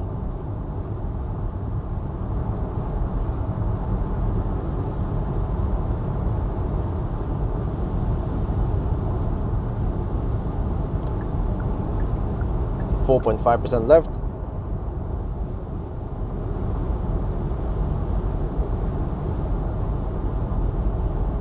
Yeah, we didn't lose too much time drafting behind the Volvo anyway. Yeah, 3.4 kilowatt hour left. I think we're fine. We have a small margin, but I wanna have a small margin just in case.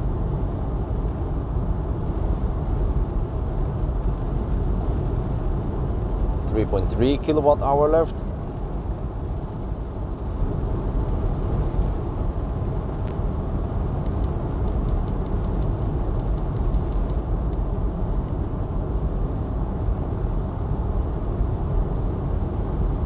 Yeah, 130 kilowatt power limit. Oh, there's the exit. Yeah, we're down to 3.5% now. Okay, I could have probably gone a little bit deeper, but how big are my balls, you know?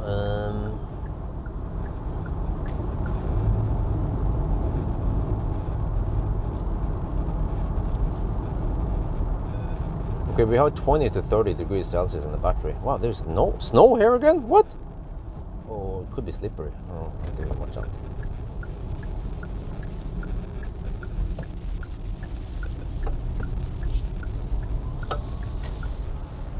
Yeah, the car feels kind of sluggish now, like a diesel.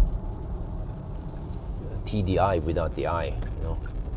No, more like TDI without the T.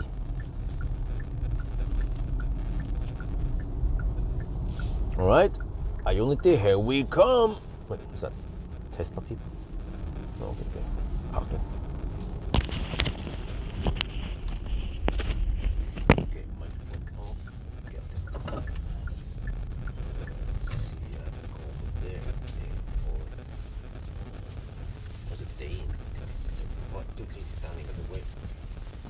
Maybe I can just go around here instead. Okay, let's do that.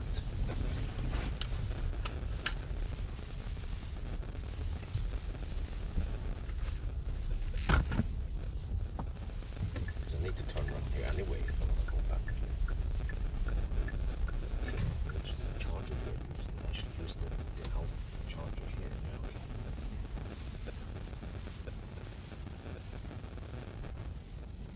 Okay. There-ish. Okay, that should be close enough. Yeah, okay, let me check stats here. Wow, 340 watt-hour per kilometer. Okay, stats 398 kilometers, 338 watt-hour per kilometer. Okay, this is wild bike. Wild bike. Yeah, we arrived with 3%.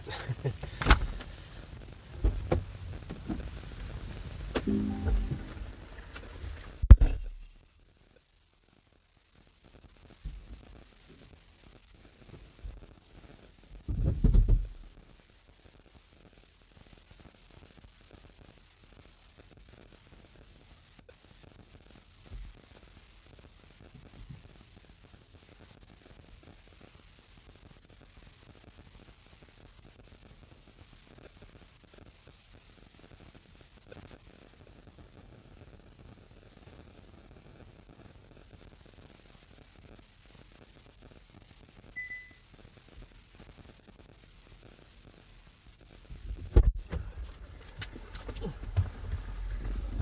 guys on the shaft.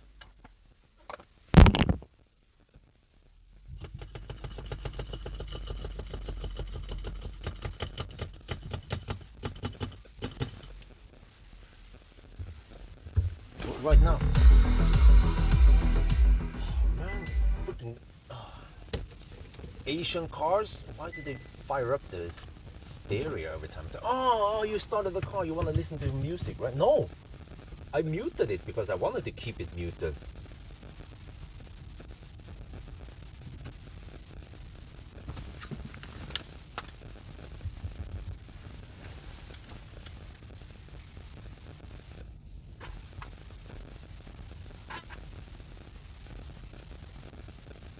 Oh yeah, we are now at Ionity. We came here with 3% and only 20 to 30 degrees Celsius in the battery. So, oh shit! Wait, that's it? We're getting only 149 kilowatt? What? I was hoping for 200 at least. Oh shit! Maybe it doesn't slow ramp up though. No, shit! This temperature needs to be 25. Okay, whatever. It shouldn't take many minutes before we hit maximum speed. But okay, guys, we are finally back at Pawel. This time.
there we go, there we go.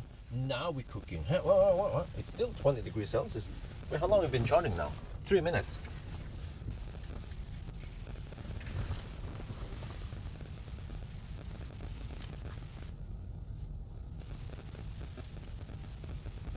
Wait, look, we've been charging in 3 minutes and now we're taking 196 kilowatts from the charger. And we're getting 188 kilowatt into the battery. Oh, this helps big time because now we get extra heat loss, which means we will build up the heat in the battery faster. Yeah, and I also need to point out that this is a 800 volt architecture, but the resting voltage at 5% is actually only 295. No, sorry, not it's only 495 volt. And even when you fully charge this car, it has around 600 something volt. That's it. So it's not really a true 800 volt car, is it?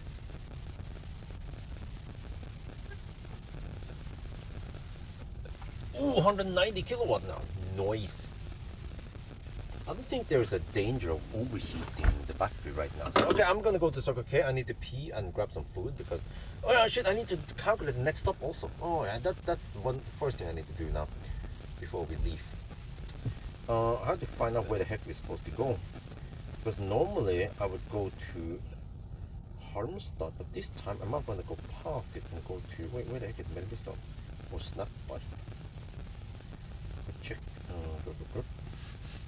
I feel like stopping at Snappbar. Circle K charger. Let me see, where the heck is it? Halmstad, Angelholm. Wait, no, shit. Oh man, this back. Come on. Yeah, Snappbar. Oh, it's before. Okay, well that's fine. I think that's fine. Unless I want to go for. No, I don't feel like going into Halmstad. The Circle K there is closed, by the way. But what about OK8?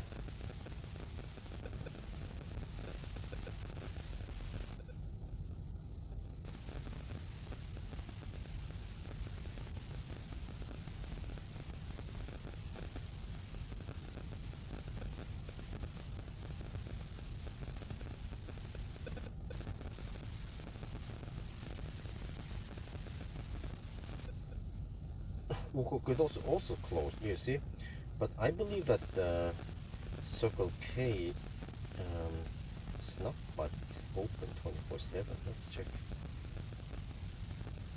where the chargers are. Yeah, that's open 24. Ah, yeah, okay, let's go for that one. Okay, let me do this, and then let me do add stop, and then wait. Oh, I have that. Oh, I have the terminal point there. Mark. Okay, that's good. There. Okay, let's see. How far do we have to drive? 120 kilometers only. Okay, 120 kilometers.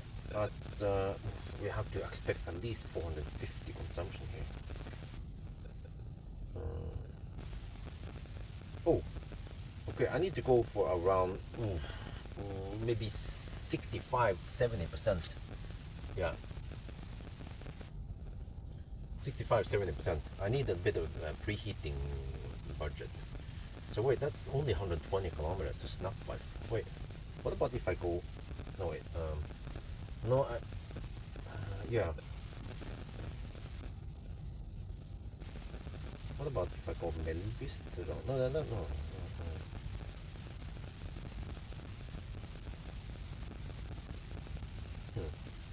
Yeah, I think that's the best deal. What else do we have? We could go to, yeah, I could stop at Halmstad instead, but I'm not sure if that makes any difference, because, okay, from there though, from Snappbar, I could go, where the heck is it now? If I go there and then go to, let's say, Ionic the Speculator, that will be 177. Oh, damn.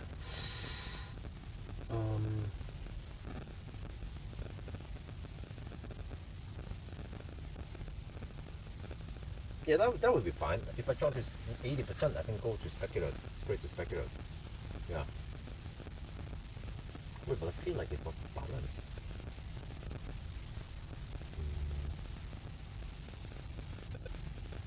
I feel like I should go slightly further than that. But wait, check here. What if I try to come back here to our planet? Is that possible even? If I go round trip. Oh shit! No, that's 200 kilometers. That's 206 kilometers. If I want to go to the turnaround point and back here, no, that is too long. That is too far, man. No. Ideally, this car prefers to go around 120 to 150 kilometers. But then, of course, if we go further, like 177, yeah, that is possible. If we go, you know what? I can bail out. Yeah, you know what? I can bail out and stop. Oh, I got it. Yeah, we can go to Kongal. Yeah, we go to Kongal just like last time. Yep, we go to Kongal, and then from Kongal we go to Strömstad, and then back home. Yep, there you go. There's the plan. Okay, snap by Kongal, Strömstad, home. Okay, I have a plan. So I need to charge to around 65, 70%. It should be nice and flat anyway to 65, 70%. Okay, so now I can leave. I have planned my stop now. So I need to then go to where the heck is it then?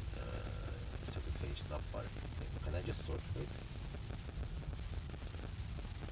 Circle page snap bar. That would be the first time I stopped there even. I haven't stopped there ever.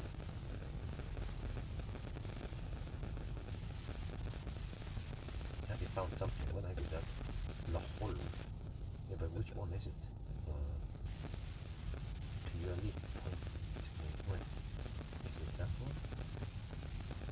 Okay, go.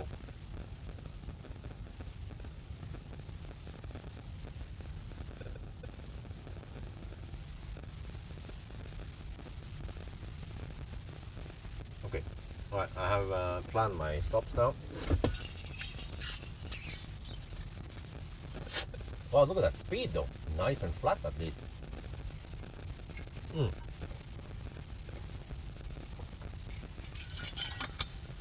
I remember you get the 200 kilowatt all the way to 55%. That we are going to 65 or 70. Yeah. Because I actually no clue how much juice we're gonna burn. I have to take into account at least 450. I even wonder if 450 is not enough, but okay, whatever, we just eat up the margin. So I'll go for at least 65, let's say maybe 70 to be sure. Okay, but anyway, I need to leave now.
Okay, I'm back.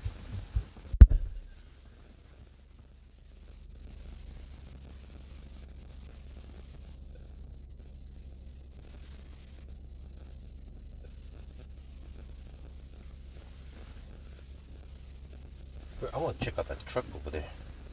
We can make some interesting content about getting this challenge. Well, is it 50%? Oh, look at that speed! It's 204 kilowatt hour per hour. We're gonna get that to 55%.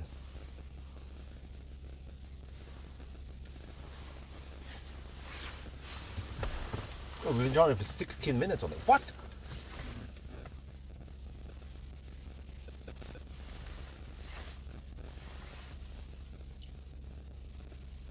Well, I'm back in the car. I actually didn't bother buying anything here, but look at that. We've been charging with 16 minutes. We went from 3% to 52% in 16 minutes. Holy macaroni. So now, you see, yeah, we're taking 205 kilowatt into the battery, but it's about to throttle now, any moment now. It will throttle at 55%, but then it doesn't throttle that bad. But okay, anyway, I need to check out it. You see?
Shit, you are there to preheat.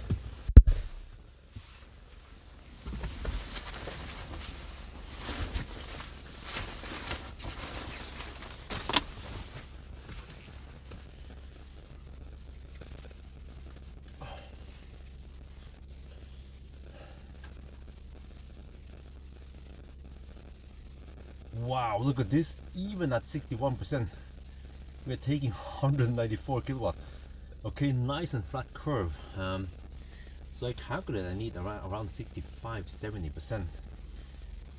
There now it's not throttling more, but this is still plenty of speed. You see, if we are not cold yet, then we get this speed. The only problem now is that the max temperature is getting close to 50 degrees Celsius, and that means that if I fire up the car to fire up the heater will steal the AC unit that is used now for cooling. You can hear the humming. And then the battery will actually overheat. So I have to not preheat or run the heater yet. I have to wait until the speed throttles, and yeah, then we can heat up the car.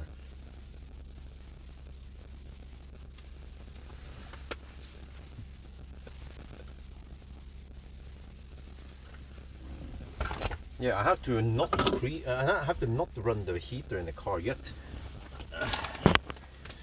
what happened to the 800 volt architecture advantage here? At least now I'm not making any mistakes, but man, we have been charging for 20 minutes. This is insane. We go from 3 to 65% in 20 minutes.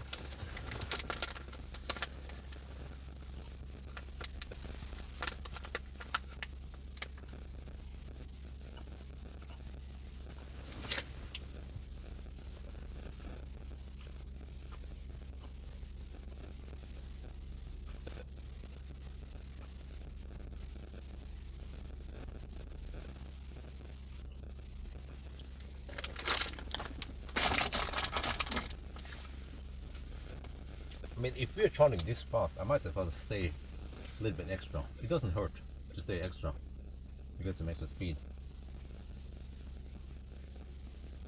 EV9 with trailer. I'm not sure because the trailer runs didn't get that many views, and it is quite cumbersome, very time consuming, and expensive. So it's probably not worth it. Yeah, you see. Here's the deal, we are still charging pretty fast. I mean, we are very close to the maximum speed. So, but this makes me wonder, should I go now? Should I stay or should I go? Dun, dun, dun, dun, dun, dun, dun, dun. Oh shit, 50 degrees Celsius in the battery. Uh-oh. Uh-oh. I mean, it is even 0 degrees outside or -1 or whatever. And the battery still heats up.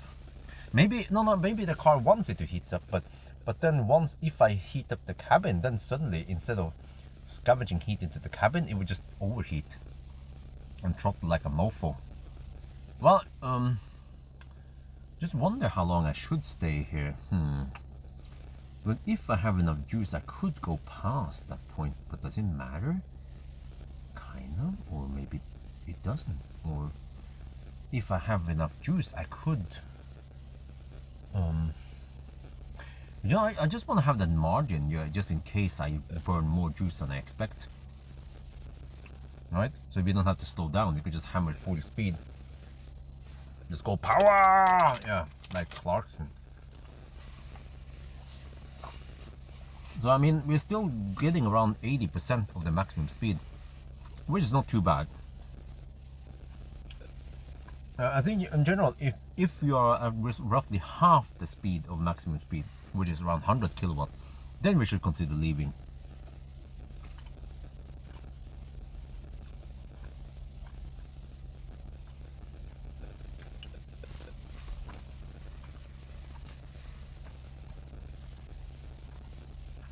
So I might not even stop at Snap Park, I'm not sure.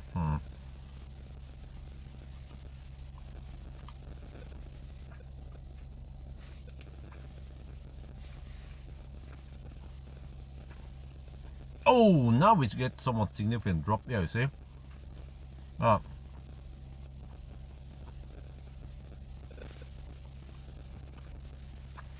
then I'm not sure if I can go past. I think there's nothing to do at Falkenberg. It's either Snappar or Halmstad. Yeah. Falkenberg doesn't really have any good. Yeah, I don't know. But from what I know, there is no high power charger at Falkenberg. And then from Falkenberg to Valberg, there is also nothing. So it's either Snapparp or Halmstad. Yeah, well, we have... Wait, Angelholm. Oh no, we don't go to Angelholm anymore, yeah. Or we could stop at Melbystrand, yeah. But then that's also a bit weird location. Then it would be better to stop at Snapparp. But then... Well, I could go to... You know what? I could go to Halmstad. It's a slight detour from the highway, but at night it should be relatively fast. So I could go for Circle K Halmstad instead of Snapparp. It's slightly further out, and that would make it easier for me. Then I can probably skip whatever. I could skip Kongalv and go straight to Spekkerød instead. Yeah, which is better. Because Kumar, I had to walk so far to get over to McDonald's, but then Spekkerud has Circle K right there.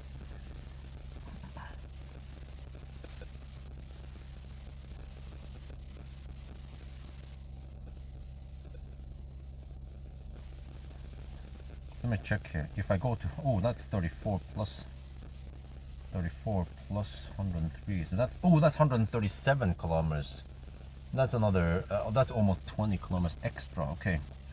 Okay, 137 kilometers. And you see now, oh, now we should leave. Okay, so if you have 74 kilowatt hour divided by 137, that is a budget of 540 watt hour per kilometer. It's time to leave. Yeah, we might, I think that's it, man. I will not go to Snapbike. I will go to whatever it's called again, Harlstad instead. I know roughly where to go. Yeah, now we have 96 kilowatt. We should leave. And the channel, start. Man, seriously.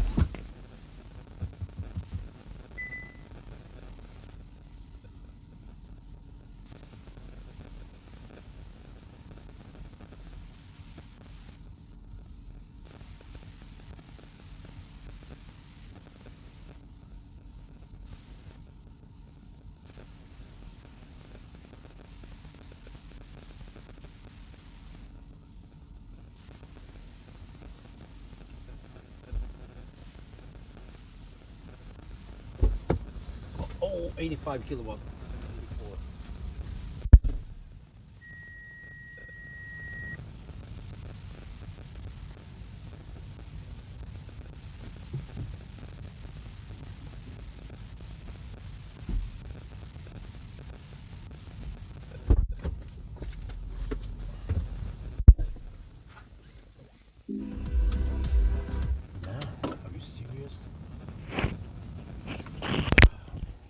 That is so bad software, man, that it restarts the music every time. It doesn't remember my previous state.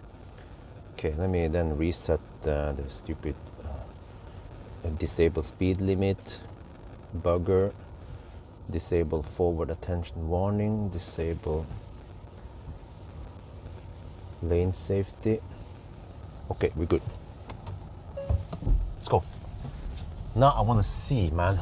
I've been waiting for this. I want to see how thirsty this car is. We have to wait until we reach. Well, actually, like Falkenberg or somewhere, right? Or yeah, or close to Halmstad. We'll see how thirsty this car is.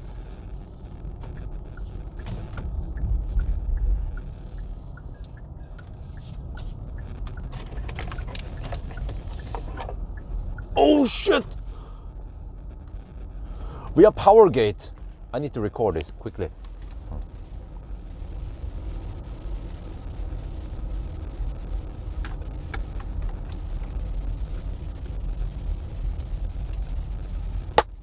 After Valberg. Okay, we charged to almost 80%. It was nice and flat until the end when it took only around 80 kilowatt. But look here, max power.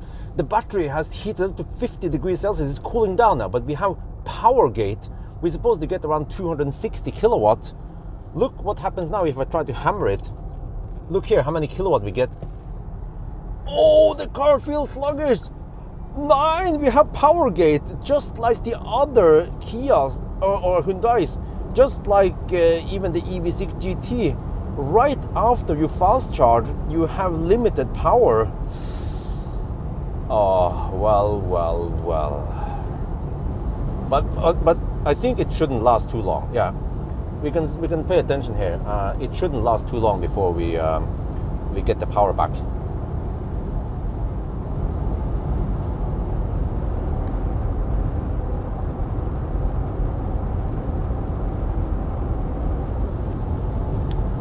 Yeah, actually, I can just record a time lapse now.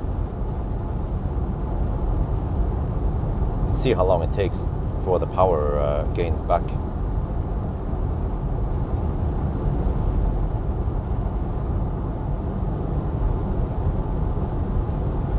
Well, I actually don't remember how much power we were supposed to get, but whatever.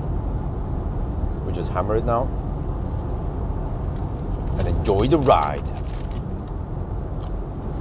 Yeah, consumption right now is 633 watt-hour per kilometer.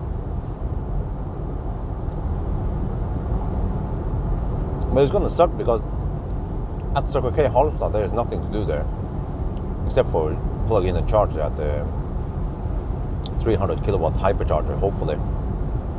But if it's 300 kilowatt, then that's most likely hypercharger. And if it's Circle K,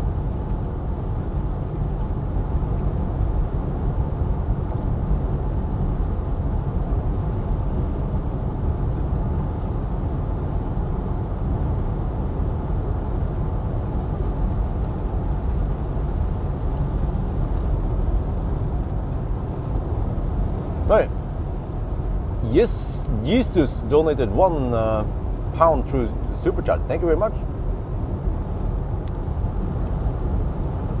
Yeah, we are now at 205 kilowatt. This is interesting.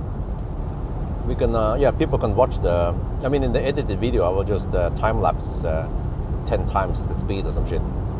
I have to write it maybe somewhere that this is 10 times speed. Yeah, we have 205 kilowatt. The car cooled down to 48 degrees now in max. This is crazy, man. There's a massive gap between min and max. We have 31 to 48 degrees Celsius. Wow. I still feel like the Koreans are behind Tesla when it comes to EV tech. Okay, man. Koreans, they can charge fast and they have lots of cobalt in the battery. Or maybe they are reducing the cobalt now, but they have 800 volt architecture. But I feel like there are some obvious, I'm not sure if I should call it flaws or misdesign or shit, or lack of features. Like, it doesn't seem like it can scavenge heat from the battery into the cabin when it's charging. So what it will do is that if I fire up the heater, it will then steal the AC unit. And then I think battery cooling will suddenly to go to only fans, and then they use the heat pump to I don't know what the heck it does. Maybe scavenging heat from the battery, but no wait, what the heck? It can scavenge heat from the battery. So why is it not doing that while charging? I don't know why the battery is overheating at all while charging. Right, 227 kilowatt. I don't remember what the maximum power. Do you guys remember what is the maximum power on this beast from the east? How many horsepower does it have?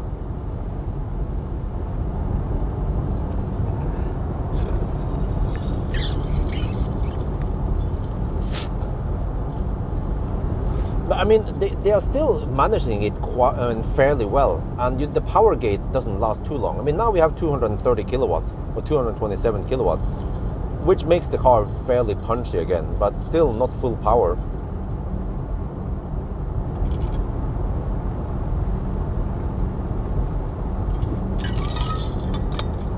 But I don't remember how much it was supposed to be.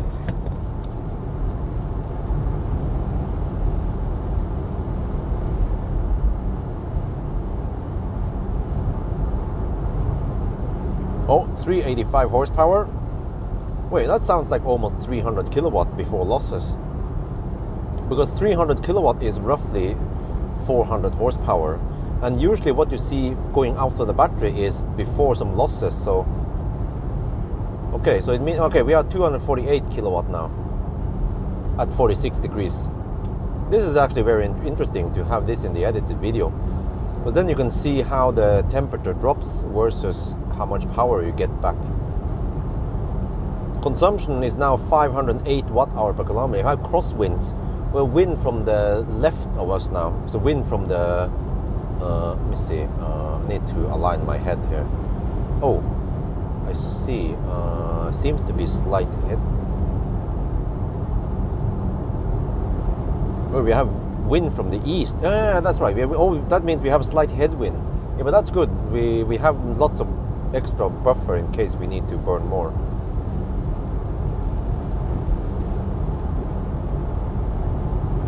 .375 horsepower. Okay. I don't remember, but I think we're supposed to have around 270 something kilowatt power limit under normal conditions. I can't remember seeing 300 kilowatt power limit. So yeah, 270 now, 270, yeah, 270 kilowatt power limit at 45 degrees Celsius. Seems like 45 degrees is the magic number to get max power.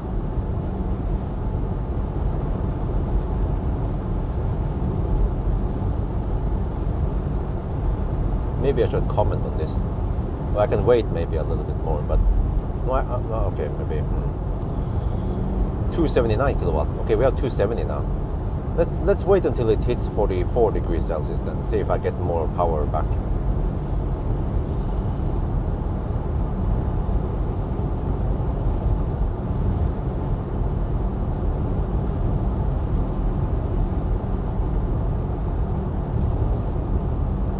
Holy crap, man, we have 25 to 45 degrees.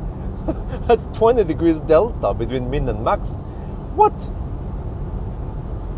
Okay, I can just talk here then. Okay, it's been around, I'm not sure, around 5-6 minutes now. Yeah, since it started cooling. And you see that there was a magic number. You can see here. There. Now it goes over more. Ooh, at 40. Okay, wait. I can wait. I can read. Okay. Yeah. Okay. Let's wait. Wait. It actually goes beyond 300. I know why. Because normally when when I have cold battery and high state of charge, I don't see this. Yeah, 318 kilowatt. I wonder if that's the maximum. I can kind of remember that was the maximum. Okay, let me talk now then. Okay, it's been around 7 minutes, and you see now that at 44 degrees Celsius, that's the magic number. Then we get all the power back, 318 kilowatt. But this is before losses, so by specification, this car has around 275 horsepower. Sorry, 375 horsepower. So, but actually, I'm not sure if we can actually get this, but we can try now. Let me see. If I slow down a bit, how much can we regen? Zoom! Ooh, 194 kilowatt regen. Okay, now let's try to hammer it. Look at this one. Okay. Ooh, 294. Yeah, okay. Yeah. But interesting, you see here, this is insane. Okay, right before this happened, we had 20 degrees Celsius between min and max. That is some massive delta. What does it mean? It means that the coolest cells somewhere in the battery pack is only 24 degrees Celsius. And then some of the hottest cells in the battery pack is at 43 degrees Celsius. Does that become a problem? Yes. Because the max temp here is dictating how much power you have. You know, that is what limiting the power. The cool cells here, they are fine. They could output all the power. But once we arrive at the fast charger, then the coolest cells become the limitation for how fast we can charge. So ideally, you want the min and max to be as narrow as possible. Tesla, they have really low delta. They have usually around somewhere between 1 and 5 degrees Celsius delta only. At least that's what reported by my Tesla. And then in the service menu, it reports another number. I was like, huh, what the heck? But yeah, at least my Tesla reads the data from the BMS. So okay. Oh, perfect. Now we also reach the concrete surface. We have 21-inch wheels, which is perfect for winter wheels. But they are quite wide, so that even with the profile, I think the profile was a 45 profile, but because they are quite wide, then we do actually have some decent rubber height. And this is almost crazy, man, that the car is so quiet. Okay, here you can hear the rumbling. Okay, you can hear rumbling here, which means that yeah, it is loud. I mean, it's not loud, but some other cars would be way louder. So the soundproofing on this EV9 is amazing, man. It's simply amazing. Okay. No. I mean, it's the power of surprise. Yeah. It is surprisingly good. Yeah. So or maybe it's more like the power had a surprising power limit. Oh shit, we have headwind. What is the consumption? 200, no, the consumption is 478 watt-hour per kilometer right now, and we have slight headwind. You can see in the wind turbines that we have slight headwind. Oh shit.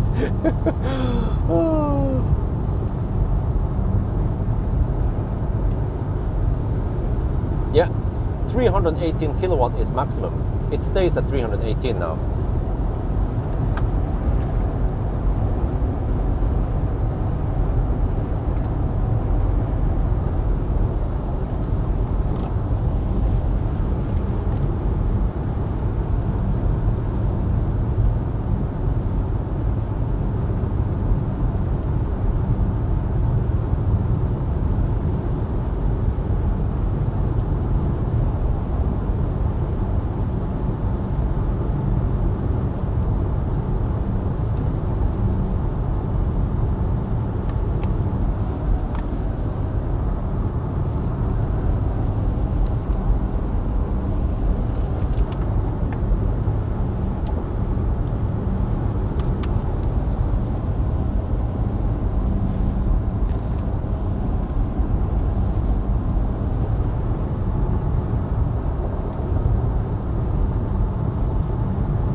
I have to hook the left lane because it's not so loud over the left lane.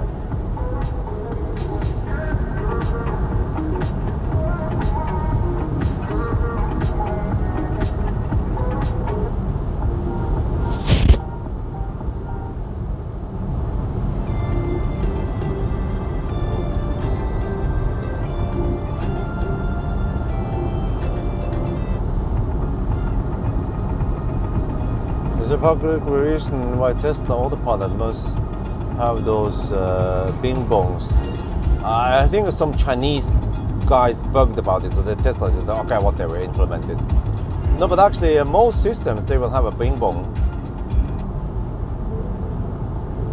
You can lower it though, so it doesn't become that annoying if you use yo mode.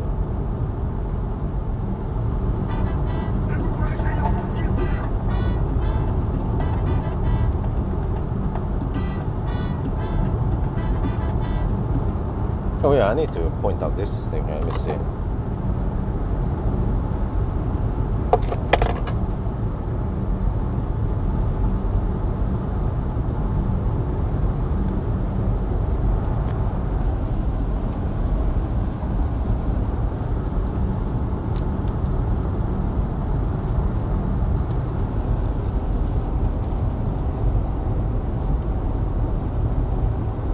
Okay, I decided to hug the left lane because it's slightly quieter here. Since I'm talking on the live stream, I don't need to shout. Okay, but anyway, so this is interesting because now the car is scavenging heat from the battery. It has some alien technology, and you see that it reported that the climate is sucking only 1.2 kilowatts, but then battery care is taking another 380 watts. So you have to actually combine those two together, and we are pulling around 1.7 kilowatts. But that is amazingly good that we only consume that much for heating at the cabin. So I bet if we didn't scavenge heat from the battery, we would probably suck over 2 kilowatts.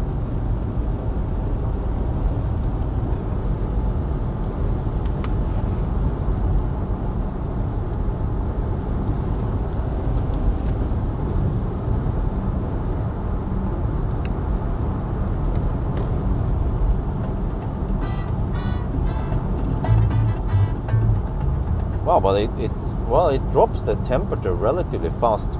We are already down to 20 to 38 degrees Celsius. So that means that the min temp has dropped So then we need to spend energy heating it up. But this is the high-speed stretch, so the temperature should stay high-ish. At least it shouldn't drop too much. Plus that we only have around 1 hour of drive before we need to plug in again. So we probably don't have to preheat for too long this time, maybe just 15 minutes. Well, I'll see if I can hit 25 degrees Celsius this time. But maybe that would be a slight disadvantage. Yeah. Because I wonder if it's better to arrive with 20 degrees, because if we arrive with 25, we might rapid gate. Because then the max temp is also higher. Okay, consumption has dropped to only 467 watt-hour per kilometer.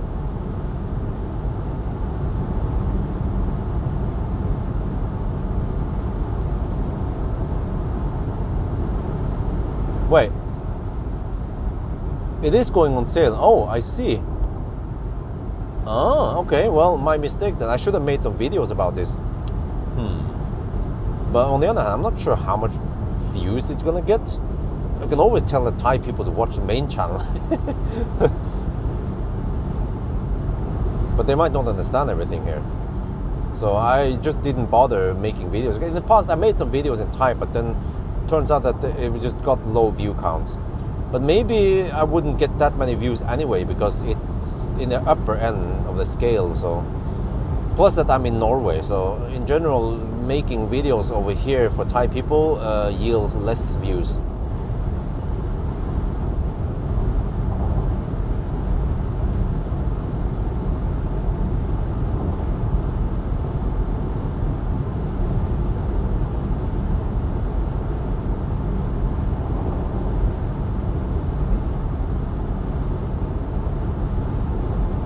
But by the way, what is the price on the EV9 in Thailand then?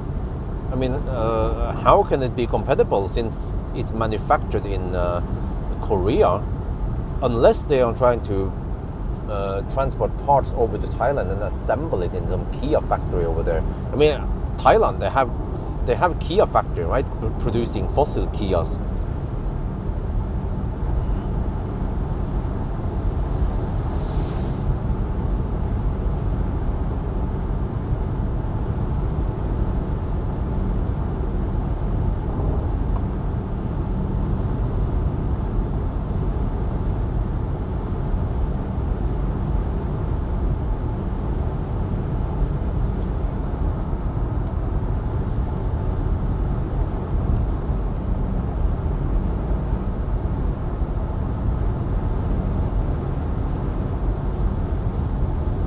Well, the road is almost dry over here. Oh, I should get over to the right lane then, because the right lane should be drier than the left lane. I think we are getting close to the end now. We are reaching the... No, soon. In a couple of minutes we'll reach the asphalt again.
What? 3 million baht is not that expensive compared to a BMW iX. If we crush the iX costs way more, like 5 million baht. And in a way, I'd say that the EV9 is a lot better than iX. Especially space. iX is actually not that big in space. It's just big externally. But you know what? I think EV9 and iX, they are actually similar size externally. but the EV9 just has a lot more usable space. IX just has a big ass hood that is useless. Can't even open it. There's not even a frunk there.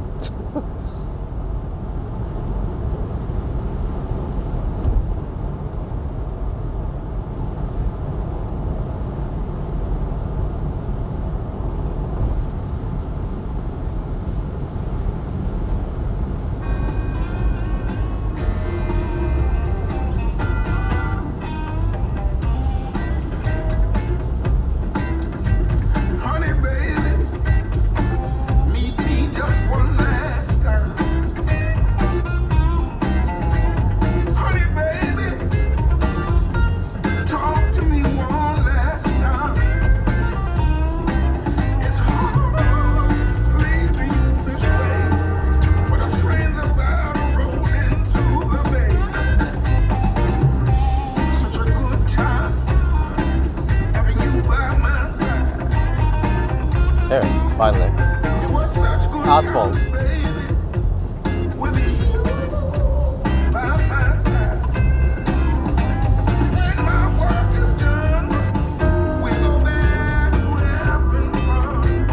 Yeah, but by the way, the Thai boy in here, you know, if I don't make a video, like the EV9 video, if I don't make it in Thai channel, will the Thai people still poke over to the English channel and watch it? Because I would expect that Thai people who has the money, like, you know, 3 million baht is not cheap. It's not for the average Thai boy. So if people have some money, they probably also have some good education, which means that they should also be able to speak English very well, is it? So I will still get the views from the people, from the Thai people who are interested. Am I right?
We are heading south. You wouldn't see Arctic. I mean, you wouldn't see aurora when you're heading south.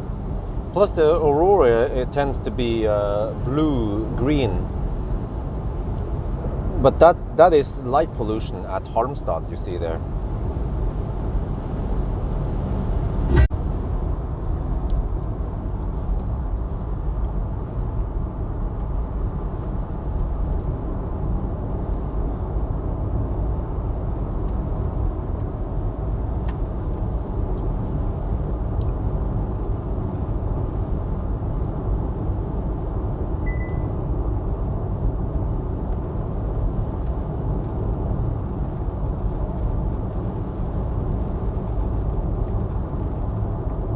Go back.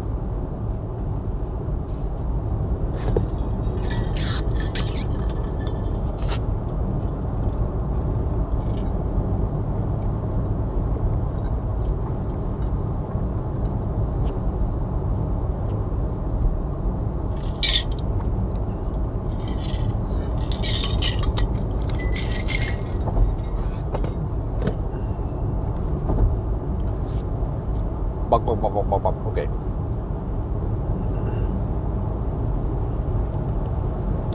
Okay, now we have to drive to the turnaround point, and then the plan is to stop here at Halmstad, because I'm not sure. Do we have any Swedes here who knows the terrain?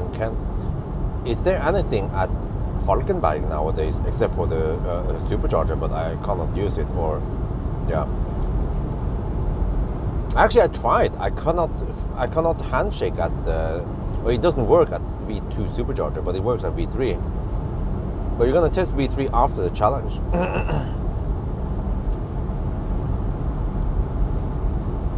So yeah, but I think Halmstad might be the best deal to stop at, unless there is something new going on at Falkenberg. But Falkenberg doesn't have Circle K, which means that there is no Circle K charger there. There is just Priem, and they are dinosaurs.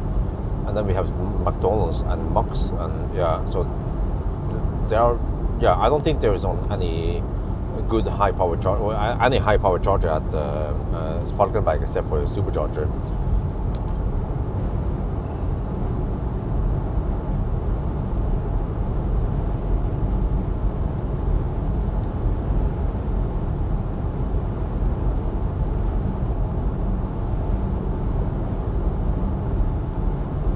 Well, this is interesting. The 1,000 kilometer challenge has changed slightly in the past year, because I used to go to, well, actually, in the very beginning, I went all the way to Löddeköpinge because there was no Helsingborg charger. Löddeköpinge was the only turnaround point, and I actually ended up in the 9 earlier and so on. Oh shit! Long message. If you're being now, okay. You were okay. I know. Okay, I don't have. I skipped the rest of the message. Yeah, you mentioned Harry. I know about that one. Sorry, long message. I can't read it. Not safe.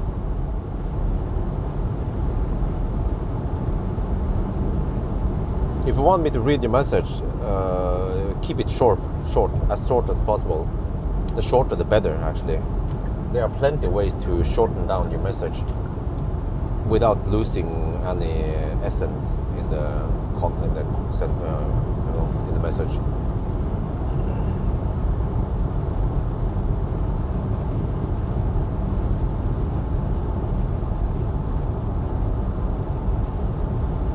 Okay. Anyway, I think I want to go for the expo tomorrow morning at 10. They open at 10. If I can go there, let's say I can maybe it's at 9:15.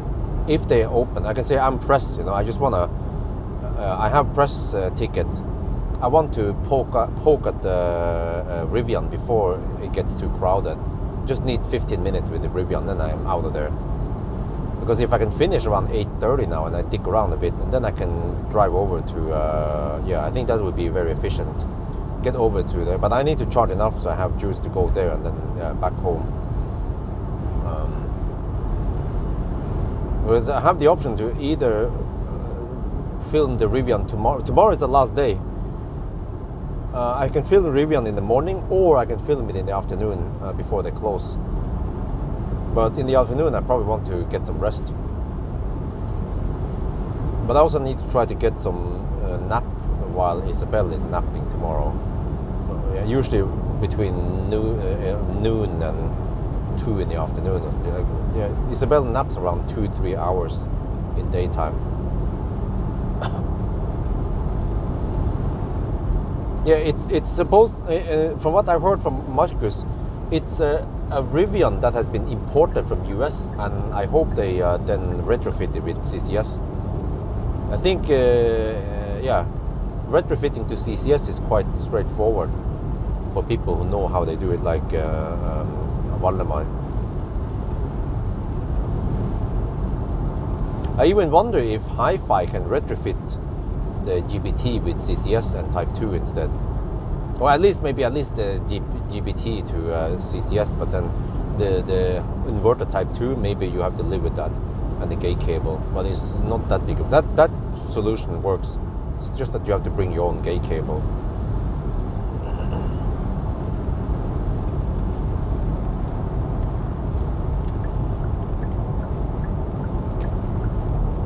So this is Snap Pipe. This is the place I was initially planning on charging at once I turn around on the other side there, but it is better if I skip this and go to Halmstad. Even though it's a slightly longer detour, but it should benefit me, because if I stop at Snap Pipe, I'm kind of bound to stop at Kungal, which is also not the fastest detour. But the Snap Pipe here is a very nice pit stop, right by the motorway. No wait state.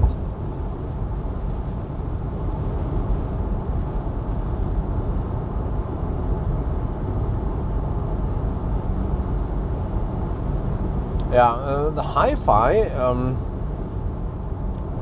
I mean, I have tested so many Chinese cars in the past, you know, like Hongxi, they have a good car.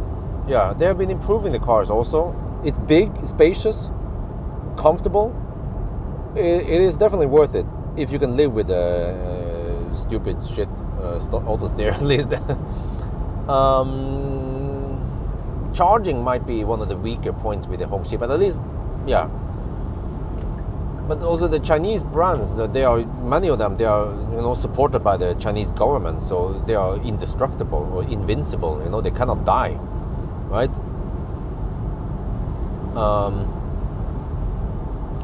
But what else? NIO is in a very good position. They make good cars. They have a really good fleet. They have plenty of customers in China. The cash flow is great. MG, same there. I mean, it's SAIC. You know, SAIC is so big.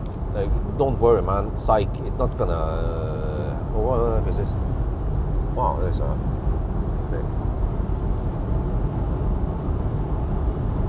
I actually have plenty of charging options. When I turn around, I can stop at over here, Belbystrand. I could stop at Snap Pipe, or I can stop at Halmstad. So I had 3 options to stop at.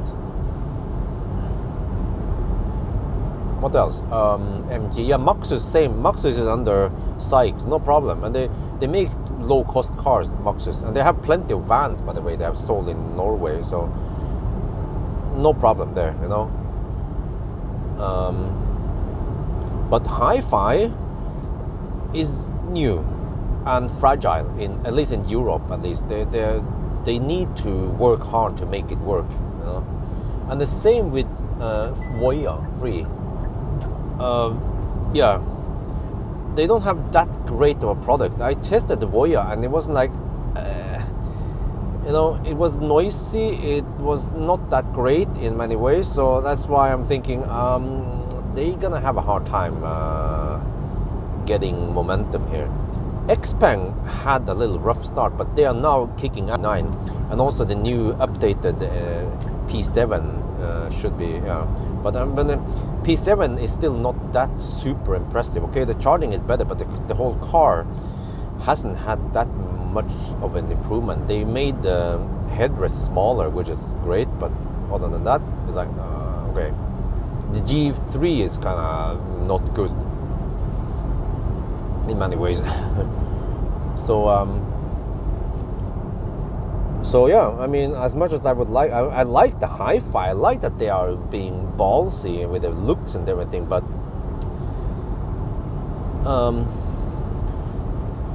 and the cars, they have a lot of good stuff going on, but the charging is a disaster for at least the cars with GBT. And yeah, so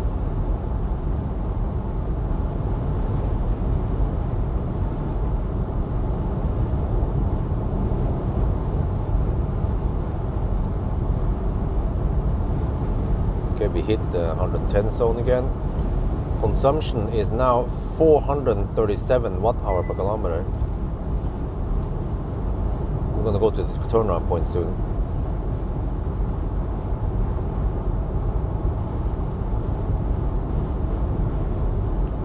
But also the software and the whole user experience with hi-fi is not that smooth, really. Like, but for example, Tesla is really smooth.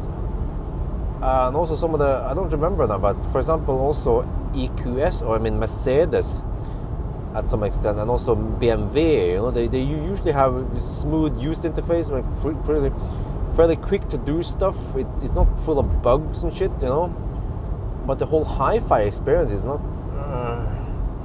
But same with Maxus. Also Maxus have really shitty software, and yeah, and just lacks lots of features, and like many cars, like not even navigation, you know. Oh, I'm gonna get flashed at now. It turns down the light really late. There, holy shit, how late was that?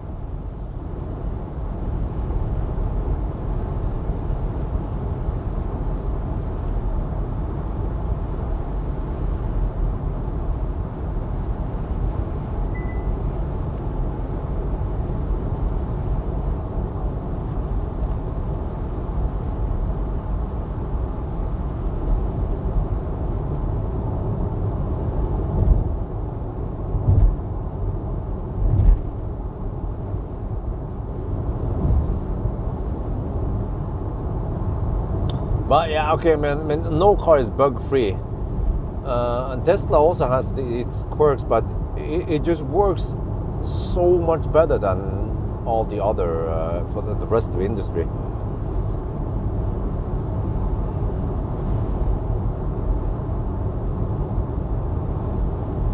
Okay, I'm starting to get used to this turnaround point now.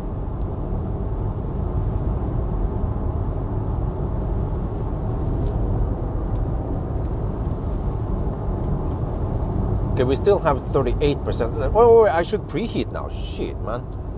Tripping.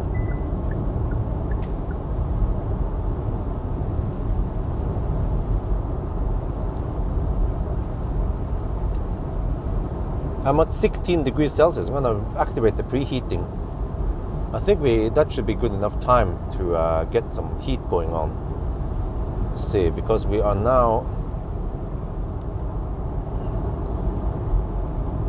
we are supposedly 35 kilometers away from Halmstad, but we don't have to heat up from 10 degrees. We have to heat up from only 16 degrees. So that should be plenty of time to reach at least 20 degrees Celsius. So we have 16 to 26 degrees, which means that if I want to go for 25 degrees, it is likely that the max temp is at 35 degrees. And that means that there's a short way from 35 to 50 degrees Celsius. So you know what? Maybe I should go for only 20 degrees, not 25 degrees. Because then if I go for 20 degrees, I've seen it before, it would be 20 to 30 degrees. So then you have, instead of 15 degrees to the max, you have 20 degrees to the max. Yeah. So what's going to happen is that I will slightly cold gate in the beginning, but then I won't rapid gate. But if I go for 25 degrees, then I will not cold gate, but I will then rapid gate. So you have to choose, do you want to rapid gate or cold gate? Or maybe if you're unlucky, you get the cold gate and rapid gate on the same session. Yeah, welcome to Korean experience.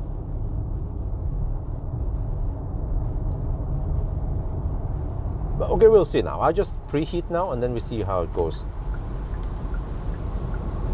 Around 33 kilometers away.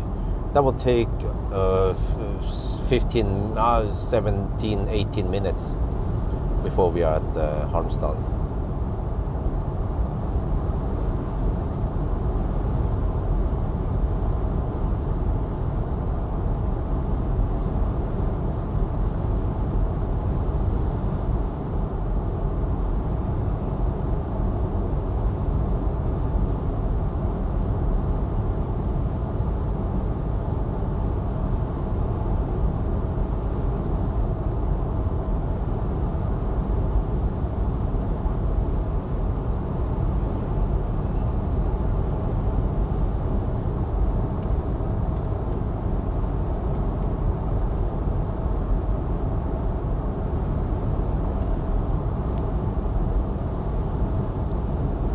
Wait, 114 kilometers of range left?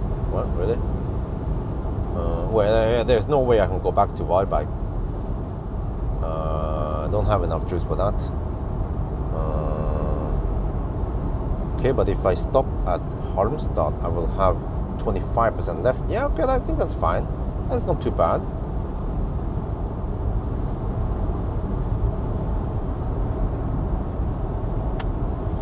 Dash mileage? What do you mean, odometer or what? The car has done 13k on the odometer, and status update 505 kilometers now.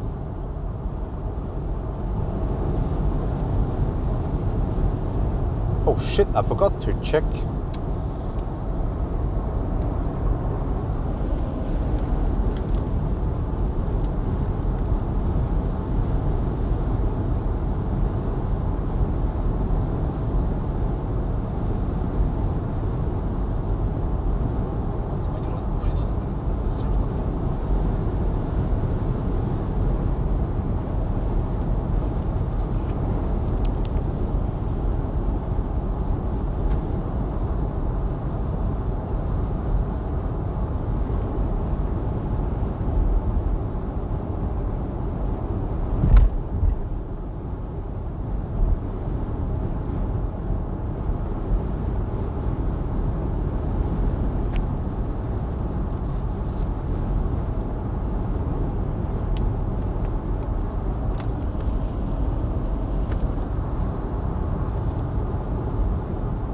Total consumption is 358.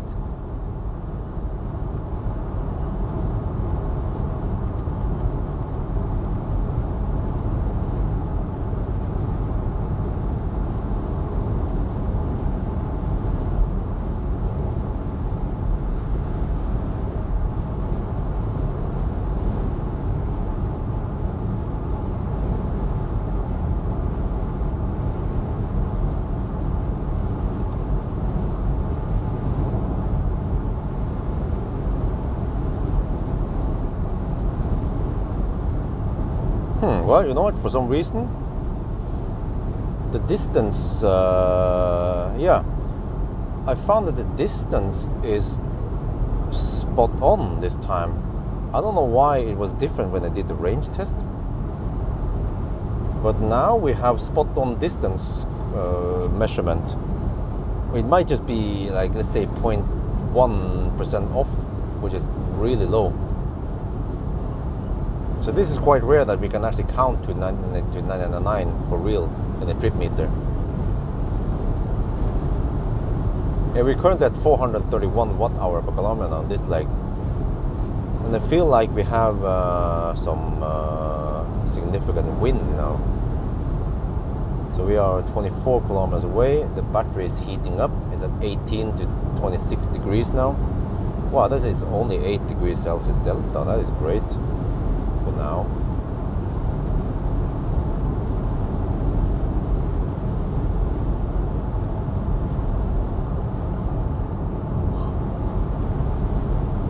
Why so huge difference? Well, you know, I suspect that the traction control and the torque, I don't know, whatever. The traction control in Hi-Fi is poor, because I also noticed when I did the acceleration test that like most all-wheel drive, you know, like I tried, not on the Tesla, but let's say Polestar or BMW or whatever, you know, any other all-wheel drive system, they don't spin.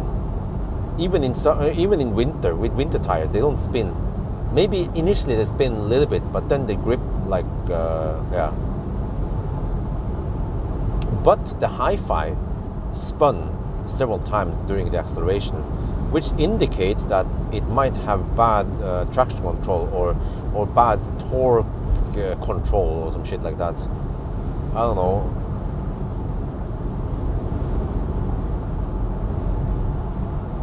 But I think it's more or less, I mean, it should be unique, because I think if we try other cars, we wouldn't see that one axle spinning crap like I saw with the Hi-Fi. That was probably a coincidence that I just happened to find a car that did it like that. But I noticed that it was struggling uphill, and I couldn't really figure out why. The system should have detected that the rear axle was spinning, and then you should divert power to the front wheel instead. But I mean, even okay, maybe if the front wheel also spun, but at least what it should do is just spin on all four wheels. Then, if you spin only on the rear wheels, then you will definitely not get up there.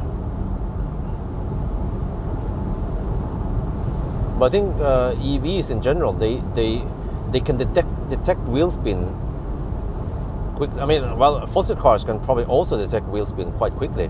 Should only be a matter of milliseconds before they detect it. But fossil cars, they are way too slow to react. But for example, the Tesla, maybe it can detect it and then apply corrections within milliseconds, right? Or let's say 50 milliseconds or something, 10 to 50 milliseconds before it has done the right thing, and then it just launches up the hill. It goes so fast that you don't even know you can't even see what the heck is going on, right? But I suspect that hi-fi might be, I don't know, man, they just poorly implemented somehow. Yeah, so it spins.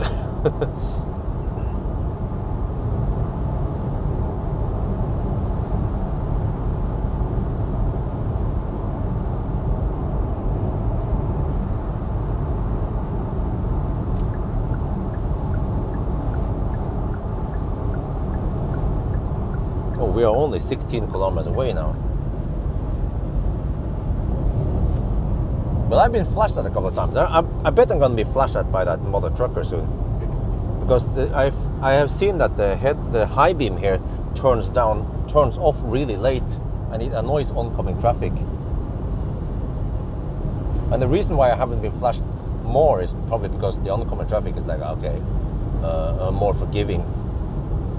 But that doesn't mean that I'm blinding them or annoying them.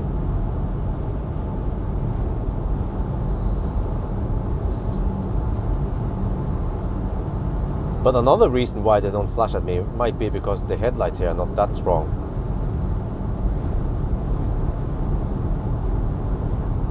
Compared to, for example, Polestar or EQS or, yeah, this is the Germans. Okay, I have, well, you know what? I have 19 to 27 degrees Celsius. Seems like that's good enough. Yeah, as long as I have around 20, 21 degrees Celsius, then we should get okay speed. And then usually after just 3 minutes, we get maximum speed. 190 kilowatt. Well, I have to pay attention there. I'm not going to the supercharger. I have to go a little bit past it. Yeah. Go for the Circle K, but I think there's nothing there. Everything is closed around there.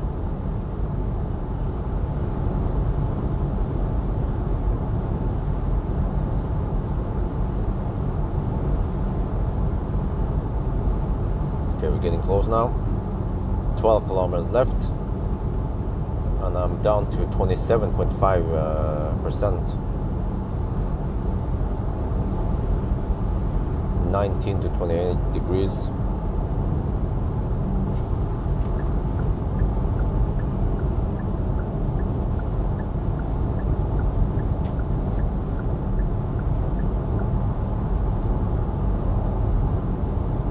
Oh, let me see if I can use a soft blink instead of the hard blink. I have auto lane change now. It's a luxury that it is available. Yeah, auto lane change work with a soft blink also. Simply amazing.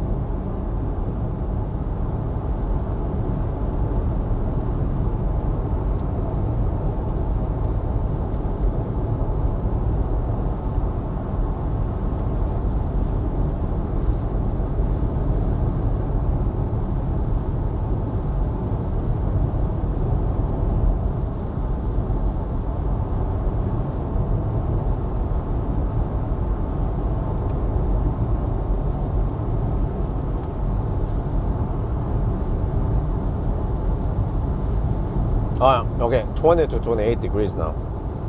Yeah, that means at least 150 kilowatts when we plug in. No, wait, we are 25% now. Oops, maybe I should go for 25 degrees if I can, yeah. But we might not, no, we're not gonna hit 25 degrees. We are only 7 kilometers away. Oh shit, I should have preheated earlier then. Because if we arrive with 25%, we will have a lower chance of rapid gating anyway. Now I might actually cold gate slightly more.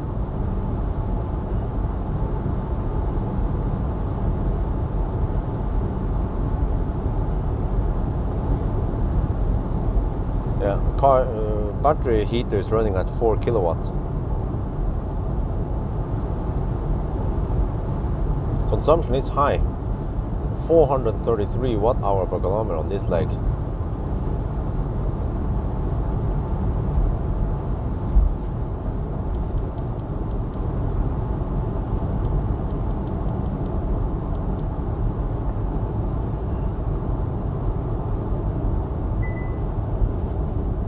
Let's see, now Circle K, I can use the Circle K RFID. Well, actually, yeah, I don't have to use the app, but just use the RFID at the Circle K charger and it should work. But it's kind of pricey, 5.75 SEK per kilowatt hour. But it will probably be the only Circle K charging session on this challenge anyway.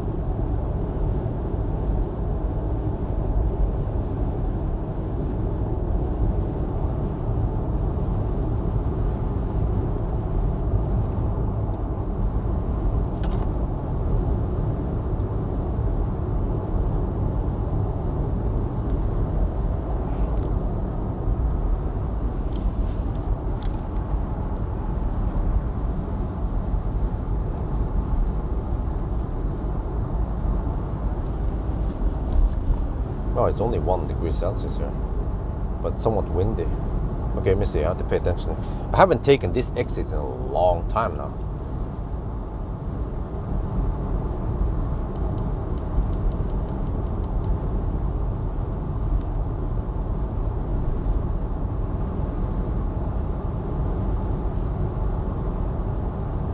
Because actually, the chargers, they have been here in a while, but when I went to Helsingborg, I would always skip this place.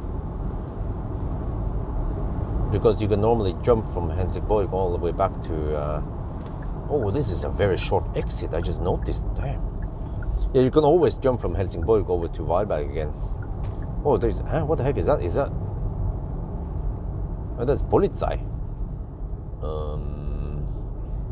What the heck am I supposed to do now? Okay. Okay. Can I get past them? Okay, I can go past them, right? I mean, I have a freaking off-road car, so I could just go in the snow and then...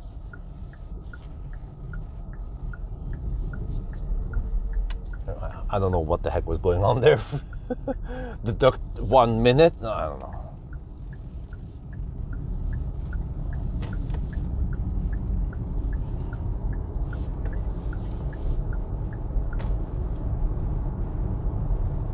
Okay, good thing I know this route. I mean, I know my way around here.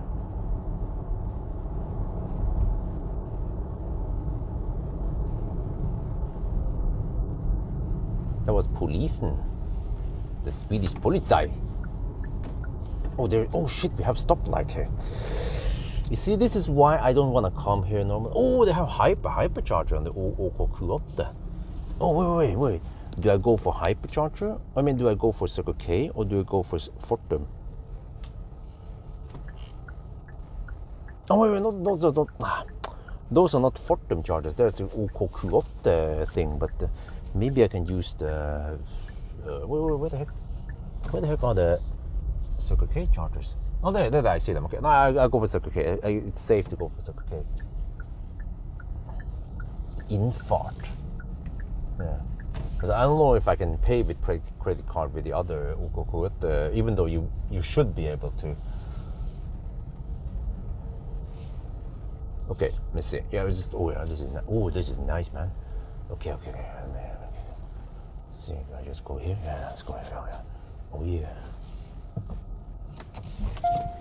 Only problem is that there's nothing to do here because everything is closed at night.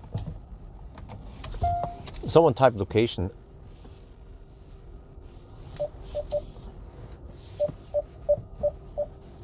Oh shit! I need to poke out a bit for the cable there. Okay, Stad is 535 kilometers, 361 watt-hour per kilometer. Halmstad.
Okay, I don't have to worry about the car overheating the battery yet, right? Because cooling hasn't started. So, holy mother of Jesus. Oh, man.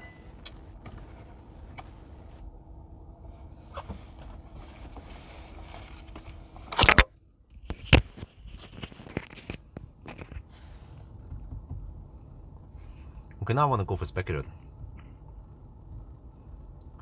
Ionity, speculative.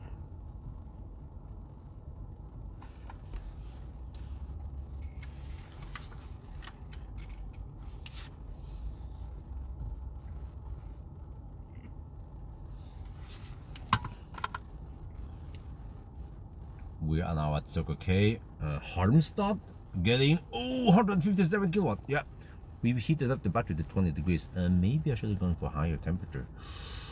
Ooh, okay, but okay, whatever. It shouldn't cold get too long before you get maximum speed anyway. And there, next stop is going to be Speculated. That is 178 kilometers away. Oh, no, what the heck happened there? There, okay. All is good. But okay, I have to show you guys outside. It is only 1 degree Celsius here. It is windy though, but hey, look at it.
Oh yeah, this is what I'm talking about. We've been charging for just a couple of minutes and we are now reached maximum speed at 21 degrees Celsius, seems like. Oh, really?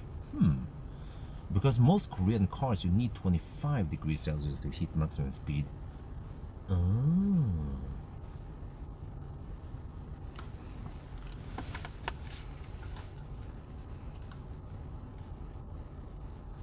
Okay, now I need to calculate based on my butt feeling and the wind and shit.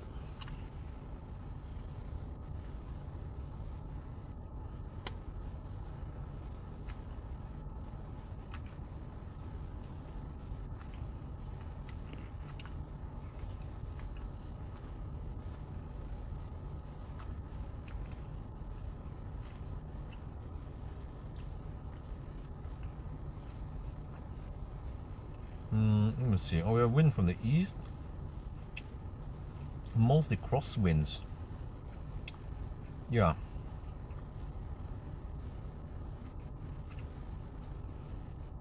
Yeah, okay. Actually, it seems like crosswinds all the way. So I have to try to guess the consumption now on the next leg.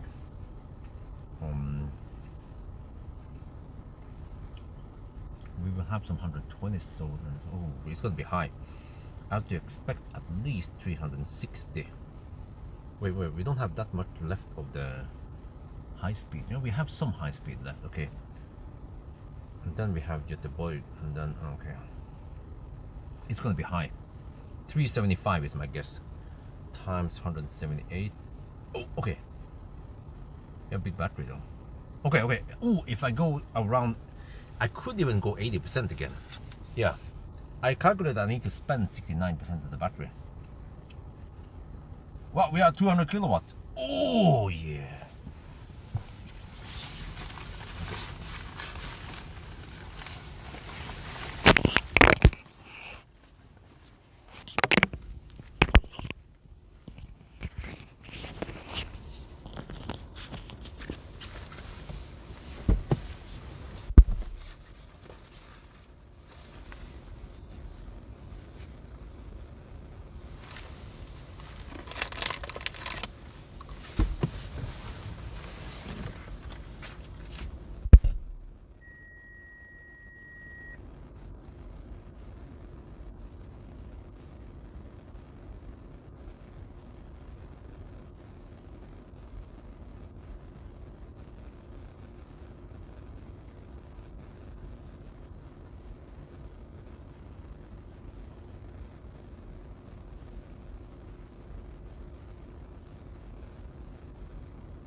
actually, wow, the battery doesn't heat up that much.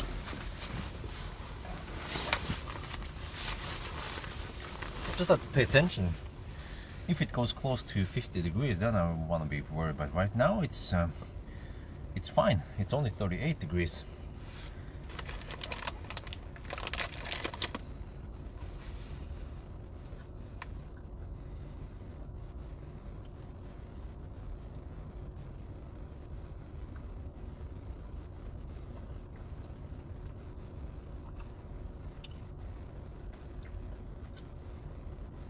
Oh, it's crawling up though. I'm not sure how this car manages all the stuff now, heat and stuff.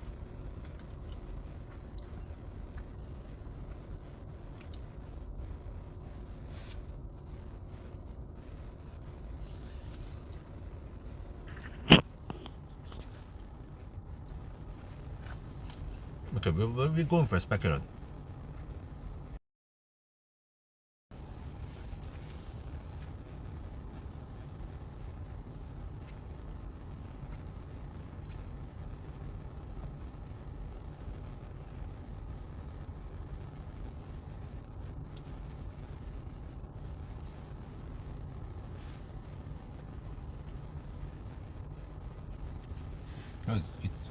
Whoa, but the temperature is rising now.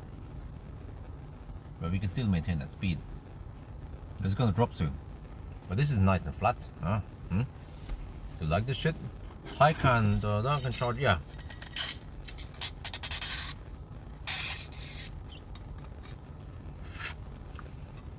Well, it's a bit fast. At least it's faster than before, wasn't it? Well, Taycan also had the eco charge before. So I mean, you can choose to kill your battery, or you cannot kill your battery, then charge lower.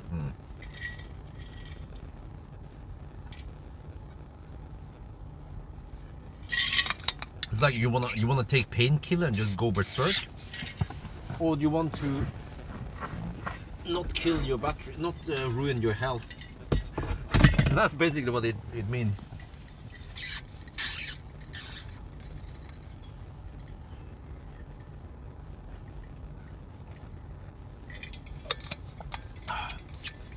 Wow!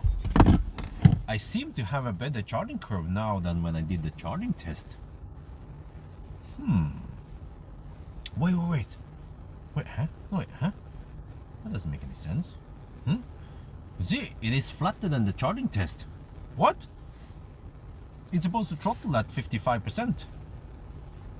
It hasn't throttled yet.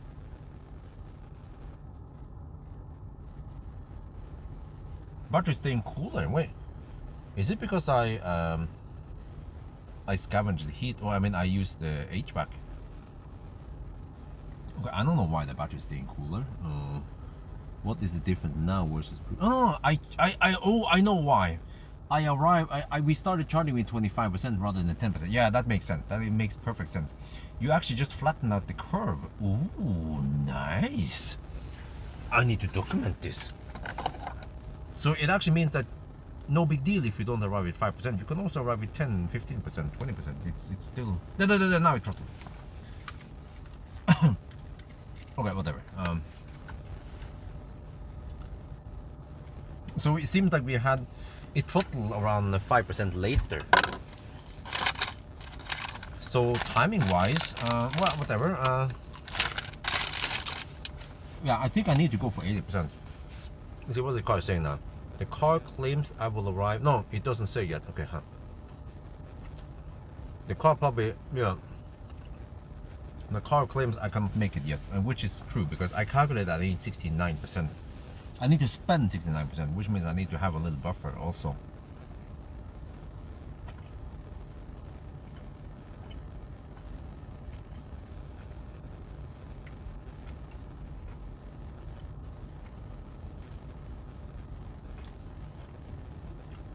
I mean, I know we are charging at 2C now. At 64%. I wonder how healthy that. Yeah, how healthy is that? It would be as if, yeah.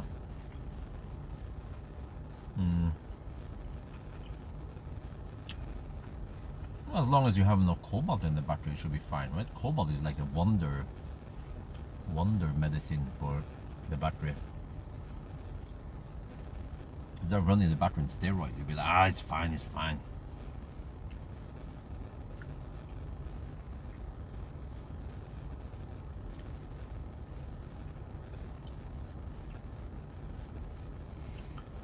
Well, I mean, in a way, you know, it's like Tesla. You can charge to 100% or you can daily charge to 90 or 80%. So in a few times when you want to travel, you can utilize the maximum capacity of the battery, but you might hurt it slightly, but it's no big deal, right? Just like you can drink a Red Bull to stay awake. It's not healthy in the long run, but sometimes the work needs to be done and you just drink a Red Bull, right? It's like, yeah, it's like you the Taycan is on Red Bull. You travel fast. Yeah. But the option would be to take a power nap, but then you arrive slower, right? Is that a good analogy?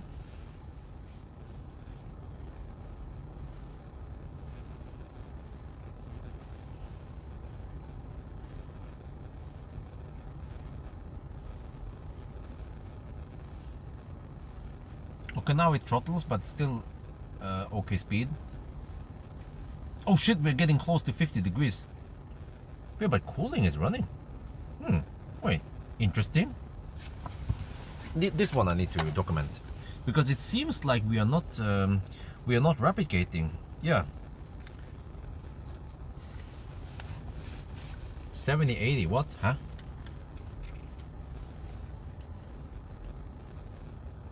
Wait a minute. We have a heater on right now. It's nice and warm inside. We have reached 70%, and we are still receiving good speed. It's following the regular curve. Okay, it's slowed down. Actually, I got the 200 kilowatt all the way to 60% because we started charging at 25% rather than 10%. So it flattens out the curve slightly. But this is interesting. But max here is not warmer than normal, warmer than before when I had the heater off. You can hear the cooling is running. So this is unusual, because in the previous test with EV6 and Ioniq 5, if you ran the heater, you would overheat the battery, but here it seems like it doesn't do that. Nice! It means that I can keep the heater running, which is an advantage, slight advantage. There's a bus coming here. Fill up dinosaur juice. Yeah, Danish bus, fossil bus. Eventually it will replicate at 50 degrees, but by the time we reach 50 degrees, then we have enough juice to hammer to Spekerad. Yeah, at Spekerad I need to stock up on food, man. I need to buy something that is safe. Maybe some sandwiches. Yeah.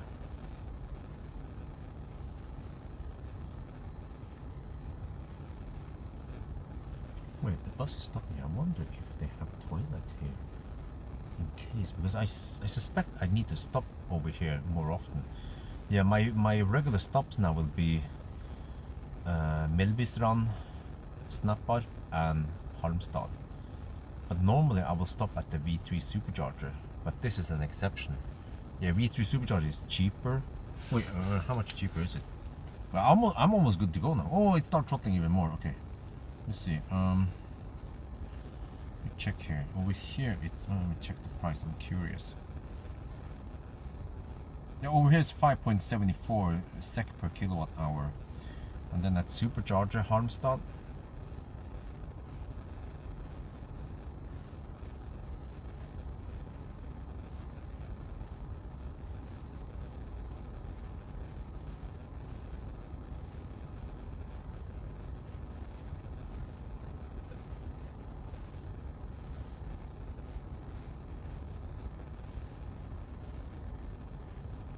Halmstad. Oh, you know what? During night it's 4.75 SEK per kilowatt hour. Huh, wait. 4.75, and then here it's 5%. Okay, huh? Not that much difference. 4.75 versus 5.74. So this Circle K is 1 sec more expensive per kilowatt hour. Seems like the charging prices in Sweden has gone up a bit. It was around 3.5 sec earlier. Wait, let me check other places. What about Pawel?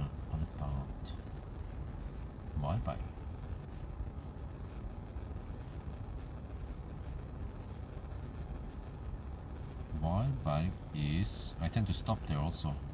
4.45. Okay, what about Hoxtorp, which is also very common for me to stop at?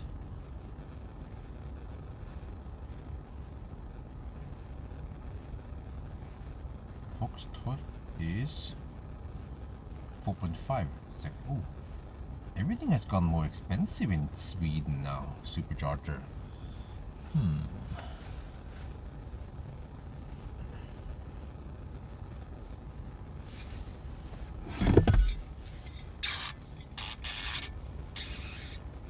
What the heck is the bus driver doing?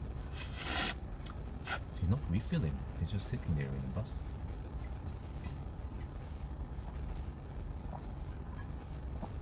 Look at that! Bat max is lower now. What the heck is going on? We hit 50 degrees earlier. No, it's because we started at 25 rather than 5 degrees. That's why. Of course, we're building up less heat now. This car does not like to go deep. That's it. The Koreans just like to go deep. Okay, we're good to go.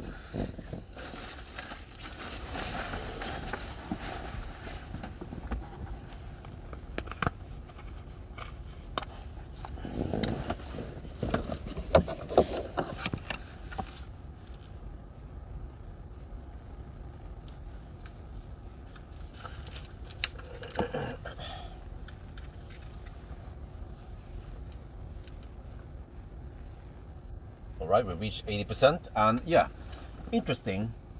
Look here, 47 degrees. Previous run we had 50 degrees. What was the difference? Why? Because we started with 25% rather than 5%. You know what this means? It means that the Koreans, they don't like to go deep. Okay, let's go.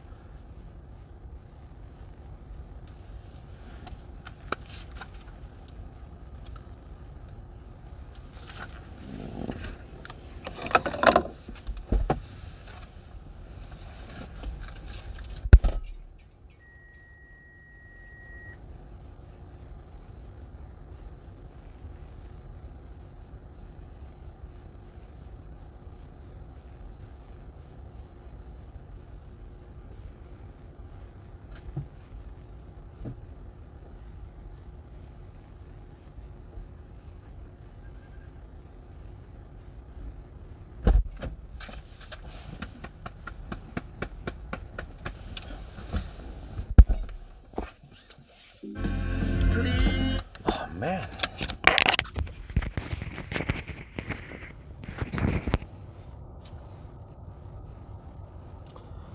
Let's see. Speed limit off. Forward attention warning off. Driving safety. Lane safety off. Okay, let me see. Okay, we're good. Let's go. That was only 22.5 minutes of charging, but okay, we went from 25%, you know, so we didn't go that deep, but yeah. So it was a nice stop. Yeah, I wouldn't mind coming back here at night at least. I mean, yeah, well, we kind of need to come here back at night, but maybe I should check out the others. Next time I should walk over and check out the other chargers there. But I don't know if it works or not. We can try next time, and then we can just deduct for it. And we might have to give up and go for a Circle K charger. But maybe next time I need to check out how expensive. Maybe some of you guys know the OK Q8 chargers. How much do they cost per kilowatt hour? The boy had to be in this lane. Yeah, this time I have 250 kilowatt power limit.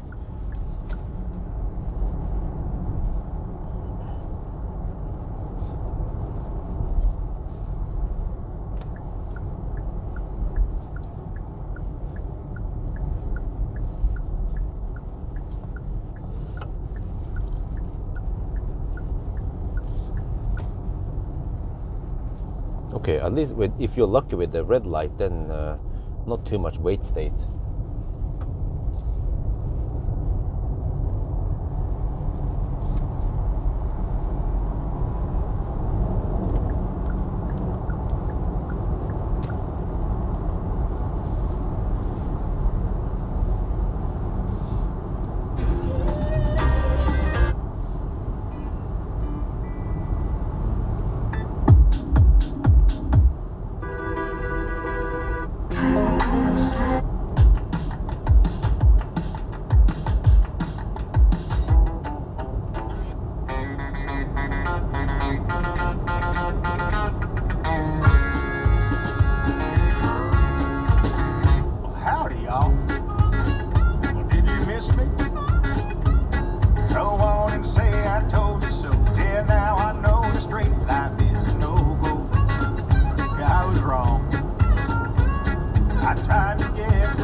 What? Really?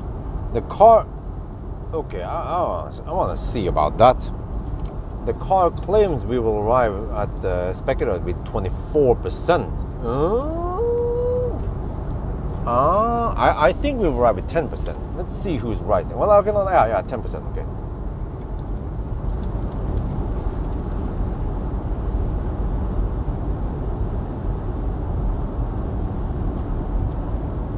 Wait, really?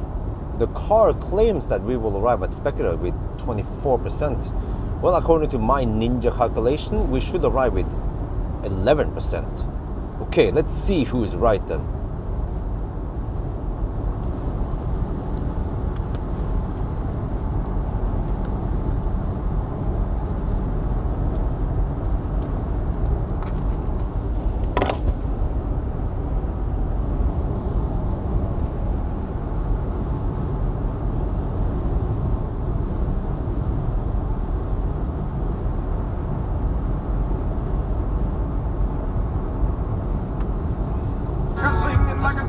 What do you think about Funder Antirus? I have no idea, man. Blah blah blah. What? What? I don't know, man. What is the whole thing about, man? Long message again.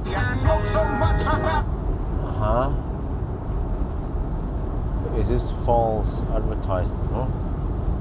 I don't know. I don't know the story about it. Yes, I will switch to part 2. Once it's time, and that's not now.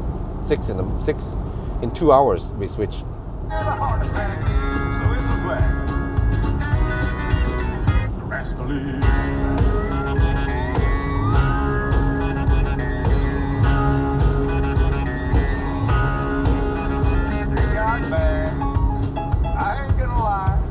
Wait, but wait a minute. So on the normal conditions like now, I go from 25 to 80% in 25 minutes. Well, actually, just 23 minutes. But then on the first session, we charge from 40 to 80% roughly in 23. So, wait.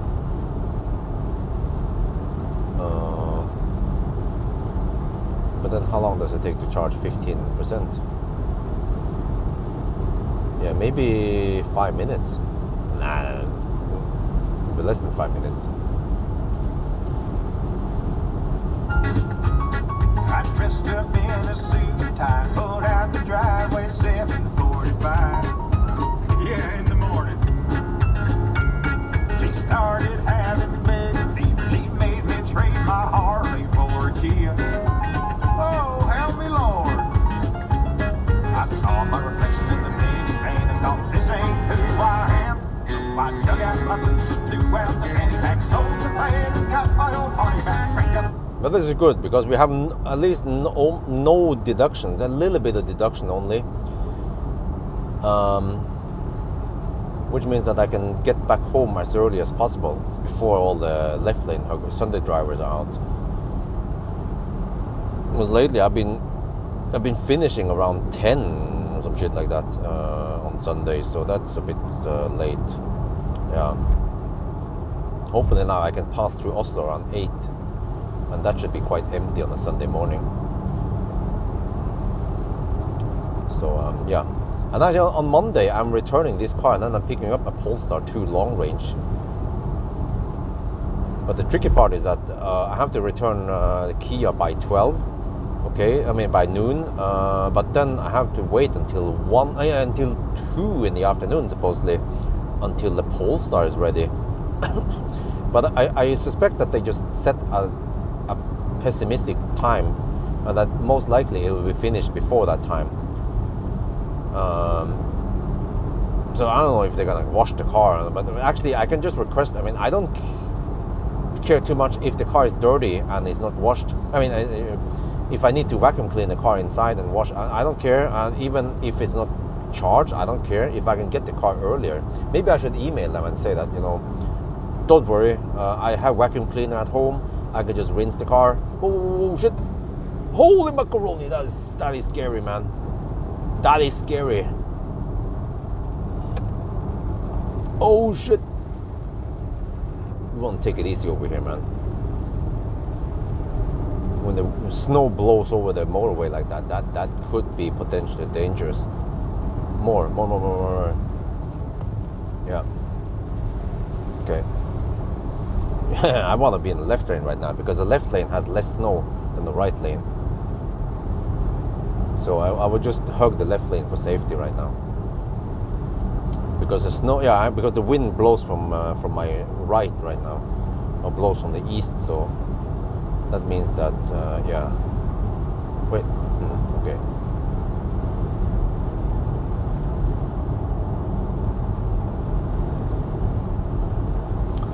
Well, but this is interesting because previously, well, actually for not too long, you know, in the old days, I would go to Løddekjøping and back again. But it wasn't too long until I stopped doing that and I went for Helsingborg. And then I actually went to Helsingborg for the longest time. From what I remember, I started doing a 1,000 kilometer challenge in 2019. So it's like 5-year anniversary now. So, but I did Løddekjøping maybe just for 1 year, and then it was, yeah, it was Helsingborg for the longest time, like 3 years or so, right? But now it's no more Helsingborg. But I stopped doing Helsingborg Ionity many times because I turn around at supercharger instead. Most cars I tested, they could get maximum speed at supercharger. But now it's just here, yeah. Now we turn around at what's it called again?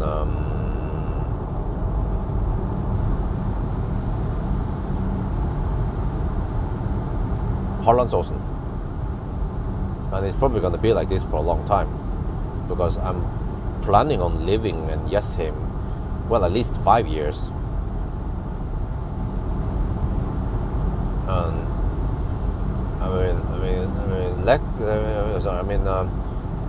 Jessheim is not really a limitation for me. I can still grow a lot there before I feel like I need to grow out of that nest. So I'd say at least 5 years, 5 to 10 years. Who knows? Maybe I stay there longer. But I also want a nice place for my kids to grow up, and Jessheim seems to be a nice place.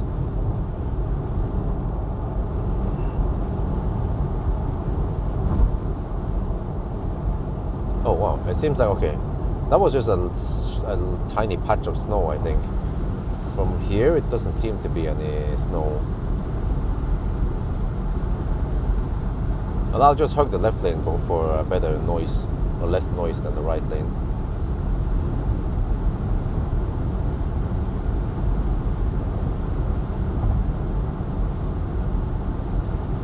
Our consumption is 444 watt-hour per kilometer. I wonder if it's even worse now than on the way south or not. No, I think we actually get slight tailwind now. Yeah, we are going slightly towards west, and the wind comes from the east.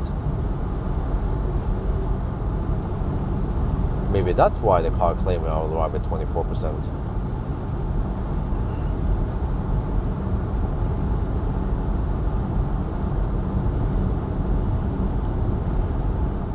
Huh. Okay. So far so good.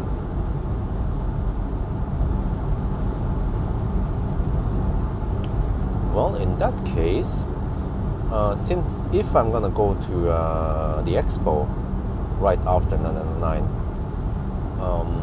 I should turn around and go to Cleavage. Yeah, I should have enough juice to crawl over to Cleavage,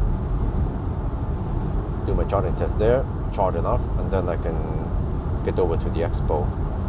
Just wonder how early they open, because officially they open at 10, but I'm hoping I can squeeze in there before. And maybe the exhibitions, they need to get ready a little bit before. They can't just get there by 10, right? Since people are pouring in at 10, maybe. Or I don't expect them, expect regular visitors to pour in at 10. They will probably just slowly show up, but you know, they will gradually be more and more people, and peak should be around noon. So then I can hopefully get a quick alone time with Rivian before it gets overcrowded.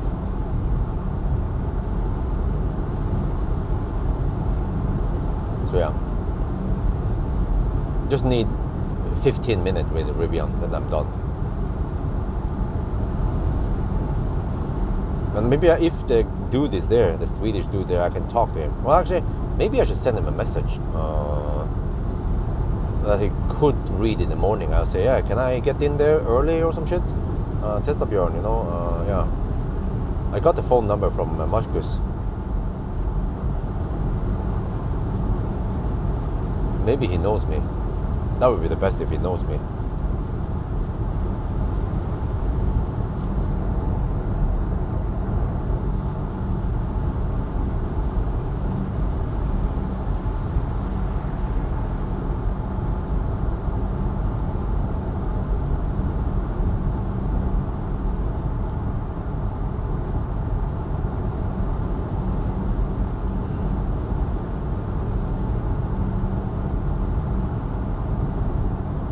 Okay.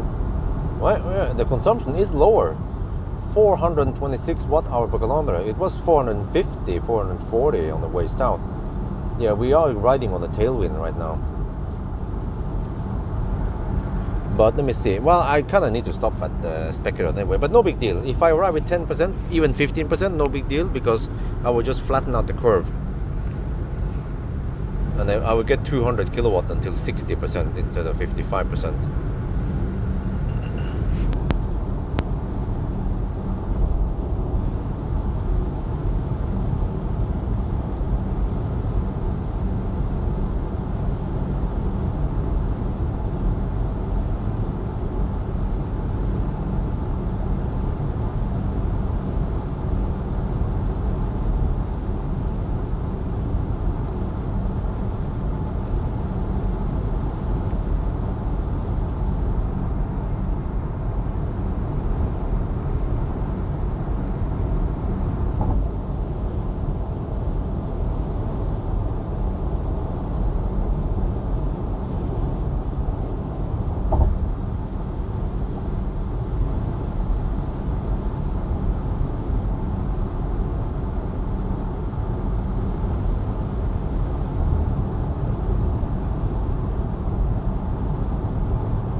Was it supposed to be a question mark there?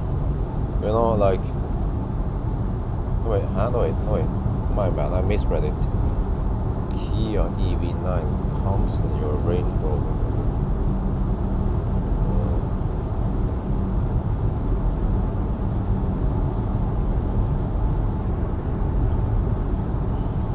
But you know, this car is so big that you kind of need to compare it against a minivan, you know? Like a EV9 or some shit, or I don't know. Well, some people say that the Ioniq 5 or 6 is not the van. Well, I mean, yeah, it's not a van, but it's a minivan. Well, Ioniq 6 might be similar to this car in shape, and maybe I wouldn't call a Ioniq. No, no, a Ioniq 5. I mean, Ioniq 5 is like a minivan, or I mean like a big, yeah.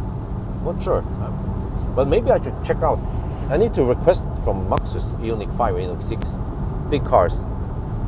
I'm actually a little bit interested since I might need a big car in the future, but yeah, do I then just go for a shitty car? Maybe because it's cheap, it does the work. I'm not gonna go on some crazy road trip anyway.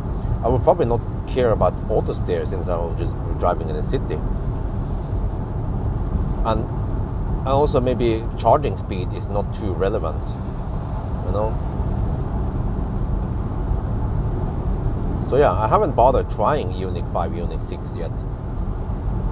But I should definitely contact them. I have a good connection with RSA Bil right now, the importer of Maxus. So I felt like I needed to prioritize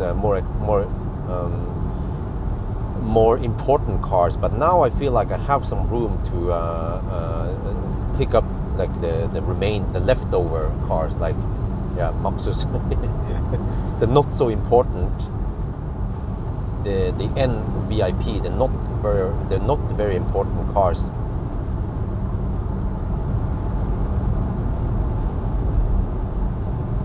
But I tested Ioniq 5, I remember, the previous generation, and the new Ioniq 5 is, I don't know, slightly better, hopefully. But Ioniq 6 is even bigger than the Ioniq 5, so I bet Ioniq 6 is more like a MIFA 9 or some shit, or maybe even like a mini a bus or some shit.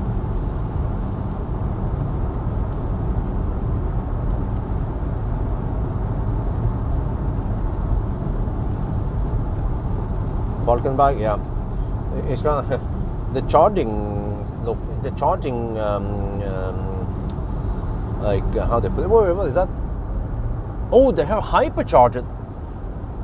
Oh, that's a thin hypercharger. Oh, well, I wonder if that is that Fortum.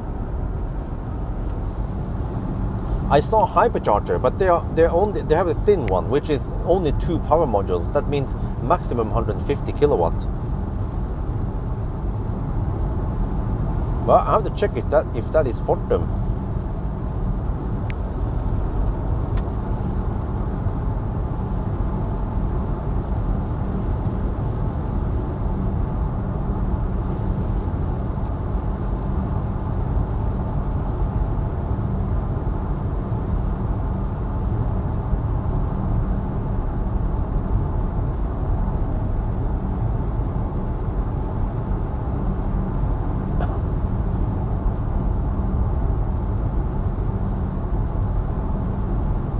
Oh yeah,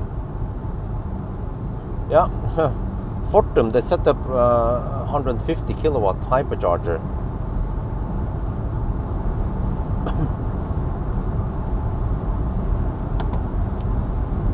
So of course, as long as I'm driving something that can take maximum 150 kilowatts, then Falkenberg would work. But then usually, if it can take 150 kilowatt, then I might as well use supercharger, because they are in general cheaper.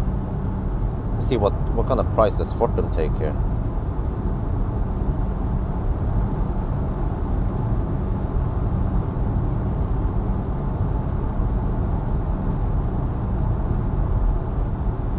Oh, what? Are you serious?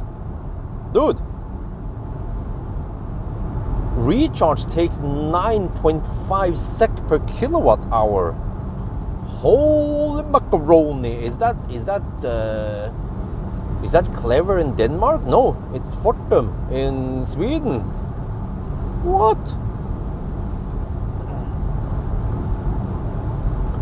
You drive Maxus E-Deliver 9 for work. 74 kilowatt charging. Okay. But yeah, once I get a bigger family, well, or you know what? The thing is that I know that I don't need that massive space. Like there are several solutions to like I don't want to bring a whole shit ton of baby stuff just to go to the grocery store, you know, or some shit like that. So, I mean, unless I have a big ass family with 5 kids, then I don't need a minivan. Like in my head, even a let's say even a Q4 e-tron or Skoda Enyaq would work with 2 kids, with a newborn and a toddler. But I have to figure out finally. I have to figure out the stroller configuration and stuff like that. And also we have to get used to that. We have to have Isabel in the front seat with me. And then wifey will be in the back with the newborn, with the little brother.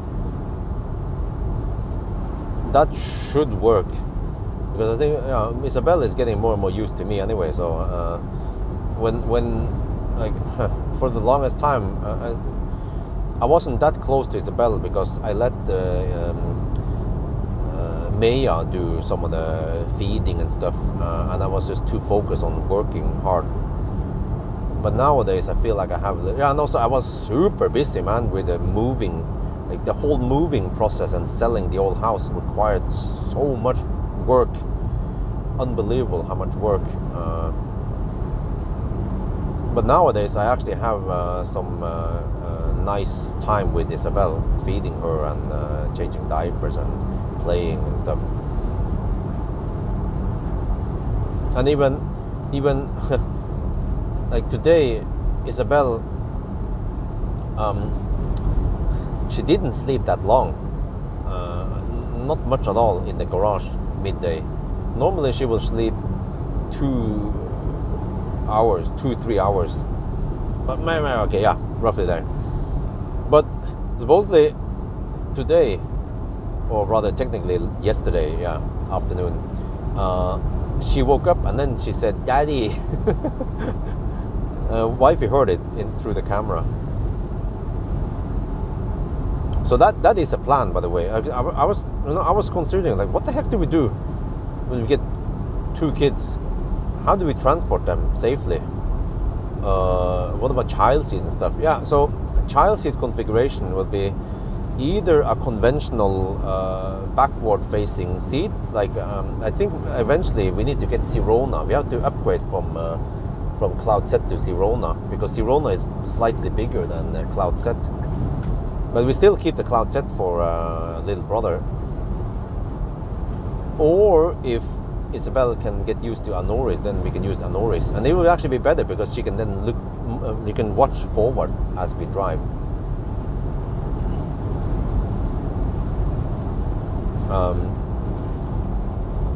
But when it comes to stroller solution, there are some options there. We can either have 2 strollers, but I think we're gonna go for a double, like a double penetration stroller. It's called a Gazelle. It's a Cybex Gazelle. It's not electric, but yeah.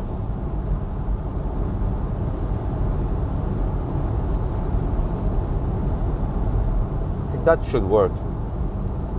And the Gazelle is not overly large.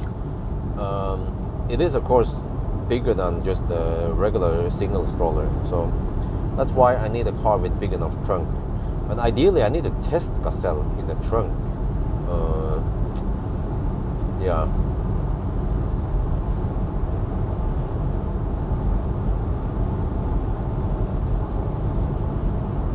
Okay, wow, I'm surprised now. Consumption is only 408 watt-hour per kilometer because we have the tailwind now.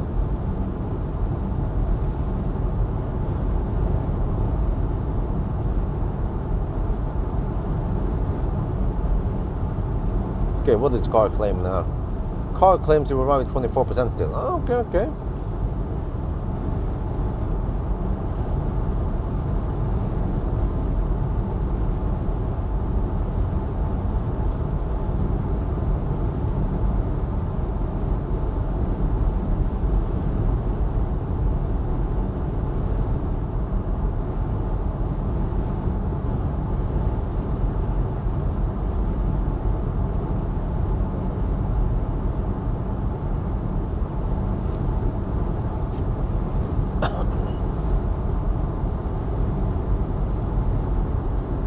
But I also figured out that it's only the first 6 months that I need a newborn thing that takes up a lot of space. Once I can get rid of the newborn carry cot, I need less space in the trunk. But we still need that sister, they call it the sister stroller, you know, the dual stroller thing. But I don't want the twin stroller where they are kind of side by side, because that would be very, very, very wide. This is more like they are kind of stacked up on top of each other, but with a, yeah.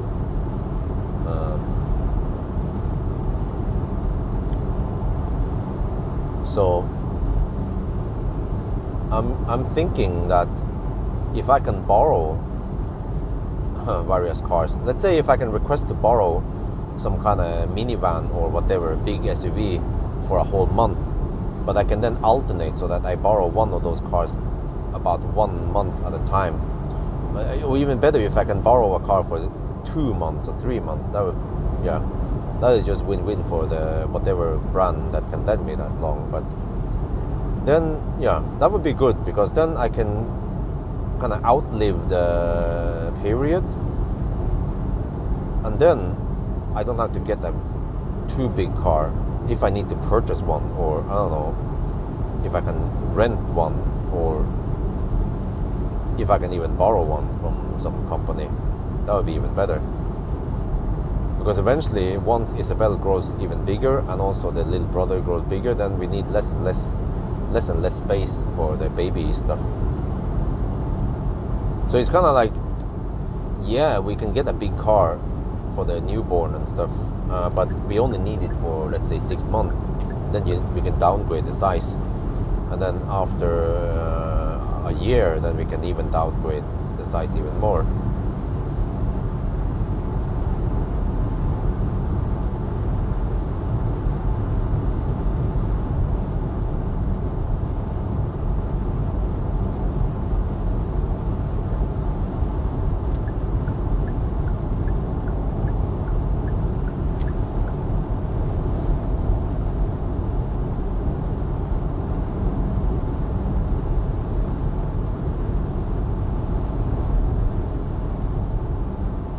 Piles of snow are kind of scary. Plus the wind that randomly pushes me in the wrong direction. Okay, consumption is 410 now. Alright, not too bad. As long as you don't need 7 seats, there are plenty of EV options. Yeah, there are, you know, plenty of options. I mean, even, yeah, for example, even the MEB cars would work, I think. I'm not sure. But I don't think I need like a freaking Model X or some shit. But I don't need 7. Well, actually, I need 6 or 7 seats when Amory's parents are here. The Amory's parents, we are planning on getting them here between mid-April until mid-July. That's roughly 3 months. Well, it's 85 days. So they want to be here for the newborn and help take care of the babies, and, you know, just spend some time with what do you call it, barn, grandchildren.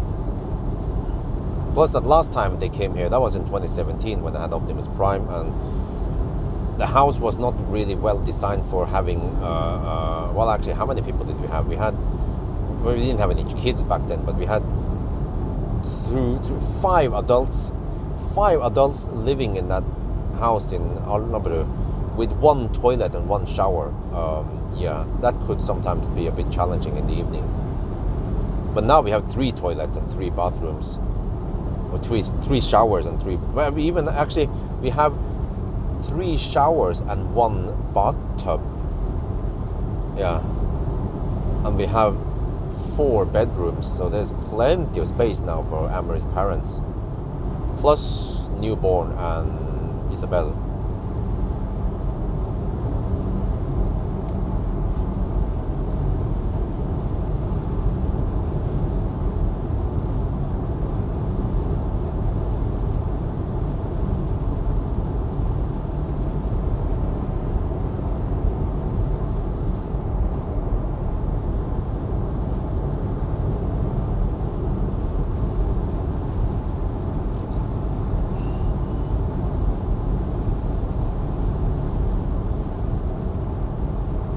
But the good thing about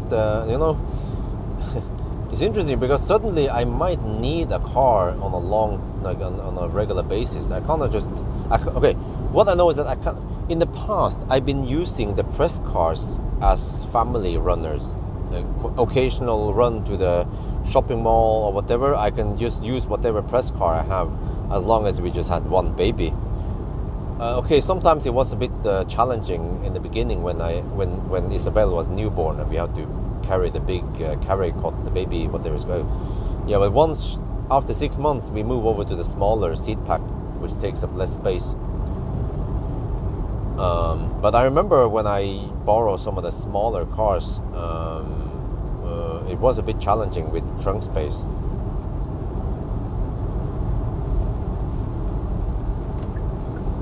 Yeah, I was thinking about Space Tourer, but so yeah, once Amber's parents arrive in the mid-April, I have to figure out the logistics, because if we are going somewhere together for let's say shopping or whatever, right? Well, we could leave the parents at home, of course. I mean, the grandparents at home. That is also an option. For example, leave grandparents and Isabel at home, and then we go shopping mall, whatever. But sometimes we want to go together, especially if there's some kind of Sunday dinner and shit like that. So that's why it would make sense to bring everyone with us, and that means 2 children, 2 adults. No, 2 children and 4 adults. So we need 6 seats total. At least 6 seats. But then 7 seat then becomes cramped unless we go for a van. So I think van will be better, because 6 seats is going to be cramped. Where do you put people? Isabel should be in the front seat with me. Little brother needs to be in the second row with wifey. That means the grandparent should be in the 3rd row. No, that's cramped, man. No, Model X, trust me, that is too cramped. I just explained why it doesn't make any sense, or it is uncomfortable. Trust me, I have tested the rear seats in the Model X. Like, if you want to go for 3 row, get at least EV9 or even ES8, or even this car. They have way more space than the Model X in the 3rd row. But also remember, another thing is that I have some limited funds. I can't just go and pick any car. It has to be some kind of sponsor or someone, like iMove or something. If they are willing to lend me a car for several months, that would be great. If I can accept some stickers also, but that is only for the 3 months that the grandparents are here. Once they are back, then I don't need a big ass van. But as long as they're here, I want to try to get something van, like EQV would be heaven, man. EQV or the EV9 or the E-Space Tourer. Bus is not going to cut it because they don't have enough seats. It has to be something with at least 6 seats van, or maybe even more seats. Like even 7 or 8 seat van would be even better. And as a bonus, we can also drive a little bit on a trip together. Like say, maybe go to Åndalsnes or something, like a 3-4 night, preferably maybe 4 night sleepover. Yeah, exactly. Go with the van. I know. I mean, I'm a car tester. I should know exactly what cars fit our needs.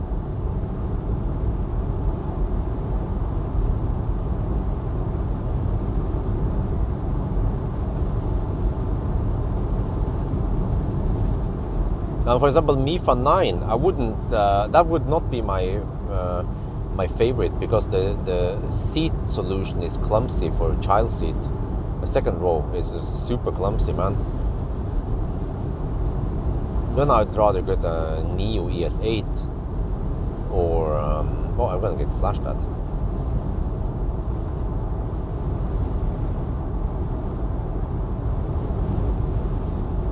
But well, I mean, for example, ES8, it's easy to just say ES8 would work, but the problem is that I might not be able to borrow one. If I can borrow one, it's probably just going to be for 1 week. Unless I can ask them nicely if they have. The thing is that ES8 is not in hot demand, so they could, maybe if they're willing to want me to promote that shit, I could borrow it for a week, a month, yeah, or longer even. But then I need to set up, I need to book and plan everything ahead. Another solution would be to drive 2 cars, but yeah, the best would be if Amory's dad would get an international driver's license from Thailand or something like that, so that it is valid. But I think maybe it's even valid. I'm not sure, but at least he should be able to drive in Norway or in EEA or Schengen or whatever for 3 months.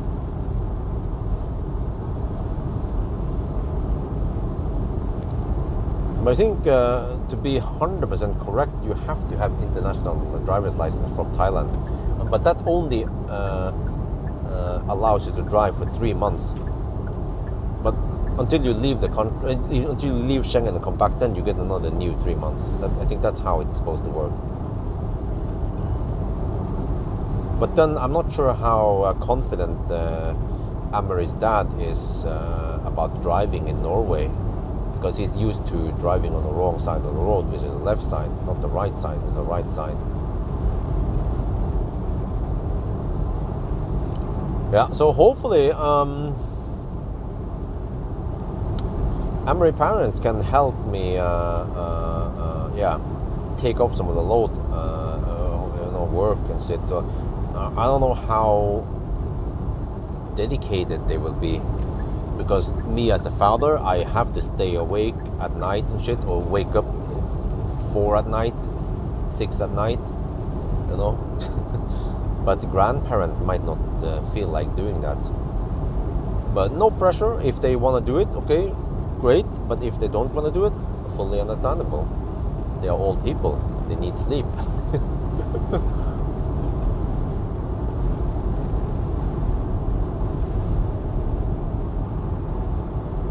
But as long as they can help me in daytime, so I can get some rest or get some work done, then that would be great.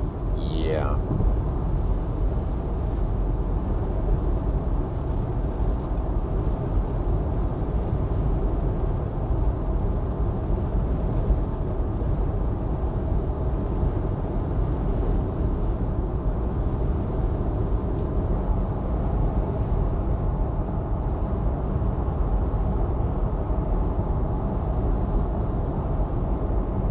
I mean, worst case is that I might have to rent a van for the 3 months, but I think I can get away with around 10k NOK per month for a van, since it's long term, which is not too bad, and then I'll be able to maybe milk some videos from the van also.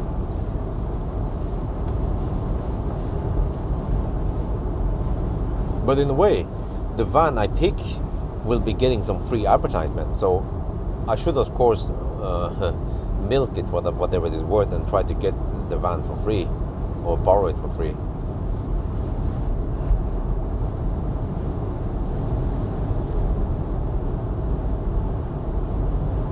Oh, we have dry roads over here. What luxury. Okay, consumption has dropped to only 400 watt-hour per kilometer.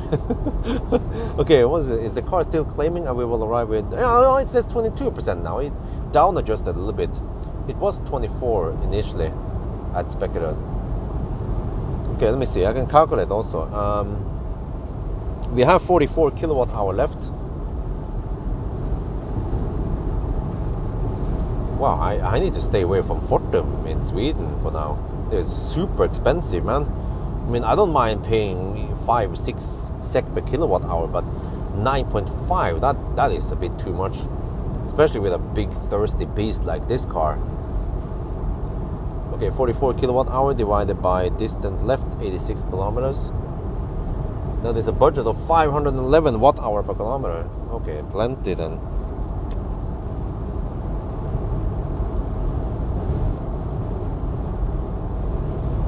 man, I'm getting hungry. I need to grab something, some substantial food at Spekedon.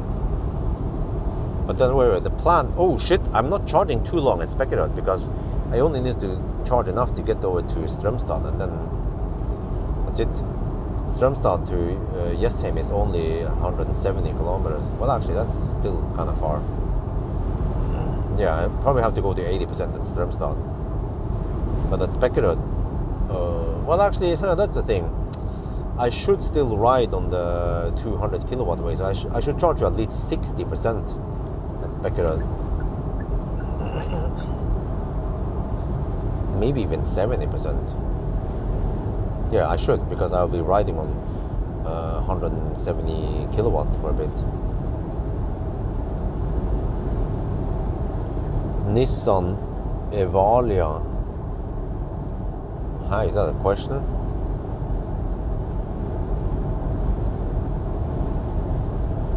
No, but I don't know if you know Evalia. It's a 5-seater only.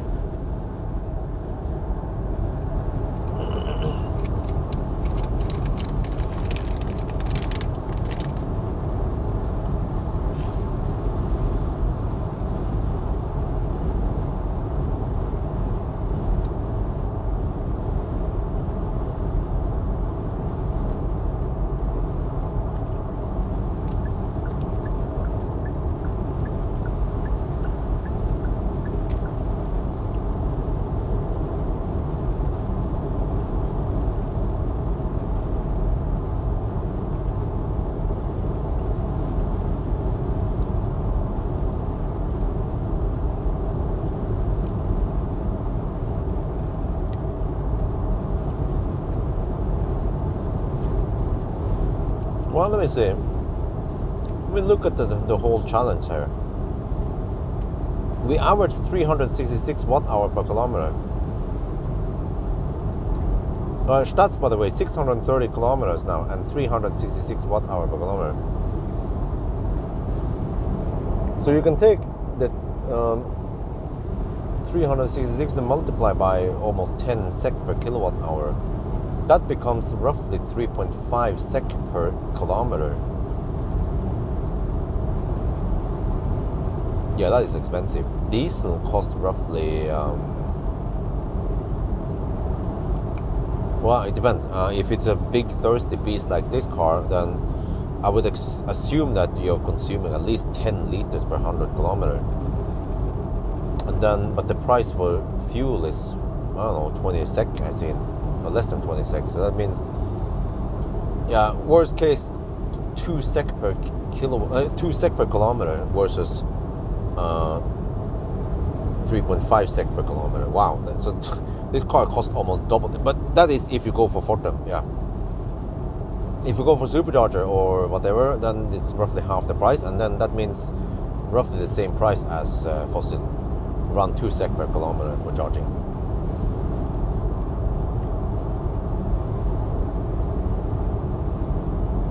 Evalia is all, really? Wait, did they ever have a 7-seater? I've never seen it before, man. But Evalia is not that big. I mean, EMD 200 is not that big. I'd rather go for some 5-meter SUV at least, or minivan. I mean, for the family, yeah, you need a proper van like EQV or E-Space Tourer with some decent space. Don't want to cramp the in-laws in the back there in like a Model X, that you have to experience it to understand that is not comfortable. Even on short trips, that's not comfortable. Then they were probably just like, fuck it, we're gonna stay home instead. We don't want to go to the whatever, right? Yeah.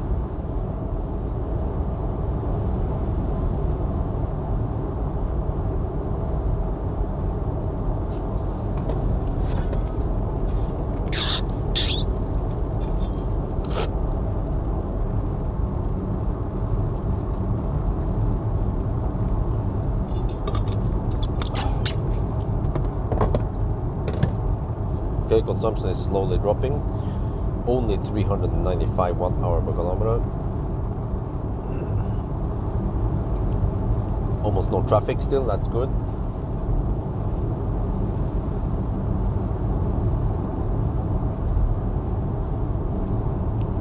Let's see how they count this time.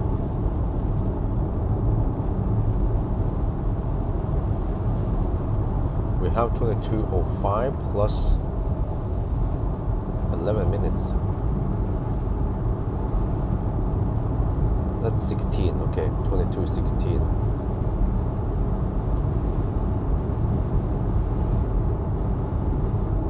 One hour and 44 minutes before midnight.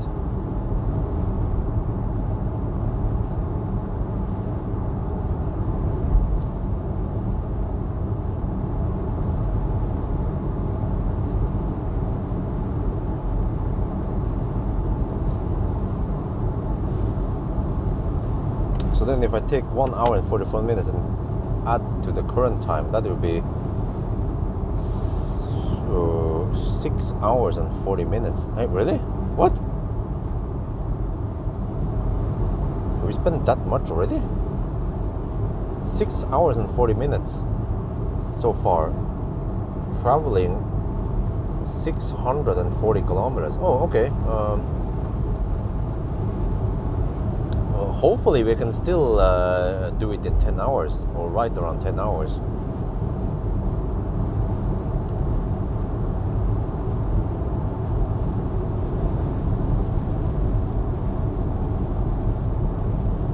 At least now we should be able to clear Göteborg before the traffic, any traffic appears.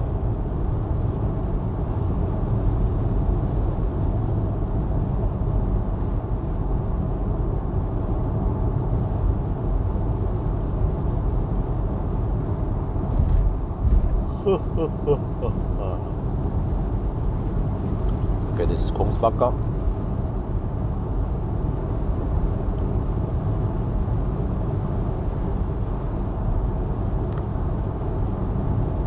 Oh wait, I wonder if I have time for no, wait, I'm not sure if they're open in time. Max at Strömstad. I have to charge it 80%, but that means I have roughly 25. Nah, maybe around 20 minutes only. Yeah, I forgot. Because I will write. Okay, I don't think I have time for Max Burger, but they might not open in time.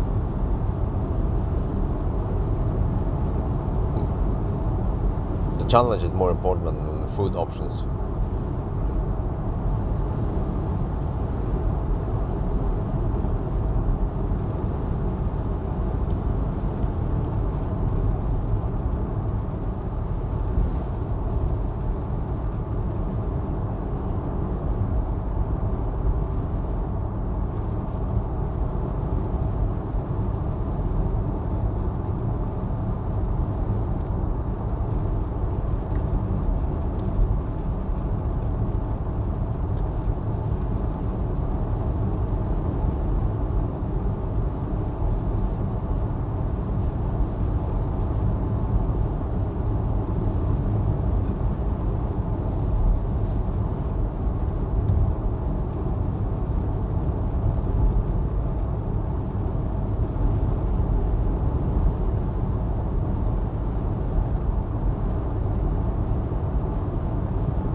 Orange sky.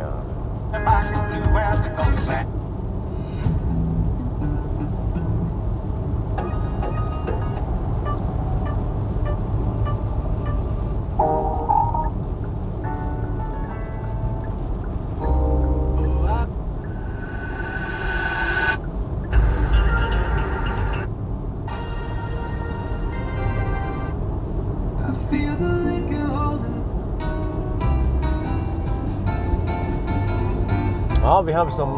This is not usual that we have cloudy weather and we have snow. So we have I rarely see this light pollution because normally there is no snow over here. And then also, I think last time I saw snow here, we had clear sky, but this time we have cloud. You have to have both the snow and the clear sky and the cloud, then you get this orange light. It bounces twice.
Ah, 11 kilowatt in garage.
Welcome to Göteborg.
Hala.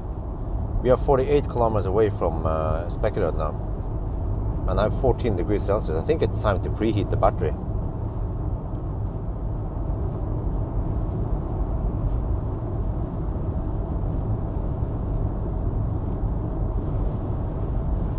Okay, I started preheating manually.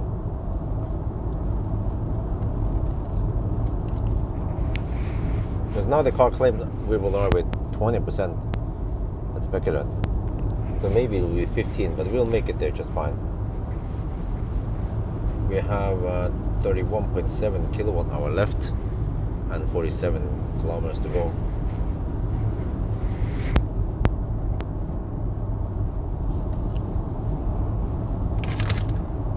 Well, 22 kilowatt would be nice to have at my home, but on the other hand, I know that not many cars support 22 kilowatt, but pretty much any car nowadays supports 11 kilowatt three-phase.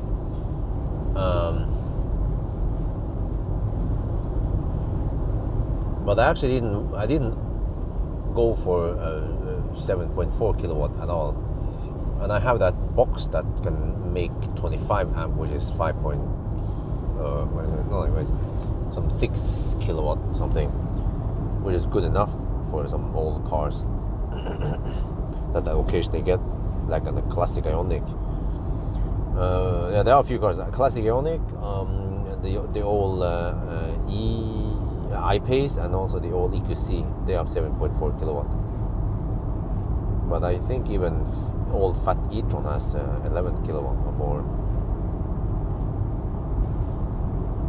Yeah, 11 kilowatt is plenty for home charging. But I mean, even for me who is doing car testing, because even if I had 22 kilowatt and I test cars and I kind of need to, let's say, quickly charge within a couple hours, as long as the car I'm testing doesn't have 22 kilowatt, then it's not going to help, right? We have actually Aria can get 22 kilowatt and some few cars, but no. If I really need more juice, then I can always top up. Normally, if I'm, which situation is it? Well, it is in a situation where I just finished some kind of test driving, whatever, and I have low battery, and I need to quickly charge within a few hours and then go out and test again. In that case, I can always just poke into a high power charger for 5-10 minutes before I go home.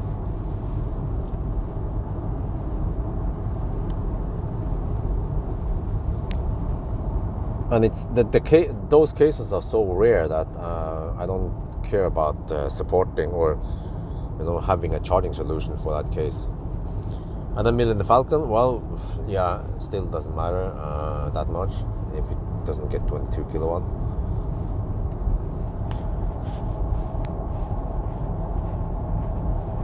Because in Oslo, Alnabru, I was actually used to only 3.7 kilowatt, and then ad hoc I would have how much was it again? I think it's capped at 24 kilowatt. Otherwise, I might risk of blowing the main fuse, which I've done numerous times. So 24 amp is just 5.5 kilowatt, I think. And even that was okay speed, but many times I felt like it wasn't fast enough. So 11 is heaven, man.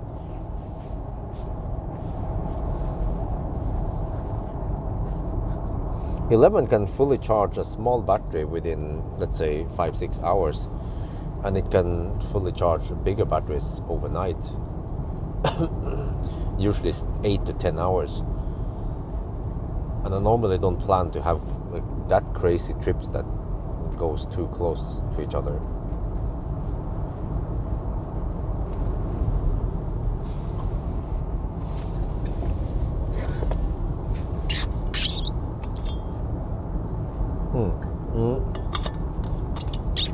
And another problem is that if I go for 22 kilowatt,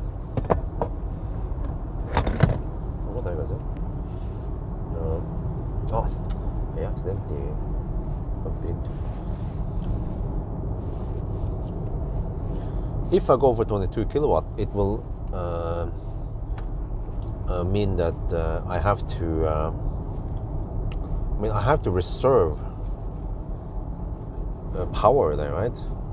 So now I have 3 times 11 kilowatt. If I go for 22, then I can only get, let's say, 1 times 22, or maybe 1 times 22 plus 1 times 11 kilowatt.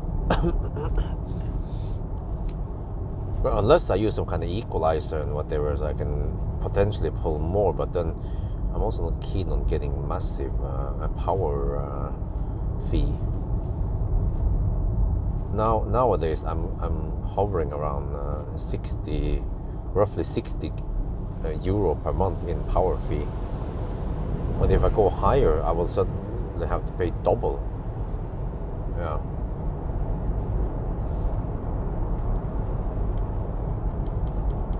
What's funny, it was actually some person asking about that. No, they were asking, hey, why do I have to pay this?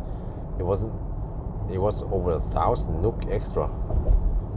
Well, no, it was 960 NOK for averaging around 20-25 kilowatt, or 3 times. Yeah.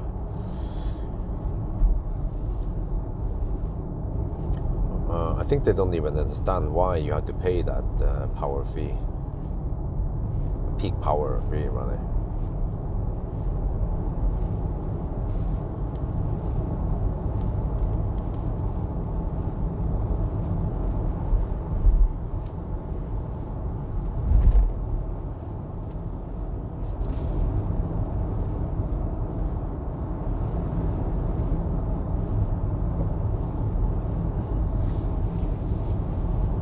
Who cares about Hummer, man?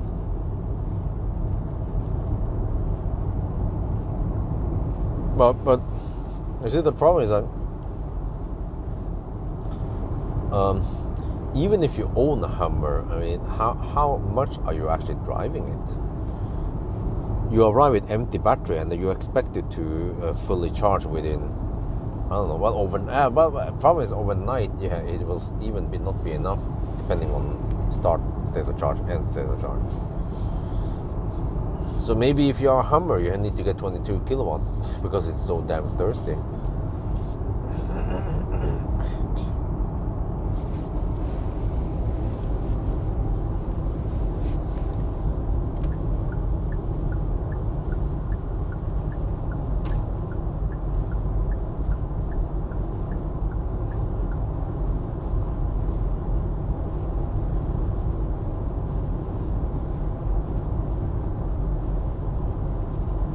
Okay, how are we cooking now? Preheating. Wait, did I not start the preheat? No, it's preheating is active. What the heck? It heats up so damn slow, man. It's unbelievable. It runs at 4.2 kilowatt, but we are still at only 15 to 23 degrees Celsius. But okay, we are 35 kilometers away, so hopefully we will at least hit 20 degrees. Hopefully, yeah. I think I can even go 25 maybe, or we'll see.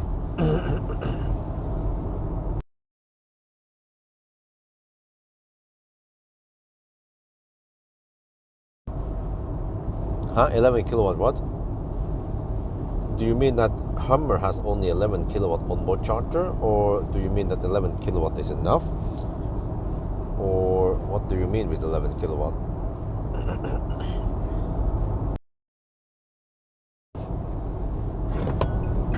Man, I'm getting tired. I'm getting sleepy. I'm also hungry.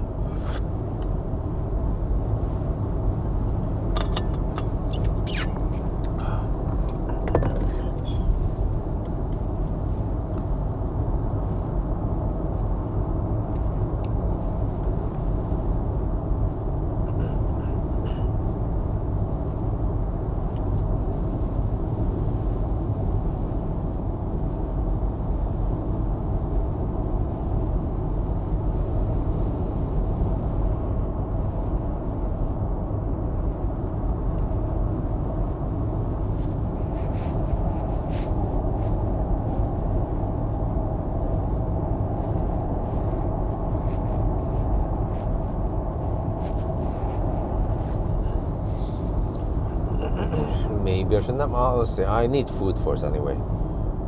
I have the opportunity to eat now, but let's see. Go for 11 kilowatt unless you're daily driving well. Huh? Yeah. But you know, like, nowadays, well, okay, unless you get like a shitty car, but as long as you have some money, you can even get a second-hand car, right? It doesn't even have to be a Tesla. If you hate Tesla, you can get a Kona or some shit. But what I'm saying is that even during winter, you should at least be able to get, let's say, 200, 300 kilometers of range, maybe even more. But okay, you might not be able to charge at work, but I think you can easily live at, let's say, 150 kilometers away from work, and depending on what kind of roads you have, it might take, well, at least an hour, more like 1.5 to 2 hours away, one direction. So, and that means that if you need to commute more than 2 hours per day, then I would suggest moving closer to work. There must be some other solution than to just commute that far every day.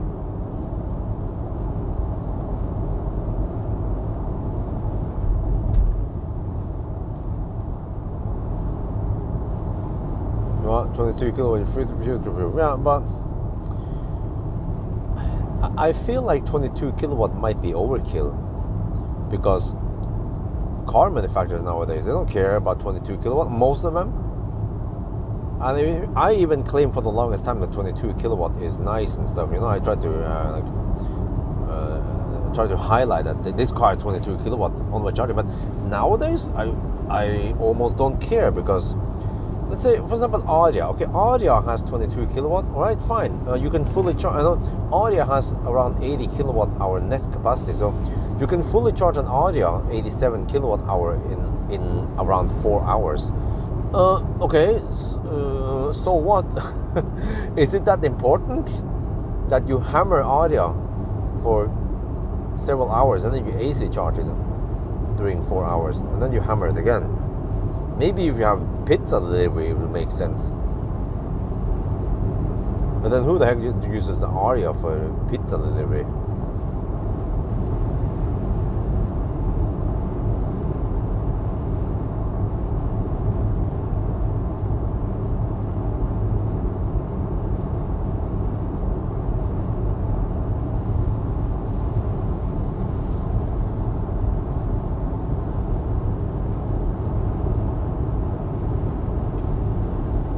Yeah, I remember in the old neighborhood, Arlebur, there were several EVs around there that they were just parked at street level, so I never ever saw them charging, which made me suspect that they got some charging at work. But whereas my new neighborhood now, yes, same. There is like a villa area, and there's no one is parking on street level. There's actually not enough space anyway to park. So everyone, they just park in front of their villa and charge at home, of course, home charging.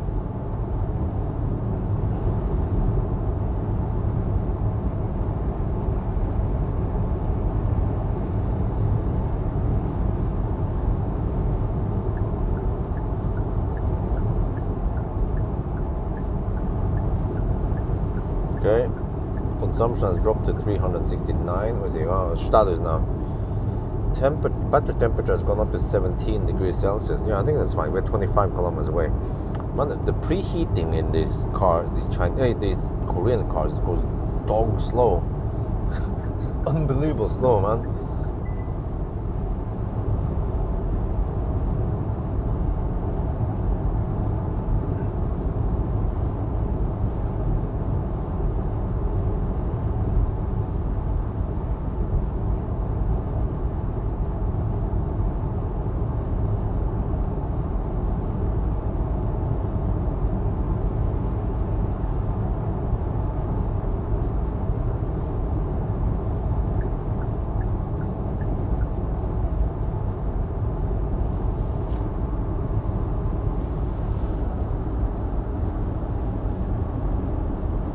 Yeah, you know, yeah, even train.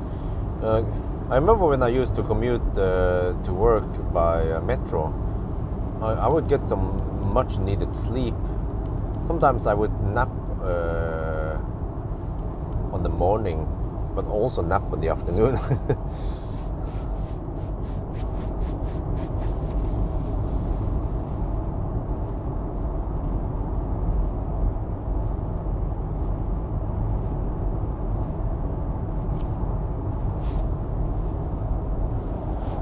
Okay, let me see, 22 kilometers left. We have, well, we are 26% now.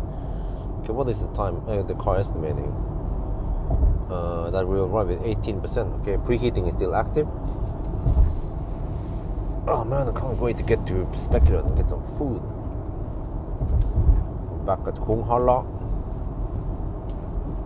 We can easily skip this location then.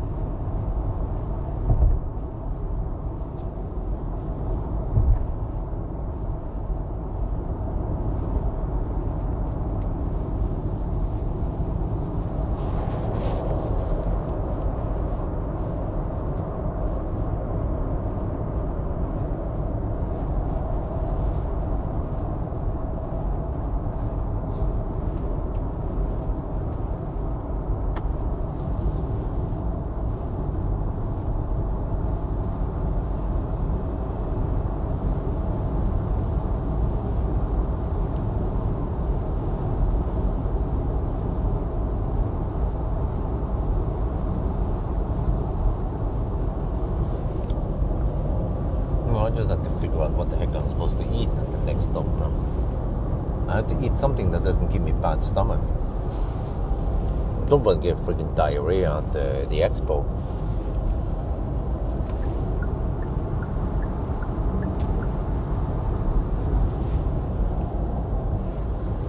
I'm kind of tired of getting diarrhea after every 1,000 kilometer challenge. But I don't know if it's the hot dog or if the sandwiches makes me bad.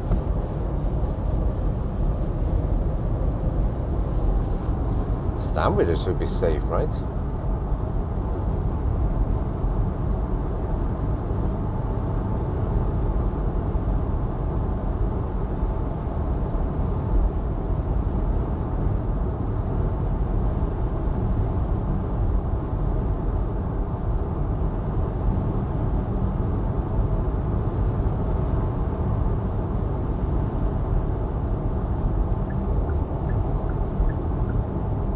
Okay, getting close to Spekerud. 18 kilometers left. Still heating up. Holy crap, it goes so damn slow, man. 18 to 27 degrees now in the battery.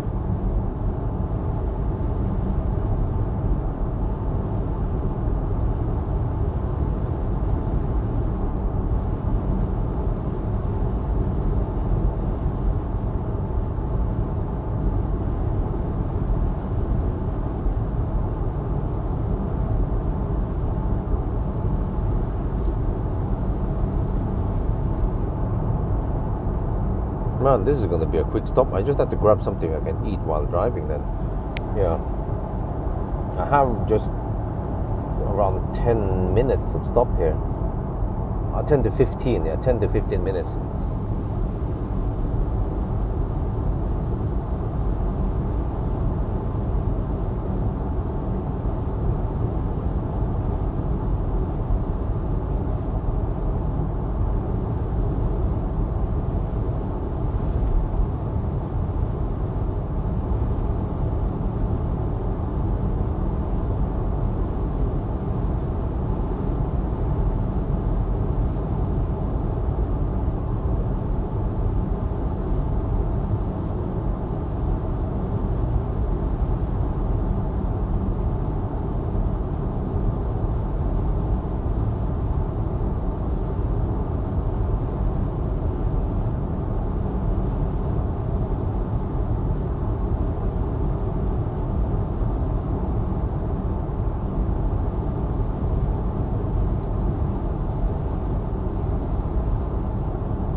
They're pretty good.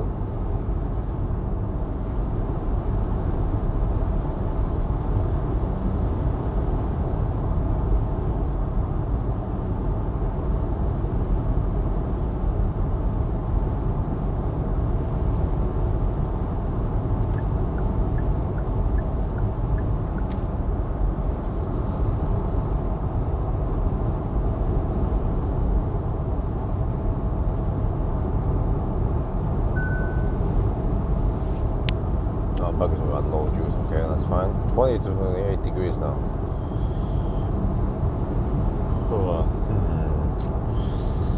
The only problem is that if I want to take a nap, the battery will cool down.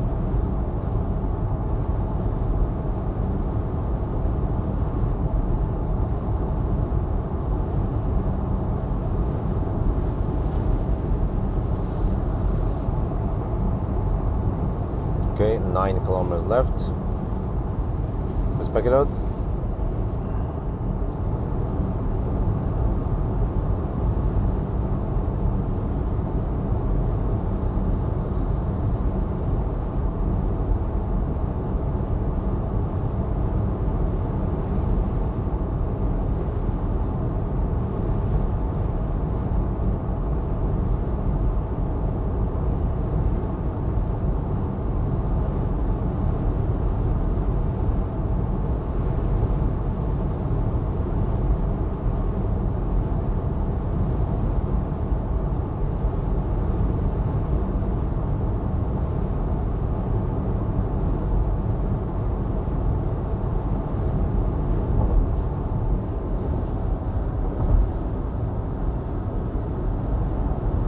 Have centralized conditioning system with head with heat recovery. Heat scavenging and stuff. Yeah, I think so, but it might not be as advanced as Tesla's system. It doesn't. I mean, it seems like it might lack some modes that Tesla has, where you can generate heat and so on, and where you can move your heat, but it is as if Tesla can move the heat anywhere they want, from the cabin into the battery, or yeah, they can even heat, or the other way around, battery the cabin, or got the pipe pit in here. 4.2 kilometers left. We're at 18.5%. 21 to 28 degrees. Oh, that is very nice that we have only 7 degrees Celsius delta.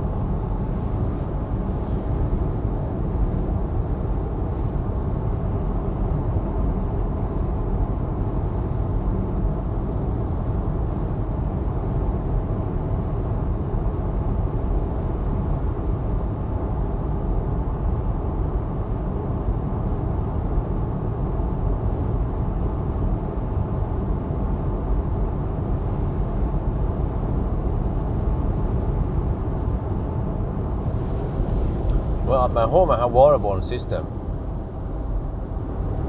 and heat recuperation is required by law to have it in Norway, regardless of what kind of heating system you use.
Check it out.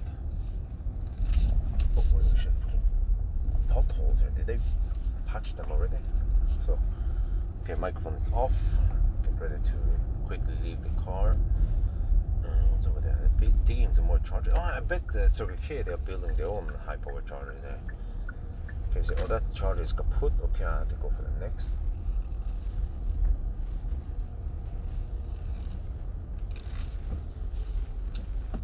Trying to enter, yeah, Circle K, they probably own the land here, so they're like, oh yeah, I'm gonna put the power chargers Okay, I can use this.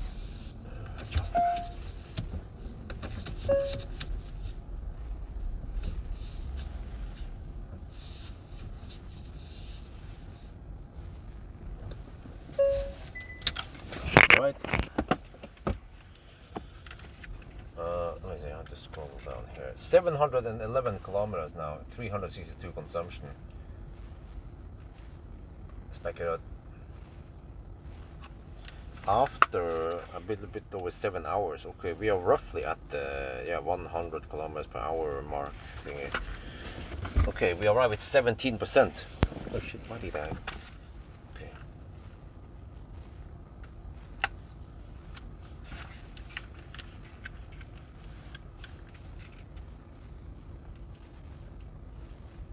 Right, we are at Speculator, we arrived at 17%. The car estimated 24%. And then the consumption was, the last leg was 368. Okay, let's plug it in.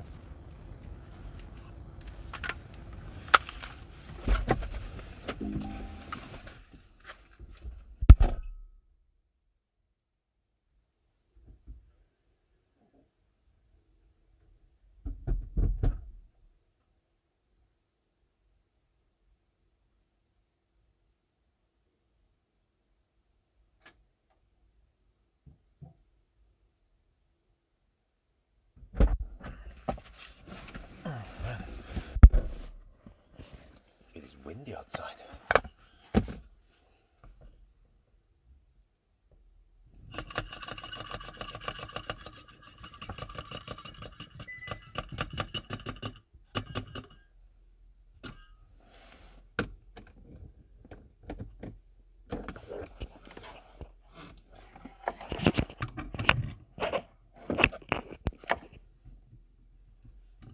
I want to fire up the car, fire up the heat.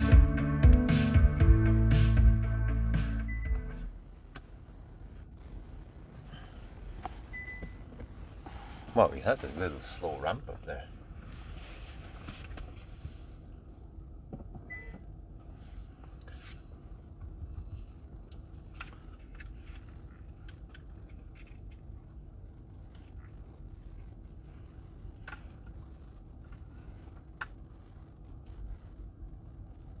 Wow, okay. This time I preheated at least half an hour before, but it went from 15 degrees to 19 degrees in half an hour. It seems like the car doesn't want to go much past 20 degrees here in the min. So, but whatever, this is always what happens. We get roughly 155 kilowatt, but then after just a couple of minutes we get 190 and then 200. So, all right, but right now I don't want to go outside because I can show you guys the flag. It is quite windy outside. Look at that. Yeah, but I just have to do this and tell you that we are now at Speculator.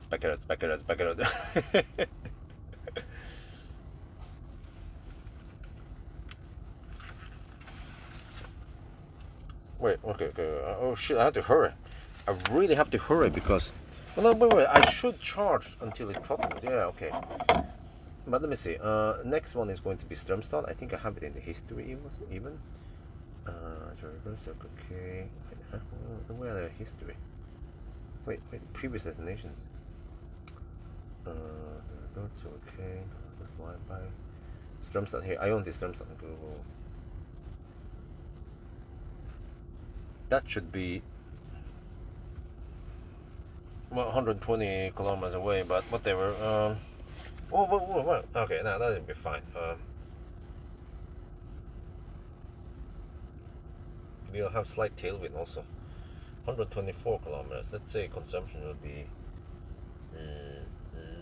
380.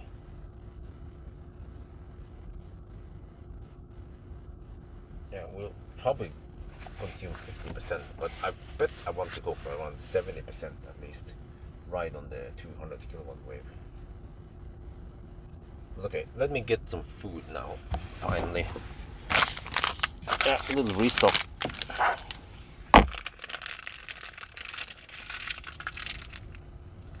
Man, it is cold outside. I think I'm going to bring my jacket also. I mean, it's not that cold, but it's just windy. Which makes it feel really cold.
Well, just came back in time then. I need to quickly. Ready? I need to restock some drinks. Okay. Yeah. I'm planning on leaving at 80%. Even though that might be overkill, but whatever. I just need a minute to prepare. Then we're good to go. We should have more than enough now to go to the next charger.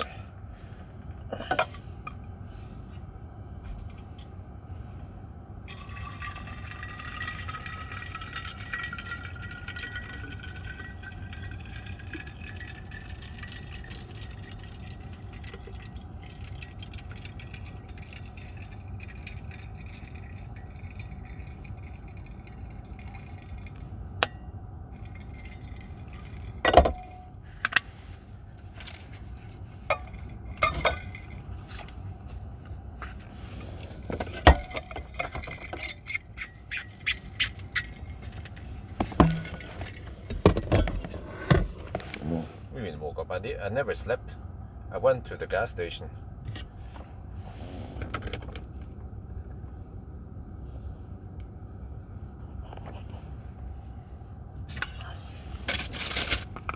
Yeah, 120 kilowatt is slower than what we get when we arrive. We usually get 150 kilowatt. So I have the food ready.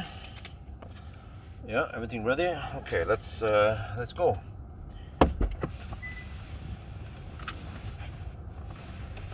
Maybe I can shoot a quick video. We're good to go.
Okay. It's always clumsy. I always have to disable that shit before I start driving. Okay, we're good to go at least. 6, yeah, there you go. So now we just count the detour time again. But it seems like I'm going to be stuck behind some traffic this time. There's even some, oh shit, some trailers and shit. So this is why we actually need to measure every time we go with the detour, because it's so variable how long it takes.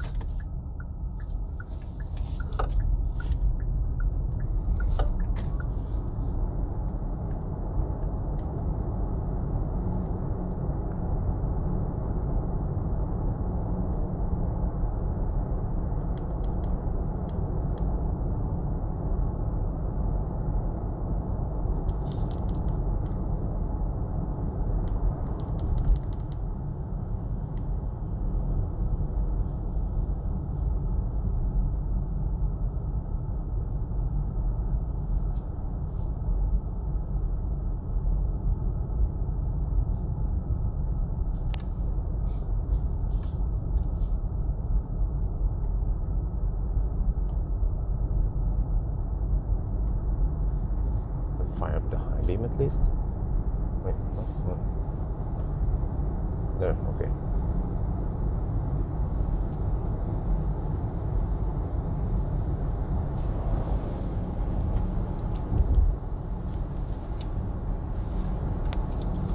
No, that was yeah, I have one more charging stop at Strömstad, yeah. That was the second to last stop. We've been mostly riding on Ionity and some, yeah, and oh, what the heck is, no, stop that shit, man. Holy crap, the auto high beam shit is firing on and off on the car in front. Dude.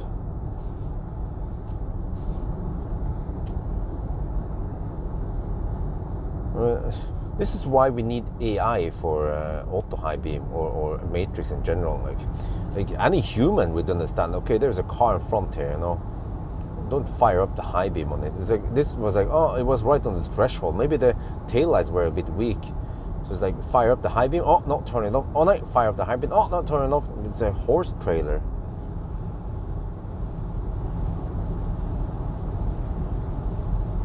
Which I need to hammer. Let's see, when do I have the opportunity to hammer the horse trailer then? It's going quite slow. I don't want to slow poke more than necessary. Let's see, I think there's, yeah, okay, let's go.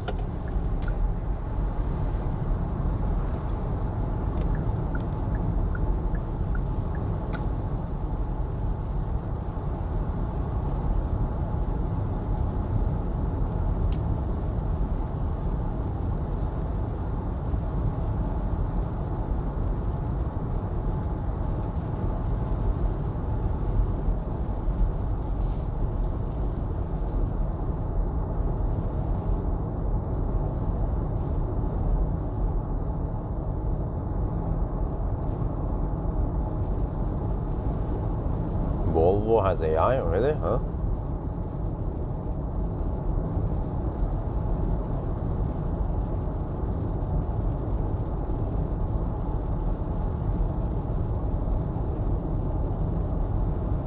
To me, it seems like every auto high beam or matrix light is based on preset rules. So it would just take whatever sensor input something and then figure out what it needs to do. Some systems might be better at doing this than other systems, but I don't think there is some AI or anything like that involved here, because they seem to have the same flaw. Like, it cannot detect trucks going over a hilltop like here. If there's an oncoming truck, it would normally not detect it correctly.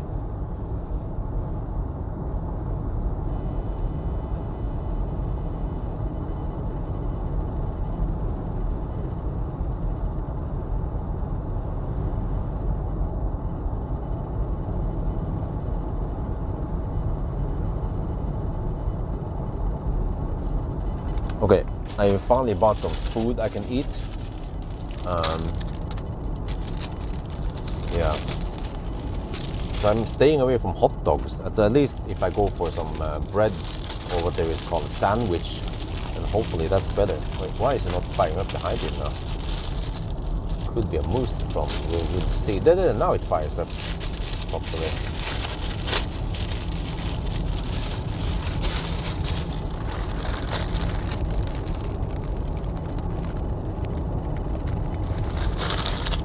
Damn, it's a dry sandwich though.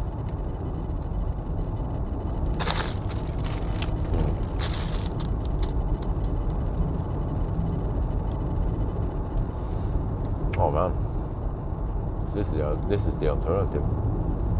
At least the hot dog will be nice and juicy.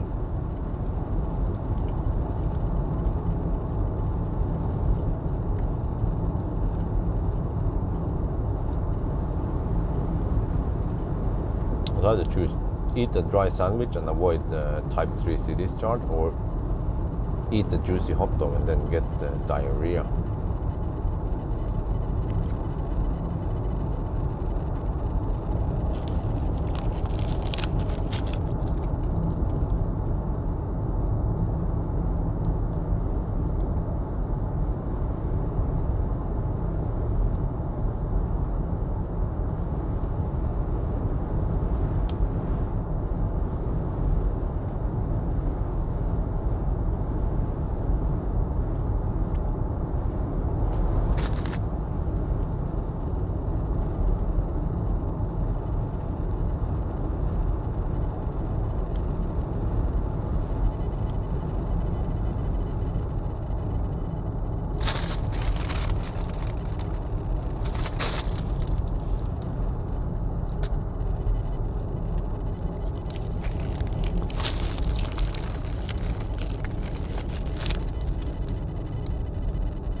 Wow, this car's so slow.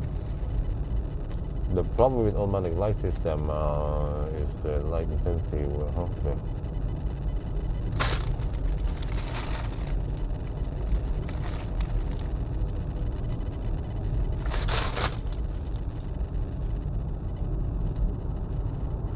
Oh, that was an MG4.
No. It's gonna be nice once motorway is fixed again. But it's gonna take a while.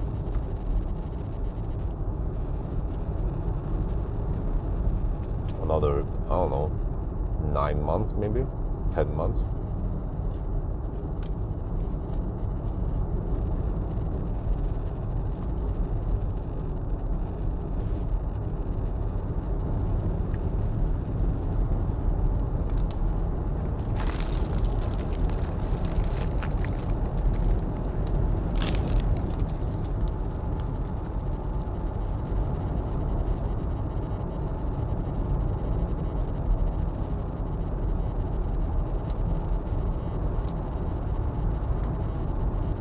The Lanza is huge, yeah. I've heard about it. Seen the pictures and drone shots. Accidents. The cars involved. Were there actually any casualties or anyone who died?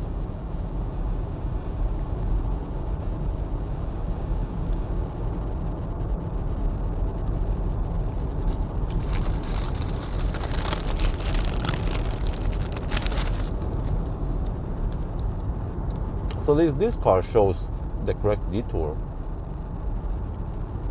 but there were some. Yeah, I think the Audi, the Audi didn't show the detour. Didn't know about it. It was like, oh, we're gonna go hammer through the motorway. I'm like, oh no.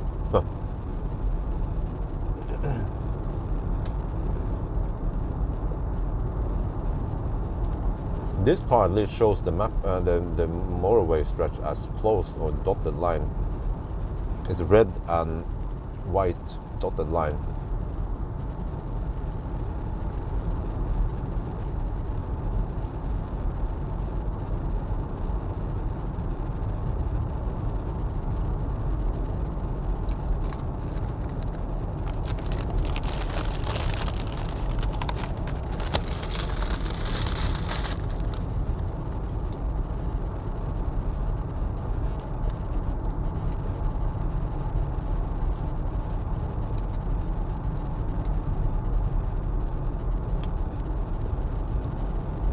I have to say that in general, the EVs are getting quieter and quieter. German cars, they have always been quiet in the beginning. They haven't really improved that much at all. Yeah, but Teslas are getting quieter. Chinese cars are getting quieter. I'm not sure about the French.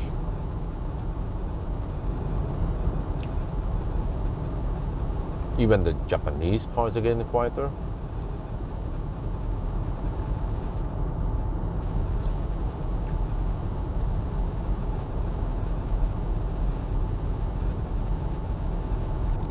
And the Koreans also, yeah. Classic Ioniq and Kona, they are fairly loud.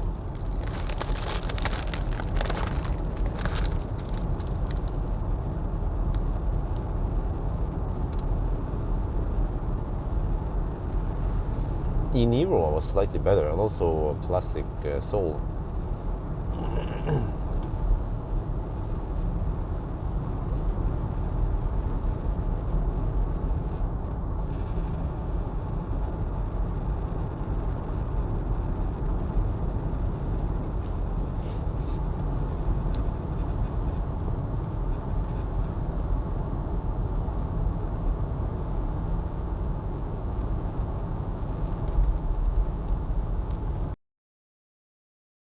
You're typing so loud. But do I care about starting part 2 right now? No. Because I'm eating. So I'll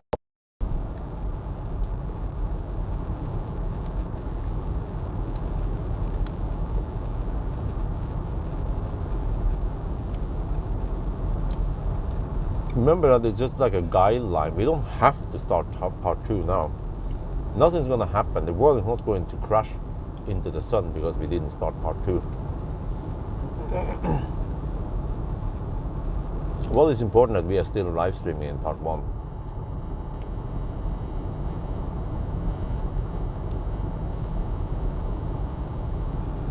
Just calm down, kid.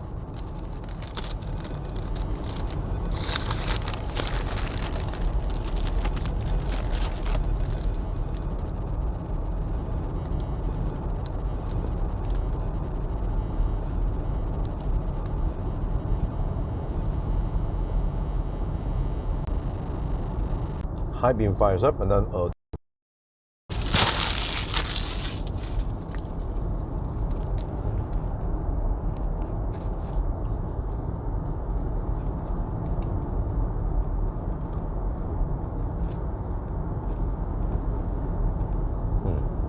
to watch out. Have to be in high alert now. Could be moose around here. We don't have any protection, no fences. So the moose could just be roaming around at high speed, crash into us.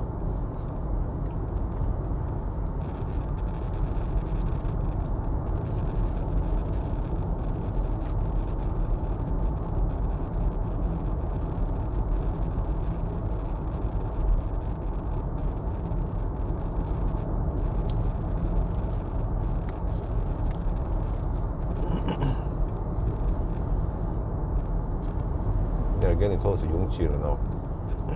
But actually, it's still 5 kilometers. Holy crap, man. That would take at least 3 minutes. 4 more, like 4 minutes maybe. Oh, this is a long detour indeed.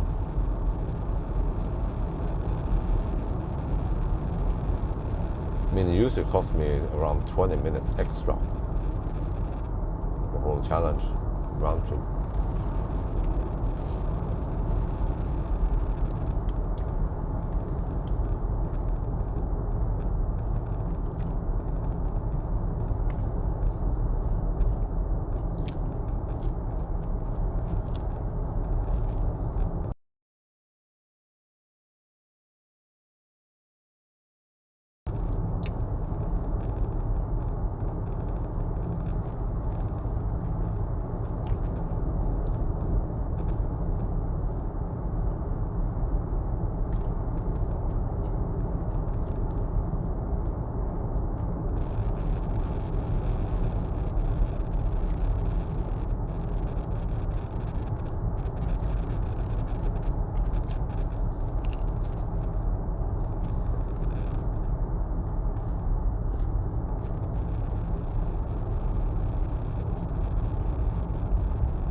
we don't have anyone out buildings. That's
well, are we back now? Are we back online or what?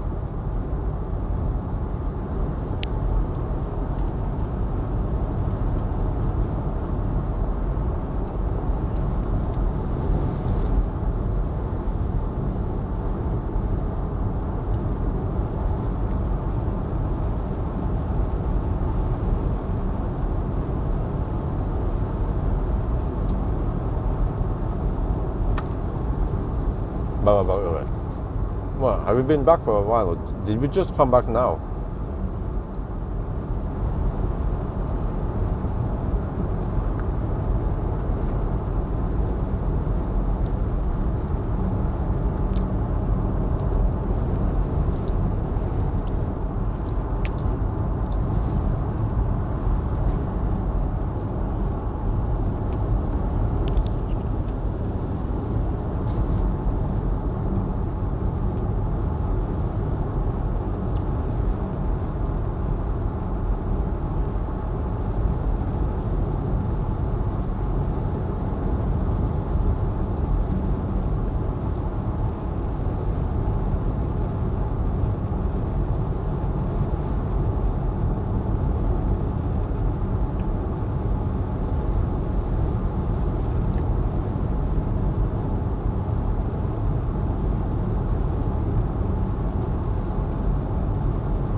Okay.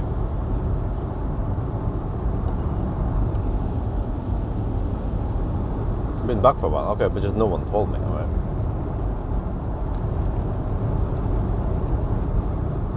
Yeah. So what you have to do now is, hopefully we don't have more delays, but you have to take 1 hour and 36 minutes and add that to the current time. That is a 1,000 kilometer time. So that means that we are actually at 8-hour mark right around now.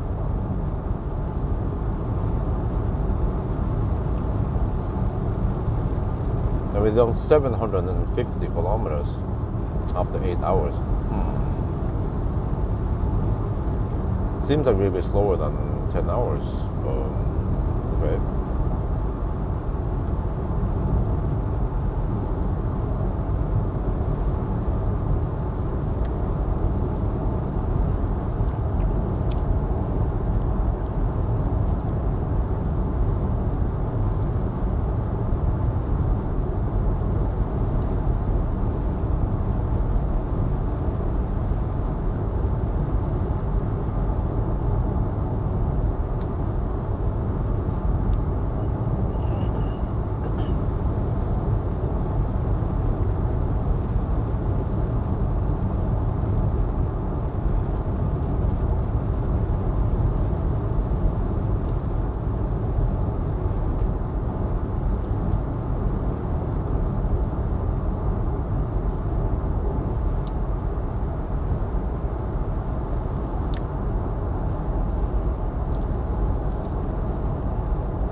are, what? Huh? Interesting. Okay, right. Now we have done only 36 kilometers, yeah. We are still at 18 degrees Celsius on the min temp. And we are 84 kilometers away, so it's too early to preheat yet.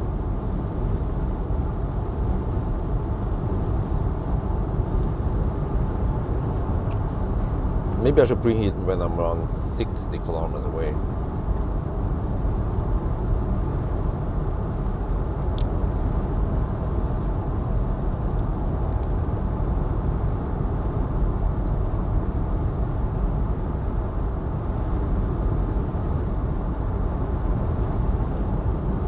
Interesting to see the warm weather. Okay.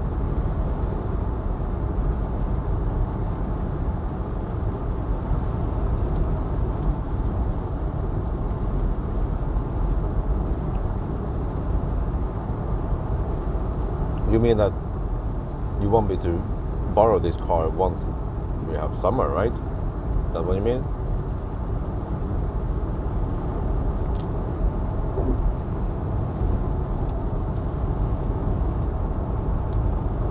Well, normally I don't. Normally I just test the car once and I don't re-borrow it. But every car I get in that season, I test it and I'm done with it.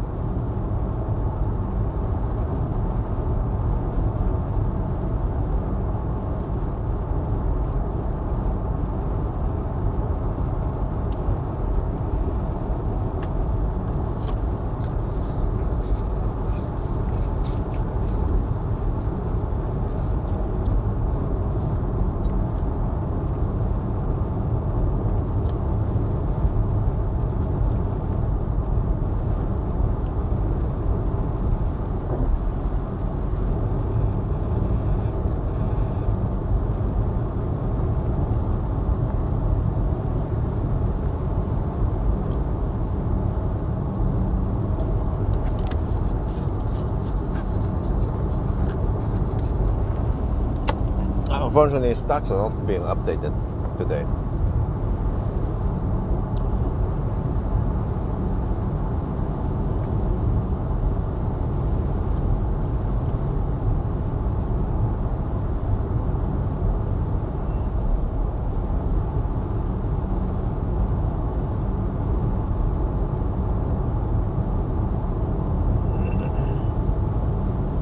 Man, stop the high beam. There. Wow.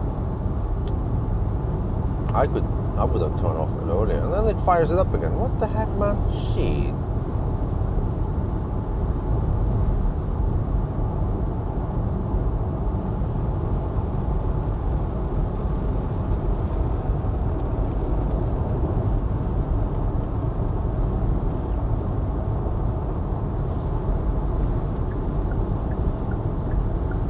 I wonder, yeah, the mere chargers.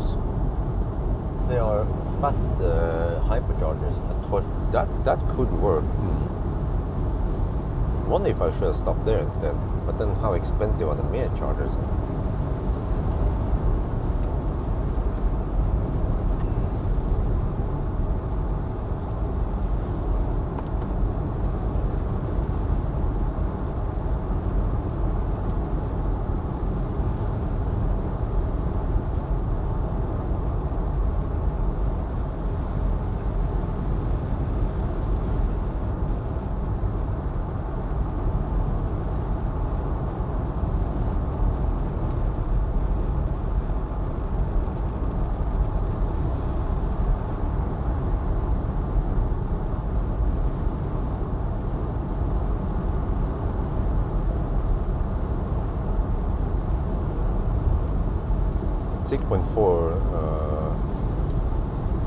Kroner, I think it's SEK, right? 6.4 kroner per kilowatt hour.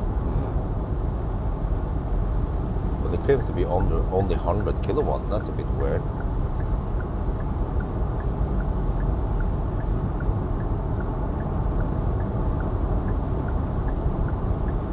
What the heck is that?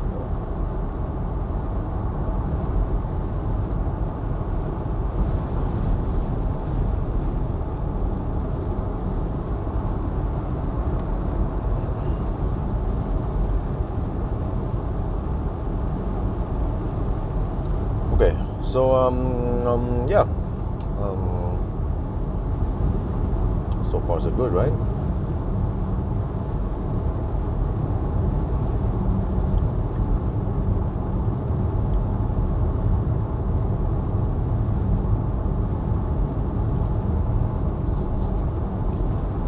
Now we just have to get over to Strömstad, 73 kilometers away.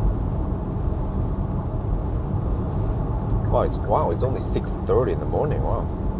Time-wise, we are pretty good because we started not too late last night, around 10. That is somewhat rare. I tend to start around 11 midnight.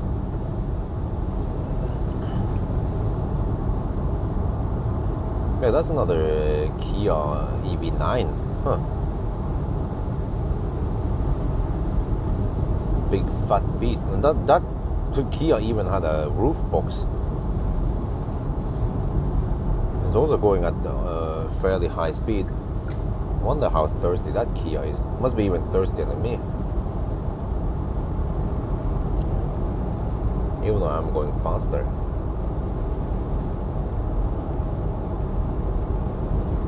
But with such a thirsty car, you definitely want to have a trailer box rather than a roof box.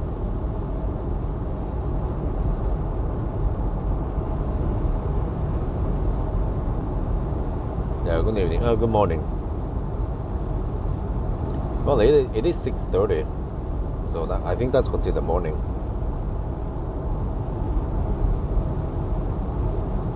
Okay, let me look at stats now. We have 762 kilometers, so we have 240 left, roughly.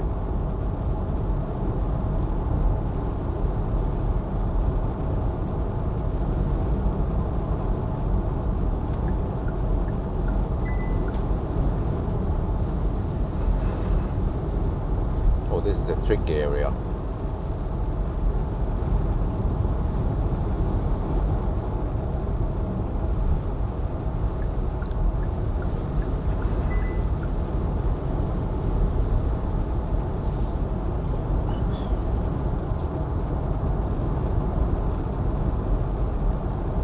Well, I gotta say, I had a scary moment earlier this week when I did the range test with the EV9. I went at Minnesota. I went over to the scale area, and then the scale was kaput, or CA. I was like, okay, and then I I shot a thumbnail picture, well, a video, but I just grabbed a frame from it.